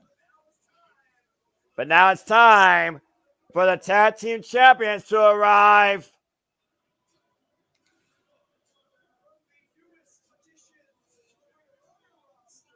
From the newest additions to the Ring of Honor roster to look what they're wearing, guys. The newest addition of the TNA tag team roster, Sinner and Saint, our current Prestige tag team champions. Wait, are they in Ring of Honor and TNA? No, MXN's in Ring of Honor, you goober. Oh. Yeah, wait, what? James, keep up. MXN went for Ring of Honor. They are part of the Ring of Honor tag team roster. Sinner and Saint are part of the TNA tag team roster. Keep up with your history, bruv. Okay, didn't know. Sorry. Good grief almighty. Sinner and Saint, who have been the Prestige tag team champions now for 190 days after beating C4. Judas Icarus and Travis Williams, who have taken the world by storm, especially with their arrival in TNA Wrestling. I'm curious on what they're going to bring to TNA Wrestling because I'm at least familiar with these guys as you are, Noah. But I'm looking forward to what they do. These guys, of course, won the tag titles back at Roseland 7 and are going into their fourth defense tonight with successful defense against the West Coast Wrecking Crew and C4 in a best 2 out of 3 falls match and the Hammer Brothers. So if they're C4, does that mean they're going to explode or just have really bad taste like the energy drink? I mean, the energy's been at an all-time high tonight, and I think we're in for a good time with this fatal 4-way action. Now, whether or not it's Lucha rules or anybody can tag it at any time, 2 people legally at the same time. Again, this referee's got his work cut out for him. You're looking at 3 teams of Prestige, all tag team champions of their own right. And MXM looking to make a statement in their Prestige debut. Yeah, and I mean, you got a 25% chance of winning. But when he had these guys in, It becomes 30. Sorry. Oh, God, don't start that. I was Don't waiting start for that that. one. Shout out to former tattoo champions of their own right across the business, Steiner brothers, Rick and Scott Steiner. Scott Steiner, goddamn him. He's ruined everything, including math for me. I mean, well, math was already complicated, and then Steiner invented the new math. Talk to me about complicated. Like, Don't talk about complicated math. I took 4 levels of calculus in college. You know what, Bill? I'd rather have Scott Steiner be my kid that's teaching this core bullshit they're teaching the kids now. Yeah. You know what? That's why we have new algebra now, because Steiner added instead of subtracted in that equation that he did at Sacrifice. It all makes sense. Scott's fault as usual. It's all Scott's fault. Yeah, everything is on wrestling. That's right. Everything ties back to wrestling. I've been telling my son's mother that for 15 years, and she doesn't understand. Go figure. Yeah, well, she's an idiot. Anyway, look at the size. I just want to put this out. Look at the size of freaking Mason Madden. My God. Yeah, dude. He's just such a ridiculously big person. It looks like he belongs on the Madden NFL roster. Right? Again, this is literally dominantly a home field advantage for Prestige Wrestling. MXN coming in from the outside. They are the away guys. This is their arrival in Prestige Wrestling. And it looks like so far they're not very welcomed. No. And now going for a hug. That's a hug. Got to get up here what they want. The new best friends. And look at this, man. Mansoor, his story is so inspiring, man. I love it, man. I love it. I mean, you want to talk about a guy who absolutely made waves in the pro wrestling scene by just a few matches. When he made his debut at that Saudi Arabia show, it's been smooth sailing ever since. And now he's getting to live his dream here, whether it's on the Indies or WWE. It's awesome. Exactly. God, what's happening. They're going here. And it looks like it will be 2-man legal at the same time, but you can tag out to anybody at any time. First Premier submission wins the Prestige Tag Team Championships. The champion, Sinner and Saint, newly signed TNA talent, defending in fatal 4-way action, including against the very team they took the titles from, C4. And right now, C4 kicking things off here with MXN. Nice Manhattan drop there by Mansoor. I don't know who he's delivering the Manhattan drop to, but nice reversal. Up and over. Good agility shown here in the drop down. Ooh. And on his feet. And again, this is what makes Mansoor so dangerous here. Whoa, struck a pose. Still doing the Maximum Male model stuff. You got to love it. I mean, Tyler Breeze was once gorgeous. I guess Mansoor's trying to be that now. Hey, you know what? Oh, God. Oh, Manhattan drop by C4 guy. Drop kick. Cody Chung right now taking control here in the early going. And now Cody Chung strikes a pose. Okay, so who's judging here? Bunch of freaking posers. I was about to say a bunch of freaking posers. Exactly, Jeff. And I give that about like a 2 out of 10. I walked right into that. And Mansoor right now a little bit upset. Yes. And he's elbow dropping the canvas. He's pulling a Ric Flair, and so is Mason Madden. What the hell is Mason? And spinning around. No idea. It is gone. We need Mean Gene. There goes the laundry. I was about to say, is that the laundry, or is that his best impersonation to try out for the Olympics lawn throwing competition? Yeah, Cody Chung a little thrown off by this here. Yeah, but shit. I don't know what's happening again. I love this so much. I love fucking professional wrestling. It's so much fun, independent. Oh, and a knee straight to the back. Oh, God. Got decked. Midnight Heat trying to pull the heel tactics. And look at Sinner and Saint, though, the defending champions, dragging him into their corner. Yep. Tagging in. Again, it's 2-man legal at the same time. Tags are legal at any time. And now Midnight Heat and Sinner and Saint taking out the other 2 teams here and tagging each other's corners. Well, that didn't work out. Now did it? Oh, God. Let's not come in there and felt it. Midnight Heat and C4 just had all sorts of backfiring. Kick to the midsection. I think they fucked up. Because Woods, though, gets caught. Uh-oh. Oh, got tagged. The biggest man, Mason Madden, taking him down. And now Mansoor back into the ring. Was able to get the legal tag. And I don't know who's legal at this point, though. Oh, God! Double super kick by Jim, Sean, and Mansoor. Oh, and now it's all breaking down. But look at the strength shown by, oh, God, Rosas and Madden. Are we operating under lucha rules? I don't even know at this point. I mean, why not? Four-way tag team debacle. How about what the hell? Uh-oh, four-way pose down. C4 and MXN. Strike a pose. There we go. Take a picture. It will last. Oh, no! Oh, no! Oh, my C4. Oh, no! Damn it. MXM almost lost the match. And C4 almost regained the tag titles. That's what you get for posing, you dumbasses. That's quick second. A Manhattan drop now by MXN. Double team here, my man Sora. Now Madden following up here against Chen with the hip attack. And again, that's a whole different pose. Wow. I tell you what, this team certainly is very entertaining and flamboyant. Cover with the showboating. Gets a 2 count. I'm getting flashbacks to Lodi and Lenny. You're right. Oh, my God. That's not Lodi and Lenny. They're on SmackDown. They're called Pretty Deadly. Yeah. Yeah, well, I think these guys are more effective with the double chops. Yeah, Jed Shund absolutely didn't do himself any favors with MXM. Now look at this. Rope root. And then Sora, though, again, countering, though. Brings it back up to his feet. Up and around. Catches with the Enziguri and Mansoor down. Rolls towards C4's corner. Tab made now to Guillermo Rosas. Apologies if I screw up that name. It's hard to read. I'll just call him Rosas for short. Yeah, Rosas, that's fair. And Rosas and Shan right now with the double team here on Mansoor. C4 chance raining out, hoisting him up. Rock kick! Vertical drop suplex combination. Covered to win the titles. Gets a 2 count. Tremendous tag team offense. Very basic tag team offense by C4. This match is awesome. Sometimes it can look pretty and effective. Yeah, you know, two things work at the same time. And Midnight Heat dropping the second rope out from Rosas, taking advantage of Mansoor in their corner now. Again, Midnight Heat not the crown favorite here, in case you haven't figured it out yet. Midnight Heat treating him like Carlos Mencia in the comedy clubs. Looking for their moment.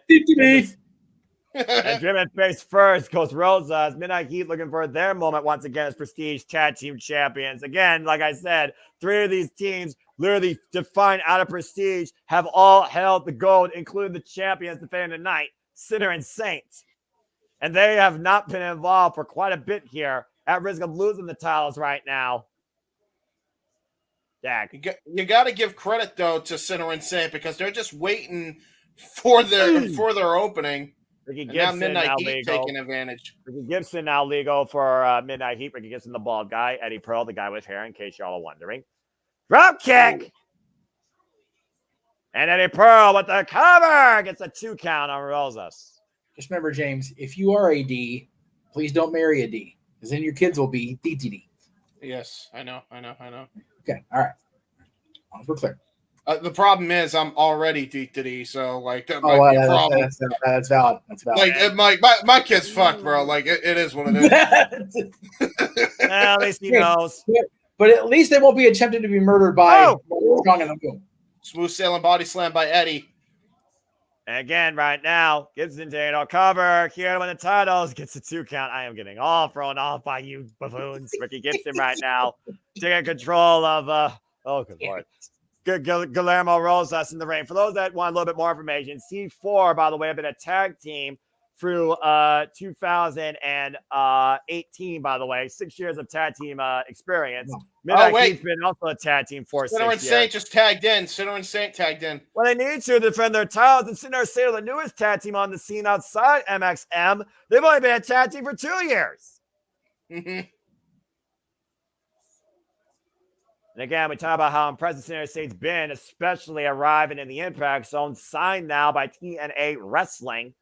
By the way, is Saint, I assume this guy's the Saint, or which one's the Saint? Is the bald guy the Saint? Well, I'll tell you this. Hair guy's Judas Icarus, bald guy's Travis Williams. And right now, Sinner and Saint, combination, running forearms, sidestep. Oh, my gosh. Nice low and up. Cover off the ledge to retain, gets a 2 count. I love that shot block clothesline combination. That's an innovative version of that. And Judas Icarus right now, legal for Sinner and State as they've isolated one half of C4. Guillermo Rosas, who desperately needs to make a tag, if particularly to his corner. Yeah, for sure. Again, Sinner and State took the titles from C4. They know how to beat this team. C4, though, once again, trying to fight back in this. Ninth Edge Chops not going to win out of Judas Icarus. And looking for the tag to Chen. Again, denied. Keep it in towards center. That's underneath. And cuts the chop. And a stomp. Stomp to the hand. Stomp to the foot. Wait for the shot. What a headbutt. And he just fights it off. What? What a lariat. That was an awesome lariat by Rosas. Wow. Inside out. Upside down. And both men down. And the Sinner does not know where the hell he is. Raise your hand. You're a sinner. I can't. I don't know where I am. And make a break time. Either of these teams desperately need to make a tag. My head him hurt. I don't know. And Midnight Heat wiping out Champ, preventing Rosas making the tag to Kim. Rosas making the tag to Mansoor, refusing to tag Midnight Heat. Oh, gosh. And now Travis Williams in. Manhattan drop. Super kick follow up. Again, even if it means giving up the title to somebody outside Prestige, C4 does not want to see Midnight Heat win these titles. And now here comes Jay Chun, I think. That's correct. Follow up, single leg drop kick. What the hell was that spinneroonie, huh? I can dig it. Wiping out Ricky Gibson and freaking Madden taking a cheap shot in the jabs by Chen. Following up. What is this? Take out.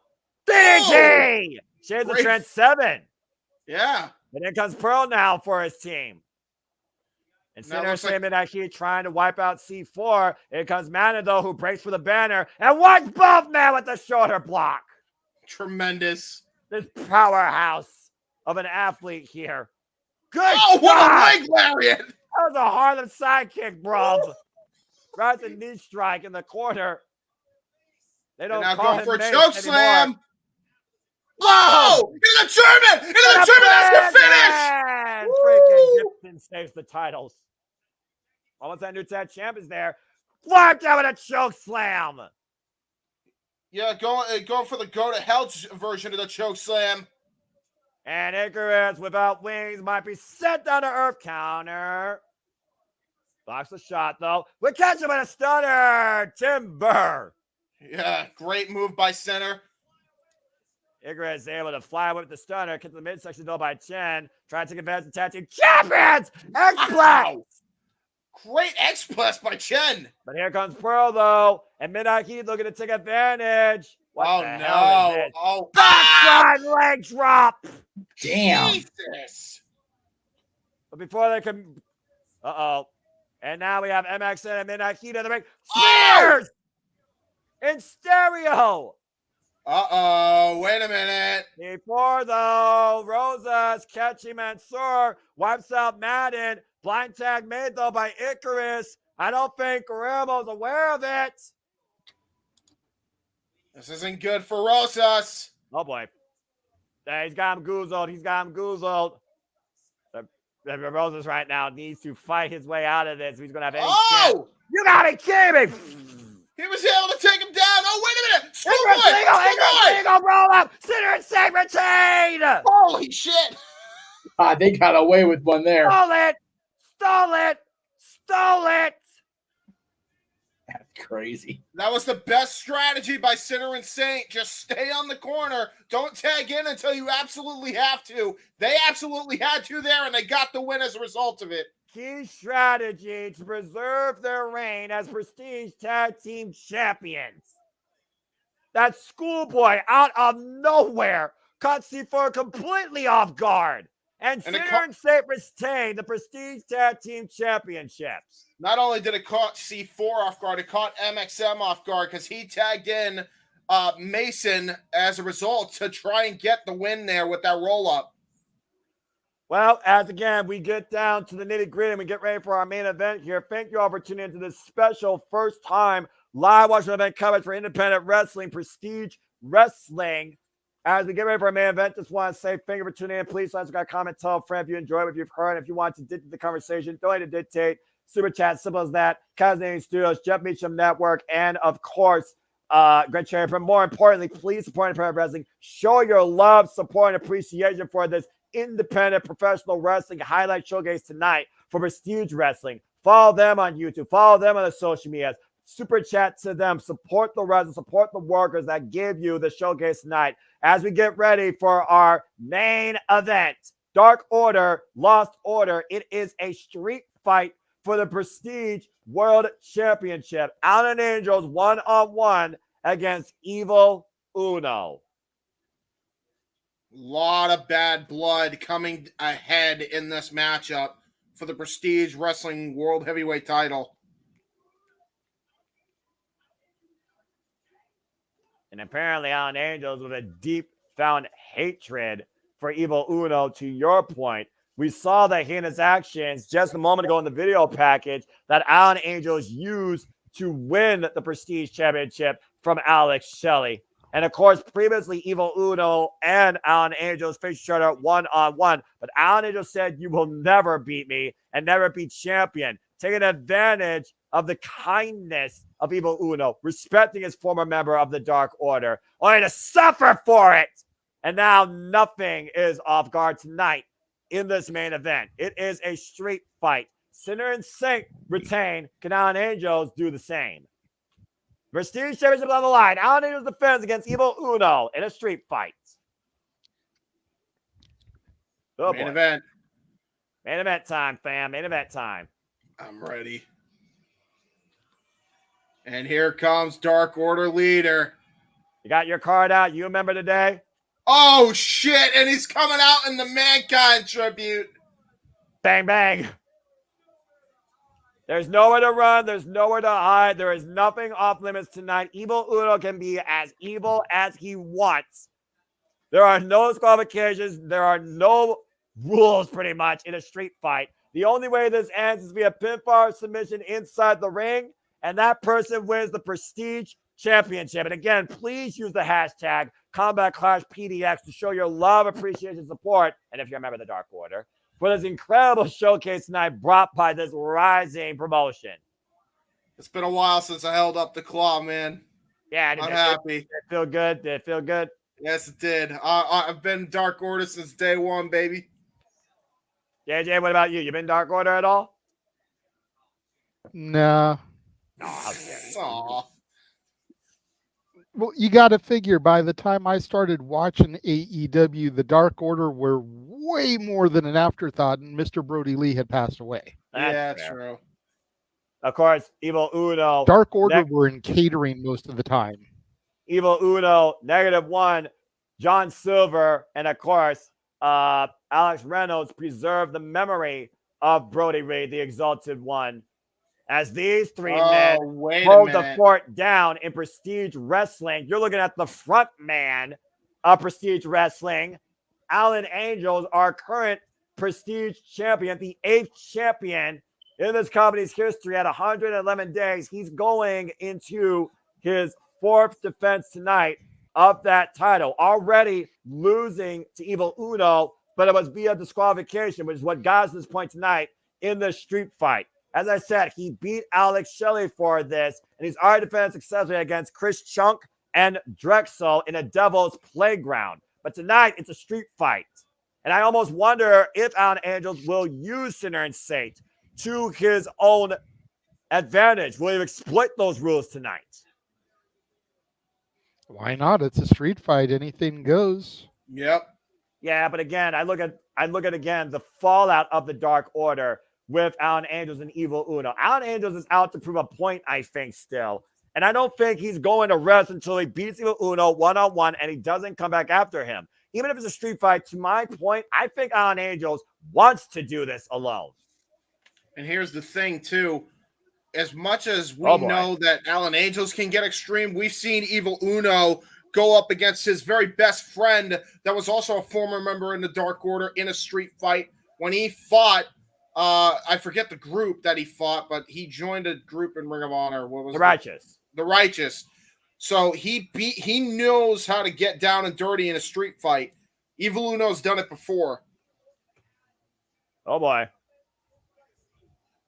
Looking to cement his legacy here in Prestige Wrestling. You can't argue with results as long as Alan Angel has been champion here. Yeah, not for nothing, but I mean, when you have two competitive matches with one of the best bout machines in Kenny Omega, you're no slouch. There's a reason he's the Prestige champion. Oh boy.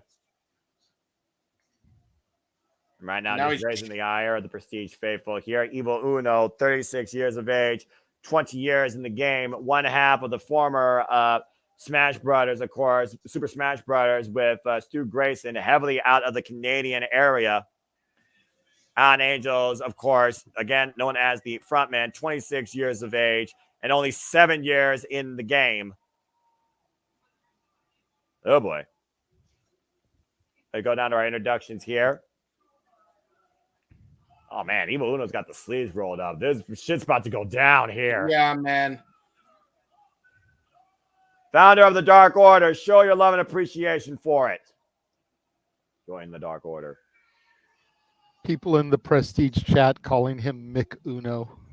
Mick Uno, baby. How fitting. You know what? I agree. Yeah, I just wonder if there's something in his pocket. We'll find out, I'm sure. No doubt. See if he tries to make Alan Angels have a nice day.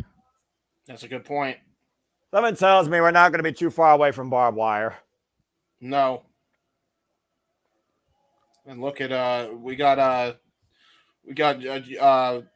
Angels doing his best John Moxley cosplay with those tied up jeans. Oh boy. Definitely not the most welcome Prestige Wrestling champion in this company's history.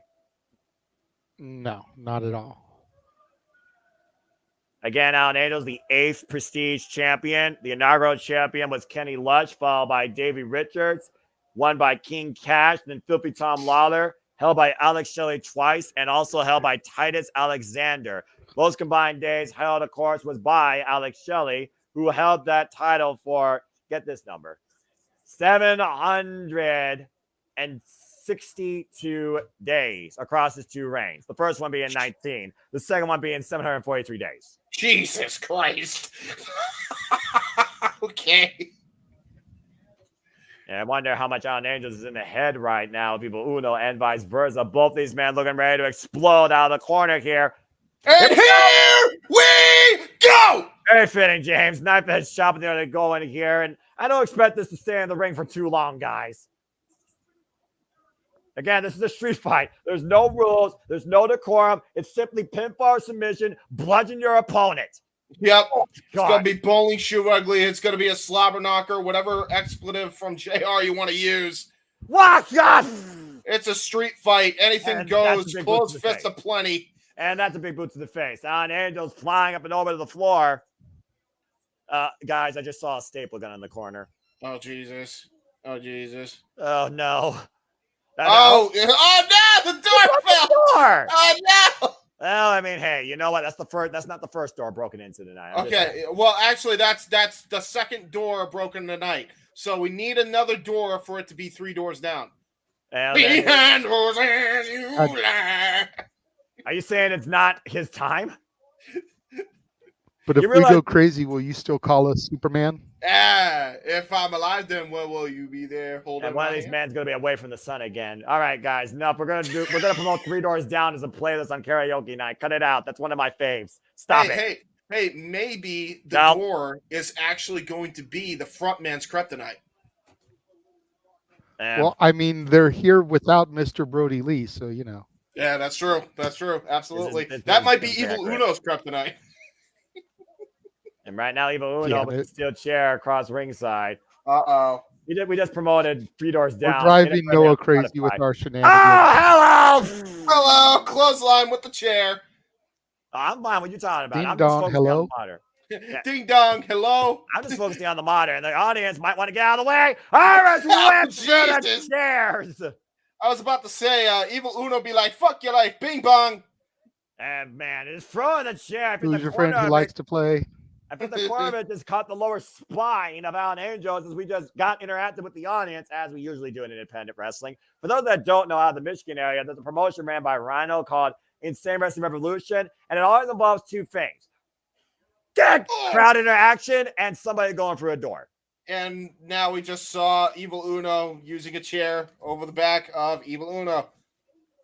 And again, you think about how painful a steel chair is to the spine versus those fold-up chairs that Alan Angels just went 4 rows deep into, courtesy of Evil Uno. They're high up in the bleachers right now here. Uh-oh. And now look at this. Oh, no. I was going to use the Mick Foley Tonic choke him now. Why did Mankind ever do this? Shades of Bryan Danielson when the Nexus debuted. Yeah, but I think Justin Roberts' voice was never the same after that. Somebody save Noah from the shenanigans. There's no saving me. There's no saving me as long as my proverbial contract doesn't end here at the JMN Multiverse of Media, and I choose to call the wrestling as play-by-play guy. And they're now up high in the comment area, the bombs, going up into the cheap seats. Oh, dear, this is dangerous. Angels taking advantage of Evil Uno here, and they are high above the floor, guys. Thank goodness we got that protective glass on that railing. And I know this isn't 3 doors down, but it's still the early 2000s. Alan Angels taunted the crowd with arms wide open. Oh, good grief almighty. They're sending Uno down the stairs. Shot to the ribs and sent. Another comment from Prestige. Before this is over, I'd like to sincerely thank you all. Continue, JJ. Sorry. I think that was okay. The comments off the screen. Oh, well, I'll probably pin it. But again, Prestige Wrestling, thank you. Seriously. Yeah, agreed. And again, this is just right here is just nothing but a brawl. It is a fight. It is literally a fight. Oh, gosh. What the hell is that? Bottle of water bottle. Luckily, it didn't explode like it did the boss man. Uh-oh. Hello. Joey Styles says hello to you with the chair in the face. Uh-oh. I guess the fall and the knockout can happen anywhere. Jesus. In the building. As Alan Angels set for another section of chairs. People are losing their seats. You know what? I don't think they mind it. Oh, Jesus. Right over the back of Evil Uno. As long as the people don't fall inside the ring, okay? That's the only thing we don't need. Oh, dear. There's the commentary section. There's Brian Zane. Brian Zane, the poor guy. Oh, no. I don't think he's having any regret here. I'm very impressed with Brian Zane. Oh, no. Oh, Brian Zane going to get a impromptu lap dance. Brian Zane is not a competitor here in the match. Just saying. Not a competitor in the match. Focus on your opponent. Get up. Oh, no! Oh, no! Evil Uno, what have you done? He took out the lead commentator. No! I just got knocked the fuck out. Oh, no. Well, will someone check on Brian Zane, please? Brian Zane's dead. Somebody call his parents. Somebody get the body. Oh, dear. Well, Alan Angels and Evil Uno still fighting out here. We lost all control. Evil Uno set for the chairs now. Everybody is literally going like all over the place trying to escape the carnage. You wonder how much this pent-up anger and frustration has been inside Alan Angels ever since he was part of the Dark Order. Warner? The Dark Order. I said order. Get your ears cleaned out. The freaking number 5 of the Dark Order. If you remember that number. I would get Q-tips, but that might be disgusting on air. About to say they're trying to restore law and order at Prestige Wrestling, trying to get commentary back on air. Hold on. Jeff had this thing, so I gotta say it. Brian Zane just hit the floor. Brian Zane just hit the floor. Brian Zane just hit the floor. Oh, good God. There you go. And Alan Angels right now looking to bury Evil Uno and his pass with a stiff shot to the back. Hi, JJ. How you doing? With the steel chair. The arrogance, the cockiness I'm here. of the Prestige champion. Are you happy to be here? Blatant disrespect here to Evil No, Uno. that's Big G's shtick. That's fair. Shout out to Rage of Wrestling, Walter Cruz, who always talks about sticking to his own stick while we take other people's sticks here. Ava and Alan Angel's literally taking the stick of the Dark Order. Adding insult to injury, trying to drive Evil Uno face first in that chair. Evil Uno stops the impact, though. And Alan Angel catching the boot. Well, the barefoot, I mean. Oh, no. And the boot of Evil Uno's been removed on the side. Oh, God, what a shot.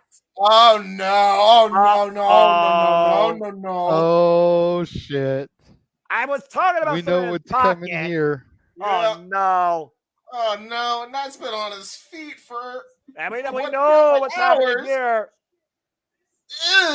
Mr. Sonico, say hello to Evil Uno. Introduce yourself to Alan Angels. The mandible claw applied. What a low blow. Gross. Kick City. Oh, jeez. Head first into the chair goes Evil Uno. Evil Uno is down. I repeat, Evil Uno is down. Jesus. Angels right now, again, continuing the assault, driving his fist into the head of Evil Uno, and now tearing away at the mask. Oh, no. Come on, the disrespect, the blatant disrespect here. Brian Zane's taking tougher shots than that, folks. There's a reason why he runs wrestling with regret. Don't worry, he's fine. Okay, good. And again, proving a point versus burying the past. That's what Alan Angel is looking to do here tonight. Another shot to the back with the steel chair. I'm surprised people could get their seats back. At this point, I mean, you know. Oh, no. Angels standing up Evil Uno. What's this? DDT! Right onto the chair. And again, the exposed portion of that mask. And Alan Angels with the cover. Kick out, though, by Evil Uno. Just the 2 count. Angel still with a steel chair in hand. Oh, no. Oh, no. The fences. Oh, Jesus. Right over the head. And Evil Uno tumbles outside the ring. Evil Uno trying to protect himself, too. Trying to block the force of that shot. Alan Angels right now has been a man on a mission. The hatred in this man's heart coming out tonight. I thought the Blackheart was dark. Right? Oh, no. Jesus. Barbed wire board coming into play. Ouch. For those that don't know, human hands are not supposed to come in contact with barbed wire. Neither is exposed backs. Oh, no. And another one. Another one. Oh, there's 3 doors down. Yeah. Oh, fuck. James got his wish. Yeah. Let's go. Doorstep up in the corner. Kendall stick in hand. Barbed wire board in play. Evil Uno swinging for the fences. And it's a home run. And Evil Uno busted open, by the way. Jesus. Oh, that's my. Gosh, too. Yeah. And remember, Evil Uno has been busted open right in that area before. Remember his match with Jon Moxley way back once upon a time. And one of the most bloody assaults I ever saw on Evil Uno. The sadistic side of Alan Angels that we've seen for the first time here at Prestige Wrestling tonight, as far as I watch along. Oh, jeez. And this continued just absolute visceral behavior is the reason Alan Angels has been so dominant as a Prestige champion. That's okay, somebody just said this is Ricochet versus Mankind from Temu. I mean, they're not too far off, to be fair. That's a good comment. I can't get out of it. Oh, God, not a ladder. So bootleg Ricochet versus Temu Mankind. I'm here for it. Oh, boy. Hey, remember the London Undertaker? It's like that.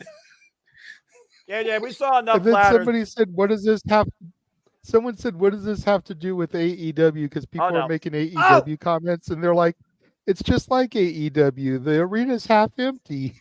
Oh, Jesus. Can we stop taking just pot shots and trying to Jeff Ross AEW for attendance records and focus on I'm the sorry, these people are hilarious in the comment section. Good Lord Almighty, comedy The is Prestige subjective, fan base so. is the most based audience in the world, it seems. So is the independent wrestling fan base, to shit. be fair. And Alan Angels right now have evil intentions with a ladder in hand. And JJ, you and I saw enough bodies buckled and broken through ladders at Money in the Bank, including, oh God, good God. Zoe Stark driven through a Michinoku driver through a ladder bridge by Io Shirai, who will be, by the way, folks, some point later today in Japan, facing Utami Hayashita in Marigold, courtesy of being a pay-per-view in Wrestling Universe. Jesus. That's a match. Queen versus Queen. Queen's Quest versus Queen's Quest. Queen's Quest leader. Oh, dear God. A stable. Oh, no. Don't do that. He's good. He stapled the mask on his fucking head. Oh, he stapled his arm, and now, he's trying to fix it. He's trying to fix it. First, he tried to rip it off. Now he's trying to staple it back on. Shaking. He's trying to help him. Yeah, Alan Angels, what a gentleman. With side effect, and think of the nerve damage. Super kick, drops Evil Uno across the ladder, back first. As a steel ladder, folks, by the way. Just trying to break vitriol it. And hatred. Oh, all kidding aside. You can already see the ladder giving under Evil Uno's weight. Well, yeah, a little bit. That Evil Uno, close to, I think, 250 some odd pounds, and Alan Angel. I sense disaster. He's going for that 5-star frog splash. That Alan Angel's oh God! Jesus! Buckling that ladder on Evil Uno's back. That ladder did not stand a chance. No, it didn't. But he kicked out. Evil Uno still has fight left in him. And the ladder has no chance, but Evil Uno still has some chance. To your point, guys. It's something about Evil Uno where he's pushed far enough. He shows how far he can go. We saw it when he took on Miro for the TNT Championship. To your point, we saw it with John Moxley. And we're seeing it tonight with something that's become very personal with Alan Angels. Oh, trying to go for a pedigree attempt here. Or Angels Wings. Oh, yeah, Angels Wings. I forgot about Evil that. Uno, though, trying to lift Alan Angels up. Get to the midsection, though. And Alan Angels looking to follow up. And Evil Uno, back body drop Alan Angels on the ladder. Oh, right on the side. Ooh. Angels shoulder clipped that ladder. Very poor landing for the Prestige Champion. And by the way, Jeff, the ladder's family is the clearance section at the Home Depot. God. Jesus, back suplex out of the broken ladder. Big back suplex. How much more can that ladder buckle on a man's body? The answer, yes. And Evil Uno once again with a firm chance. Trash can crowding on Angels. And the Prestige Champion is down and out for the moment. And look at that dent in the trash can, too. That's Alan Angels' head print. Evil Uno said the world will be a better place without Alan Angels as the Prestige Champion, looking to make that a manifestation. Oh, Alan Jesus. Angels hoisted up. Choke slam for the trash can. It might be it. That might be a new champion. No. Holy shit. What? Wow. Keep in mind, folks, we got a chair, we got a door, we got a barbed wire board in the ring. We still got a staple gun, by the way. Everything but the kitchen sink at this point, right, JJ? Gosh! Oh, that replay. And it probably made your back hurt.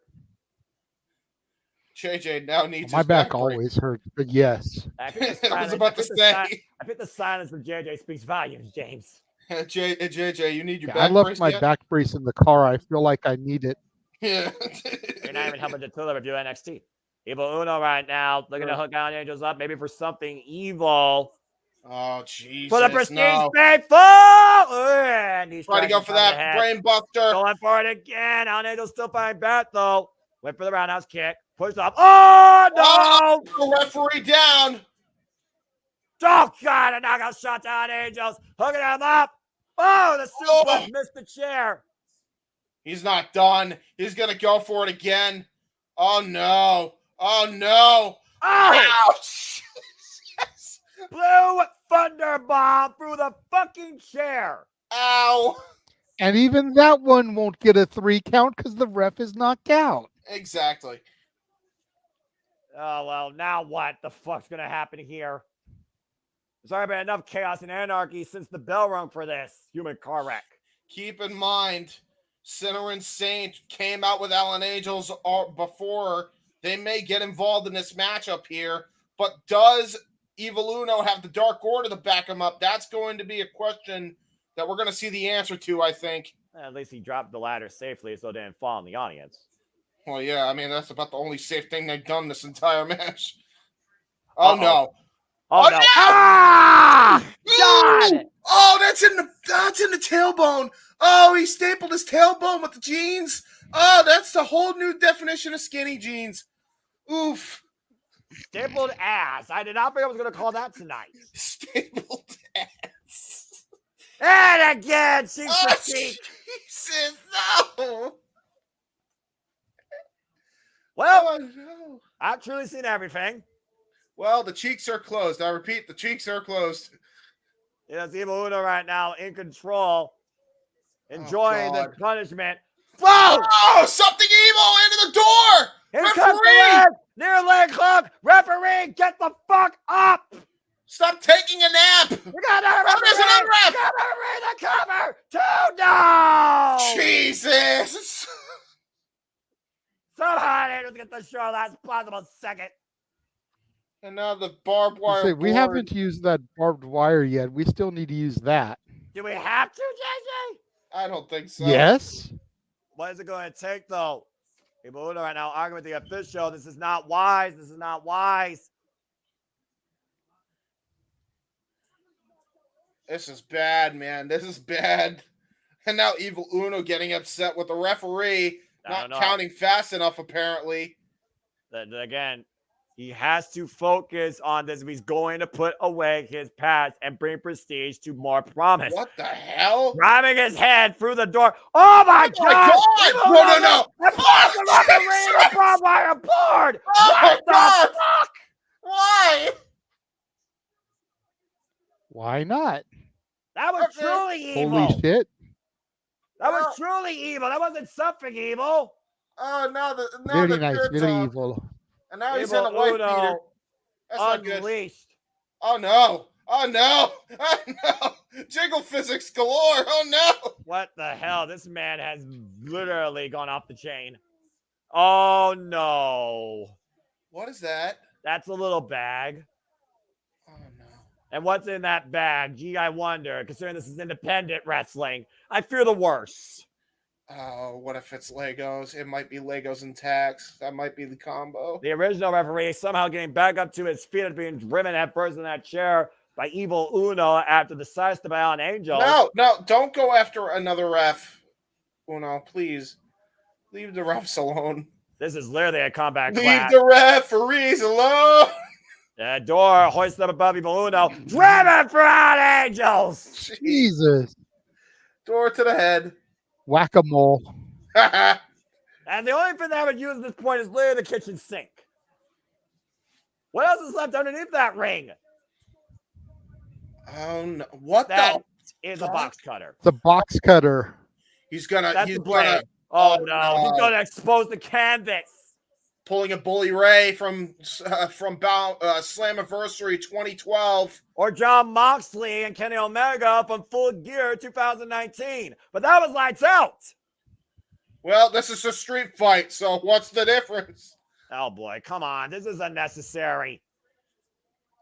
These two used to be the best of friends, man. These used to be running buddies in the Dark Order. Brody Lee handpicked these individuals, and now they're just going at it one-on-one. Chair to the head. Just creamed Alan Angels again. Alan Angels is seeing stars right now. I've never seen somebody just look so at peace with being knocked the fuck out. Bing bong. He may not be at peace in a moment as Evil Uno's looking to exact further punishment. Oh no. Ah! Oh, God, he whipped it. That sucks. Oh, God. Whoa. The bag of tags. You sick fuck. Talk about taking a man to a woodshed. Evil Uno still cutting away. I'm not sure what was worse, him hitting him with the belt or having to watch his titties jiggle while he did it. JJ had to go from the absolute brutal to the absolute comical. You freaking idiot.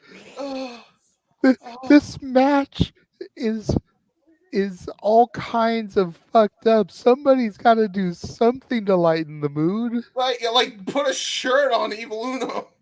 That would help. That would take some of the brutality off. Again, this goes back to how much the hatred has built inside both these men. Evil Uno at a boiling point of no return. Look at exposing the wood underneath that thin padding. Evil Uno, don't take your pants off. I swear to God, don't take your pants off. Okay. Ready upright. Kick City. Oh, Jesus. Hey, turnabout's fair play. That's a receipt from earlier. Oh no. Oh no. Oh no. Not like this. Oh, expose one. What's that? Down, rest in peace. No. What? How in the hell did Alan Angels kick out of that? I got nothing. Pile driver on the exposed wood. I got nothing. I got nothing. Alan Angels might as well be dead or with a concussion. I got nothing. Divine intervention for the Devil Prestige Wrestling, not named Drexl. Oh, Noah, he has that bag.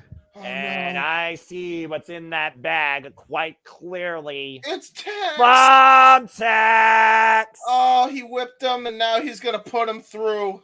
Oh, no. And he's already got one bare foot. As if the exposed wood wasn't enough. And oh, no. And the barefoot planted attack. It's stopped again. Pin cushion. Oh, my God. On the high kick, Drexl back first. The end. That roundhouse. Oh my God. No! Stop stepping into tax! And it's the end again! Once again, the freaking spinning back heel kick with an FU exclamation point and a barbed wire chair coming into play. He's not going to try to pin him. He's going to try to make a statement and submit his ass. He's putting away his past once and for all, James. This is the Lost Order. Ah, God! Barbed wire chair, the exposed back. Oh no. No, don't do that. Oh! That's it. With a barbed wire chair side of the face cover. 2, Alan Angels retains. Wow. And I think it's safe to say, Lost Order forever, Dark Order dead. Wow. I don't feel so good. And the damnedest way to put away your past just unfolded tonight by the frontman of Prestige Wrestling as Sinner and Saint and Alan Angels preserve their spot at the top at the end of Combat Clash PDX, and he did it all on his own and used everything possible. Evil Uno is down and out, and he is still the Prestige champion. Good God. Please stop hitting on his referees. Please leave the referees alone. I don't want to. Who the hell is going to stop this trio? The way it ends is with Prestige. Well, you don't have to like it, but you got to accept it as Combat Clash PDX ends with the front man standing tall over his past. For the American Wrestling JJ Wins, for Jeff Meacham, Walter Cruz, James Hebert, and Jeff Meacham, I'm a Seminole Foster. And for Prestige Wrestling, I also say thank you, and I thank all of you and the part of the JMN Multiverse of Media.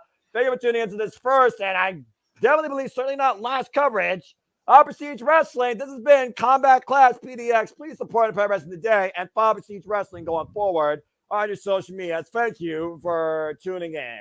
Damn. You guys remember when my stomach wasn't turned from that match? Yeah, it was cool. Yeah. Pepperidge Farms remembers. Except one Pepperidge Farms got me tossing my cookies right now. Jesus Christ. Yes. All right. I've just got to say, again, thank you to Prestige Wrestling for putting that show on YouTube for free. Again, much to the dismay of Avatar Man and the goddamn it intensifies meme. Any more of those that y'all do, we will gladly cover them. Yeah. Because we support professional wrestling and independent wrestling. That was so dope. What a great freaking card, huh? That's professional wrestling, damn it. What a night. Great show. That unfortunately is not the only night that we have coming up, gentlemen. Before we turn things over to Avatar Man for the shills, let's take a look at all the other good junk that's going to be called across the Multiverse of Media. Do you have an updated one as of tonight? It still has tonight's graphic in there, but yeah. Okay. Well then I'll hit it. Un momento. There it is. Okay.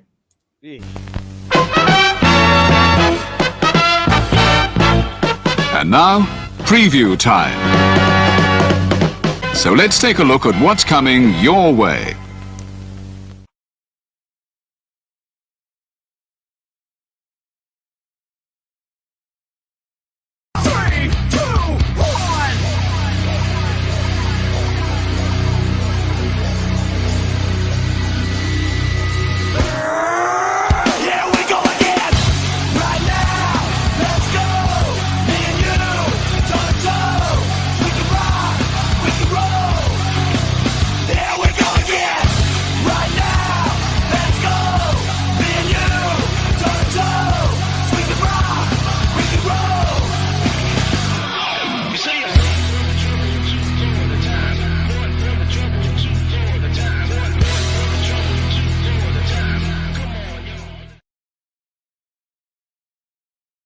And again, if y'all haven't figured out by now, truly here at the JMN Multiverse of Media, we are truly all about all the wrestling, all the wrestling, all the wrestling, all the wrestling, all the wrestling, all the wrestling, all the wrestling, all the wrestling, all the wrestling, all the wrestling, all the professional wrestling, damn it, and combat sports and other forms of sports.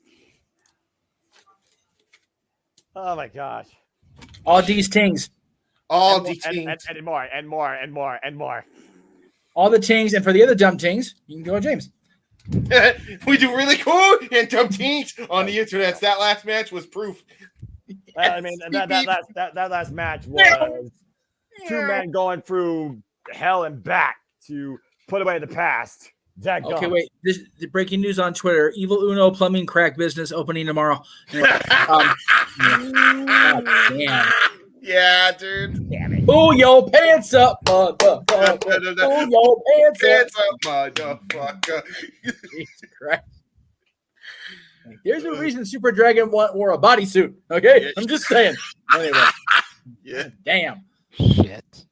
I don't give a fuck if I offend anymore. I give not a fuck tonight. Anyway. Hey, listen, we can say that because we are also of that weight and size, so it's okay. That's right. And my knees aren't near as damaged as Danny's yet. Anyway, he was doing the truffle shuffle all match. There needs to be a GIF or a meme of Evil Little doing the truffle shuffle. That needs to be a thing right now on my computer. You gotta do the And then Alan Angels has got to play the role of what's his face? There you go. No, not Sloth, not Sloth. Yeah. Who's the guy that told him to do the truffle shuffle the first time? Oh fuck, I forget now. Mouth. Yeah, there you got to do the truffle shuffle. Come on, do it. I believe, and we're just gonna head through Henry. You know, nobody said his name, so that's okay. I believe it's time for us to bid everybody a fine adieu. Yes. How do you find adieu out of seeing that nonsense? Before we bid a fine adieu to anybody, Avatar Man has to do the shills, Noah. I gotta do the shills. I'm trying to bring you back to doing that while you and James are having a laugh attack. I can't help it. Well, we almost broke James during the commentary. Yes, right? I almost broke myself with the 3 doors down bullshit. I was going to say, we almost broke Noah with the 2000s rock references. Don't get any ideas, JJ. You're trying to make karaoke something I actually will enjoy, and I'm not going that level ever. No. We're not gonna do anything as far as that goes in here because tomorrow we have open mic night where we will gladly chill things like God damn it. I'm gonna Great plug. I'm not gonna look at the screen. I'm not gonna look at the screen. And this one. And then this one. On the things. On the things. Anyway. All right, now let's get back to the. Sometimes the transition just writes itself.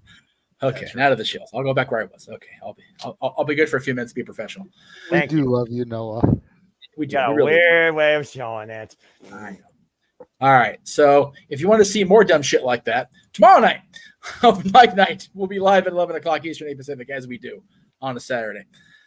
All the thing. I need to change that graphic because we're not in the halfway holidays week anymore. I got to put the new one back up. Anyway. Yeah, that's right. Monday, of course, Meech's Musings, because I can still do my show at the right time, unlike other folks who have to deal with Walmart and their bullshit. Yeah. Tuesday, we will be live with our coverage of NXT at 7:30 Eastern, 4:30 Pacific. Mm-hmm. Wednesday, as far as I know right now, the Greg Cherry Show will be on at 7 p.m. Eastern, 4 Pacific, followed immediately by our coverage of AEW Dynamite episode 250. That's crazy. Yes. We'll be live with the kind of pre-show show, if you will, at 7:30 Eastern, 4:30 Pacific. I love it. Thursday is the return of Look at the Draw on the Greg Cherry brand. He'll be live at 7 Eastern, 4 Pacific, followed probably concurrently because Look at the Draw tends to run a little long. But we'll be live with our coverage of the Go Home Show for Slammiversary Impact, TNA Impact, 8 p.m. Eastern, 5 Pacific. Followed almost immediately. Noah and I have kind of tentatively agreed on this. We'll see if it actually goes through or not. But at 10:30 Eastern, Southern Pacific, the person will be predicting for Slammiversary. And, of course, Slammiversary will be next Saturday, July 20th. We'll be live at 6 p.m. Eastern, 3 Pacific with our coverage and our pre-show. And that's just going into next week. We've also got Blood and Guts, Death Before Dishonor, UFC 3. What number is it? God damn it. I forgot already. 304. That's that one. Bloodsport. And then this match. Yes. Hold on. Don't throw it up there. Don't throw it up there yet. I won't. Noah. What? Remember last night on Impact? No Quarter Catch Crew versus the Rascals and a mystery partner? Somebody who knows their world but lives in the TNA world? Yeah. They released the match graphic, so it's not a spoiler. You ready to see this? Yeah, sure. Throw it up, Jeff. What? Let's see here. Kushida! Oh my God. Wait a minute. Shit. What? Someone who knows the NXT world but lives in the TNA world. Kushida and the Rascals! Can I just versus say, the No Quarter Catch Crew, baby. Can I just say how fucking awesome it is to see the NXT logo on an Impact graphic? You know what? Bananas. I actually agree. Dude, I think if we ever get the opportunity to change the trailer or whatever, we should reach out to Gwen Stefani and if we can use this ish as bananas, because this shit is crazy that we keep having this kind of matches. And then Jeff, here's another reason we're going to be doing that. Oh, okay. Oh, Jesus. Oh, my damn. And the winner of that match faces the ABC for the TNA World Title Championship at Slammiversary. The Hardy Boys. Oh, boy. The Broken Hardys, James. The Broken Hardys against the system. They're going to break the system in front of God and everybody. This is accurate. They're wrong for that. So yeah, that's part of why we went ahead and we made the watch along for next week, Jeff. And we found out that the Hardys were going to be teaming again. Then we saw the match with No Quarter Catch Crew versus the Rascals, and according to Santino Marella, versus a mystery partner who knows their domain but lives in TNA. We were like, who could it be? Who could it be? I thought it was obvious. Boy, was I wrong. So for now. Yeah, that's just next week. Like I said, we've got the rest of the month to fill out too. It's looking like, unfortunately, we're going to have to shelve.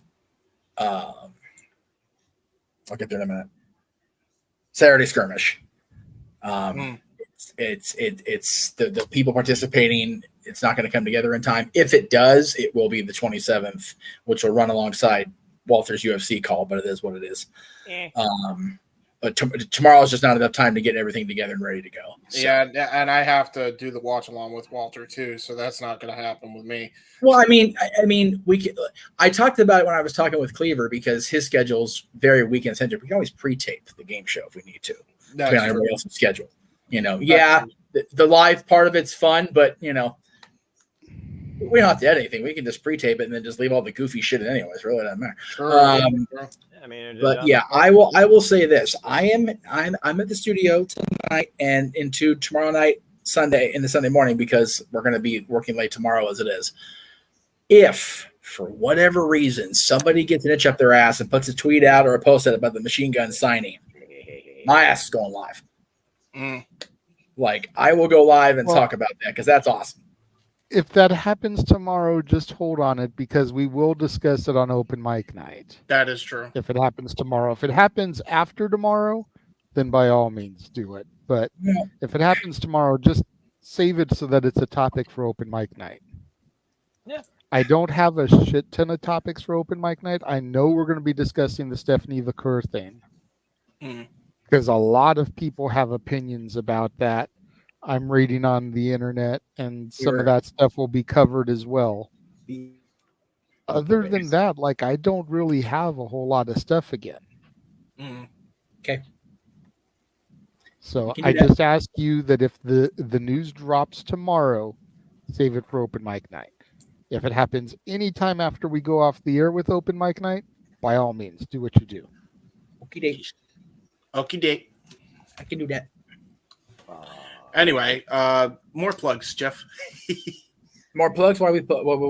No, I mean that was it. I plugged. I mean, if we can talk about the week after if you want to, that's fine. I was about to say, yeah, they're in. So first of all, I don't have the graphic in here because I did think we were going to do it next week. I just kind of had it in here just in case. But all things being equal, Starboy Sports Bar will be back on the 23rd. That is what I've been told. So we will see believe it when I see it. Yeah, that's that. Blood and Guts, of course, Dynamite on the 24th of July. Yeah. Simply Predicting Death Before Dishonor will be tentatively Thursday night, 10 p.m. Eastern, 7 p.m. Pacific, depending on scheduling with everybody with Noah and JJ and the crew. Death Before Dishonor itself, of course, will be Friday night, 6 p.m. Eastern, 3 Pacific. Again, as I mentioned, the UFC watch along with Walter and James will be starting. I don't remember. I think the bell time was 7 p.m. Pacific. Yeah, so, for the prelims. So figure, that'll be well into open mic night time. And of course, we'll have open mic night on the 27th. And then Bloodsport will be, of course, the 28th, coming up at 6 p.m. Eastern, 3 Pacific. That card is going to rule. Mia Machida Bears was the only match known. Unbelievable. We were talking before the show went on the air, before JJ came in, that there is a representative from every major company that we cover in these United States on that card. This is a true prohibitive portal, forbidden door style show. And that's awesome. Yes, sir, JJ. Yes. Simply Predicting Death Before Dishonor would probably have to be at 10:30 Eastern, 7:30 Pacific, just to give Noah a little bit of gather time after Impact ends. That's valid. Okay. That's fair. Yeah, you're right. That's fair. Okay. Of course, I watch both about and TNA every week because I'm crazy. I will Hence make the reason that the Slammiversary one is at 7:30, 10:30. Okay, that's fair. I'll make an adjustment prior to going on live tomorrow. All the wrestling. That's it. But yeah, thank you everybody for tuning in. It wasn't a huge turn, but it's Friday night. People are watching SmackDown. People are doing their thing out on a Friday night. Nobody's in school, so we appreciate those of you that did pop by. Of course, if you want to keep us going and there's a low turnout, those of you that do turn out, I mean, just throwing it out there. So please.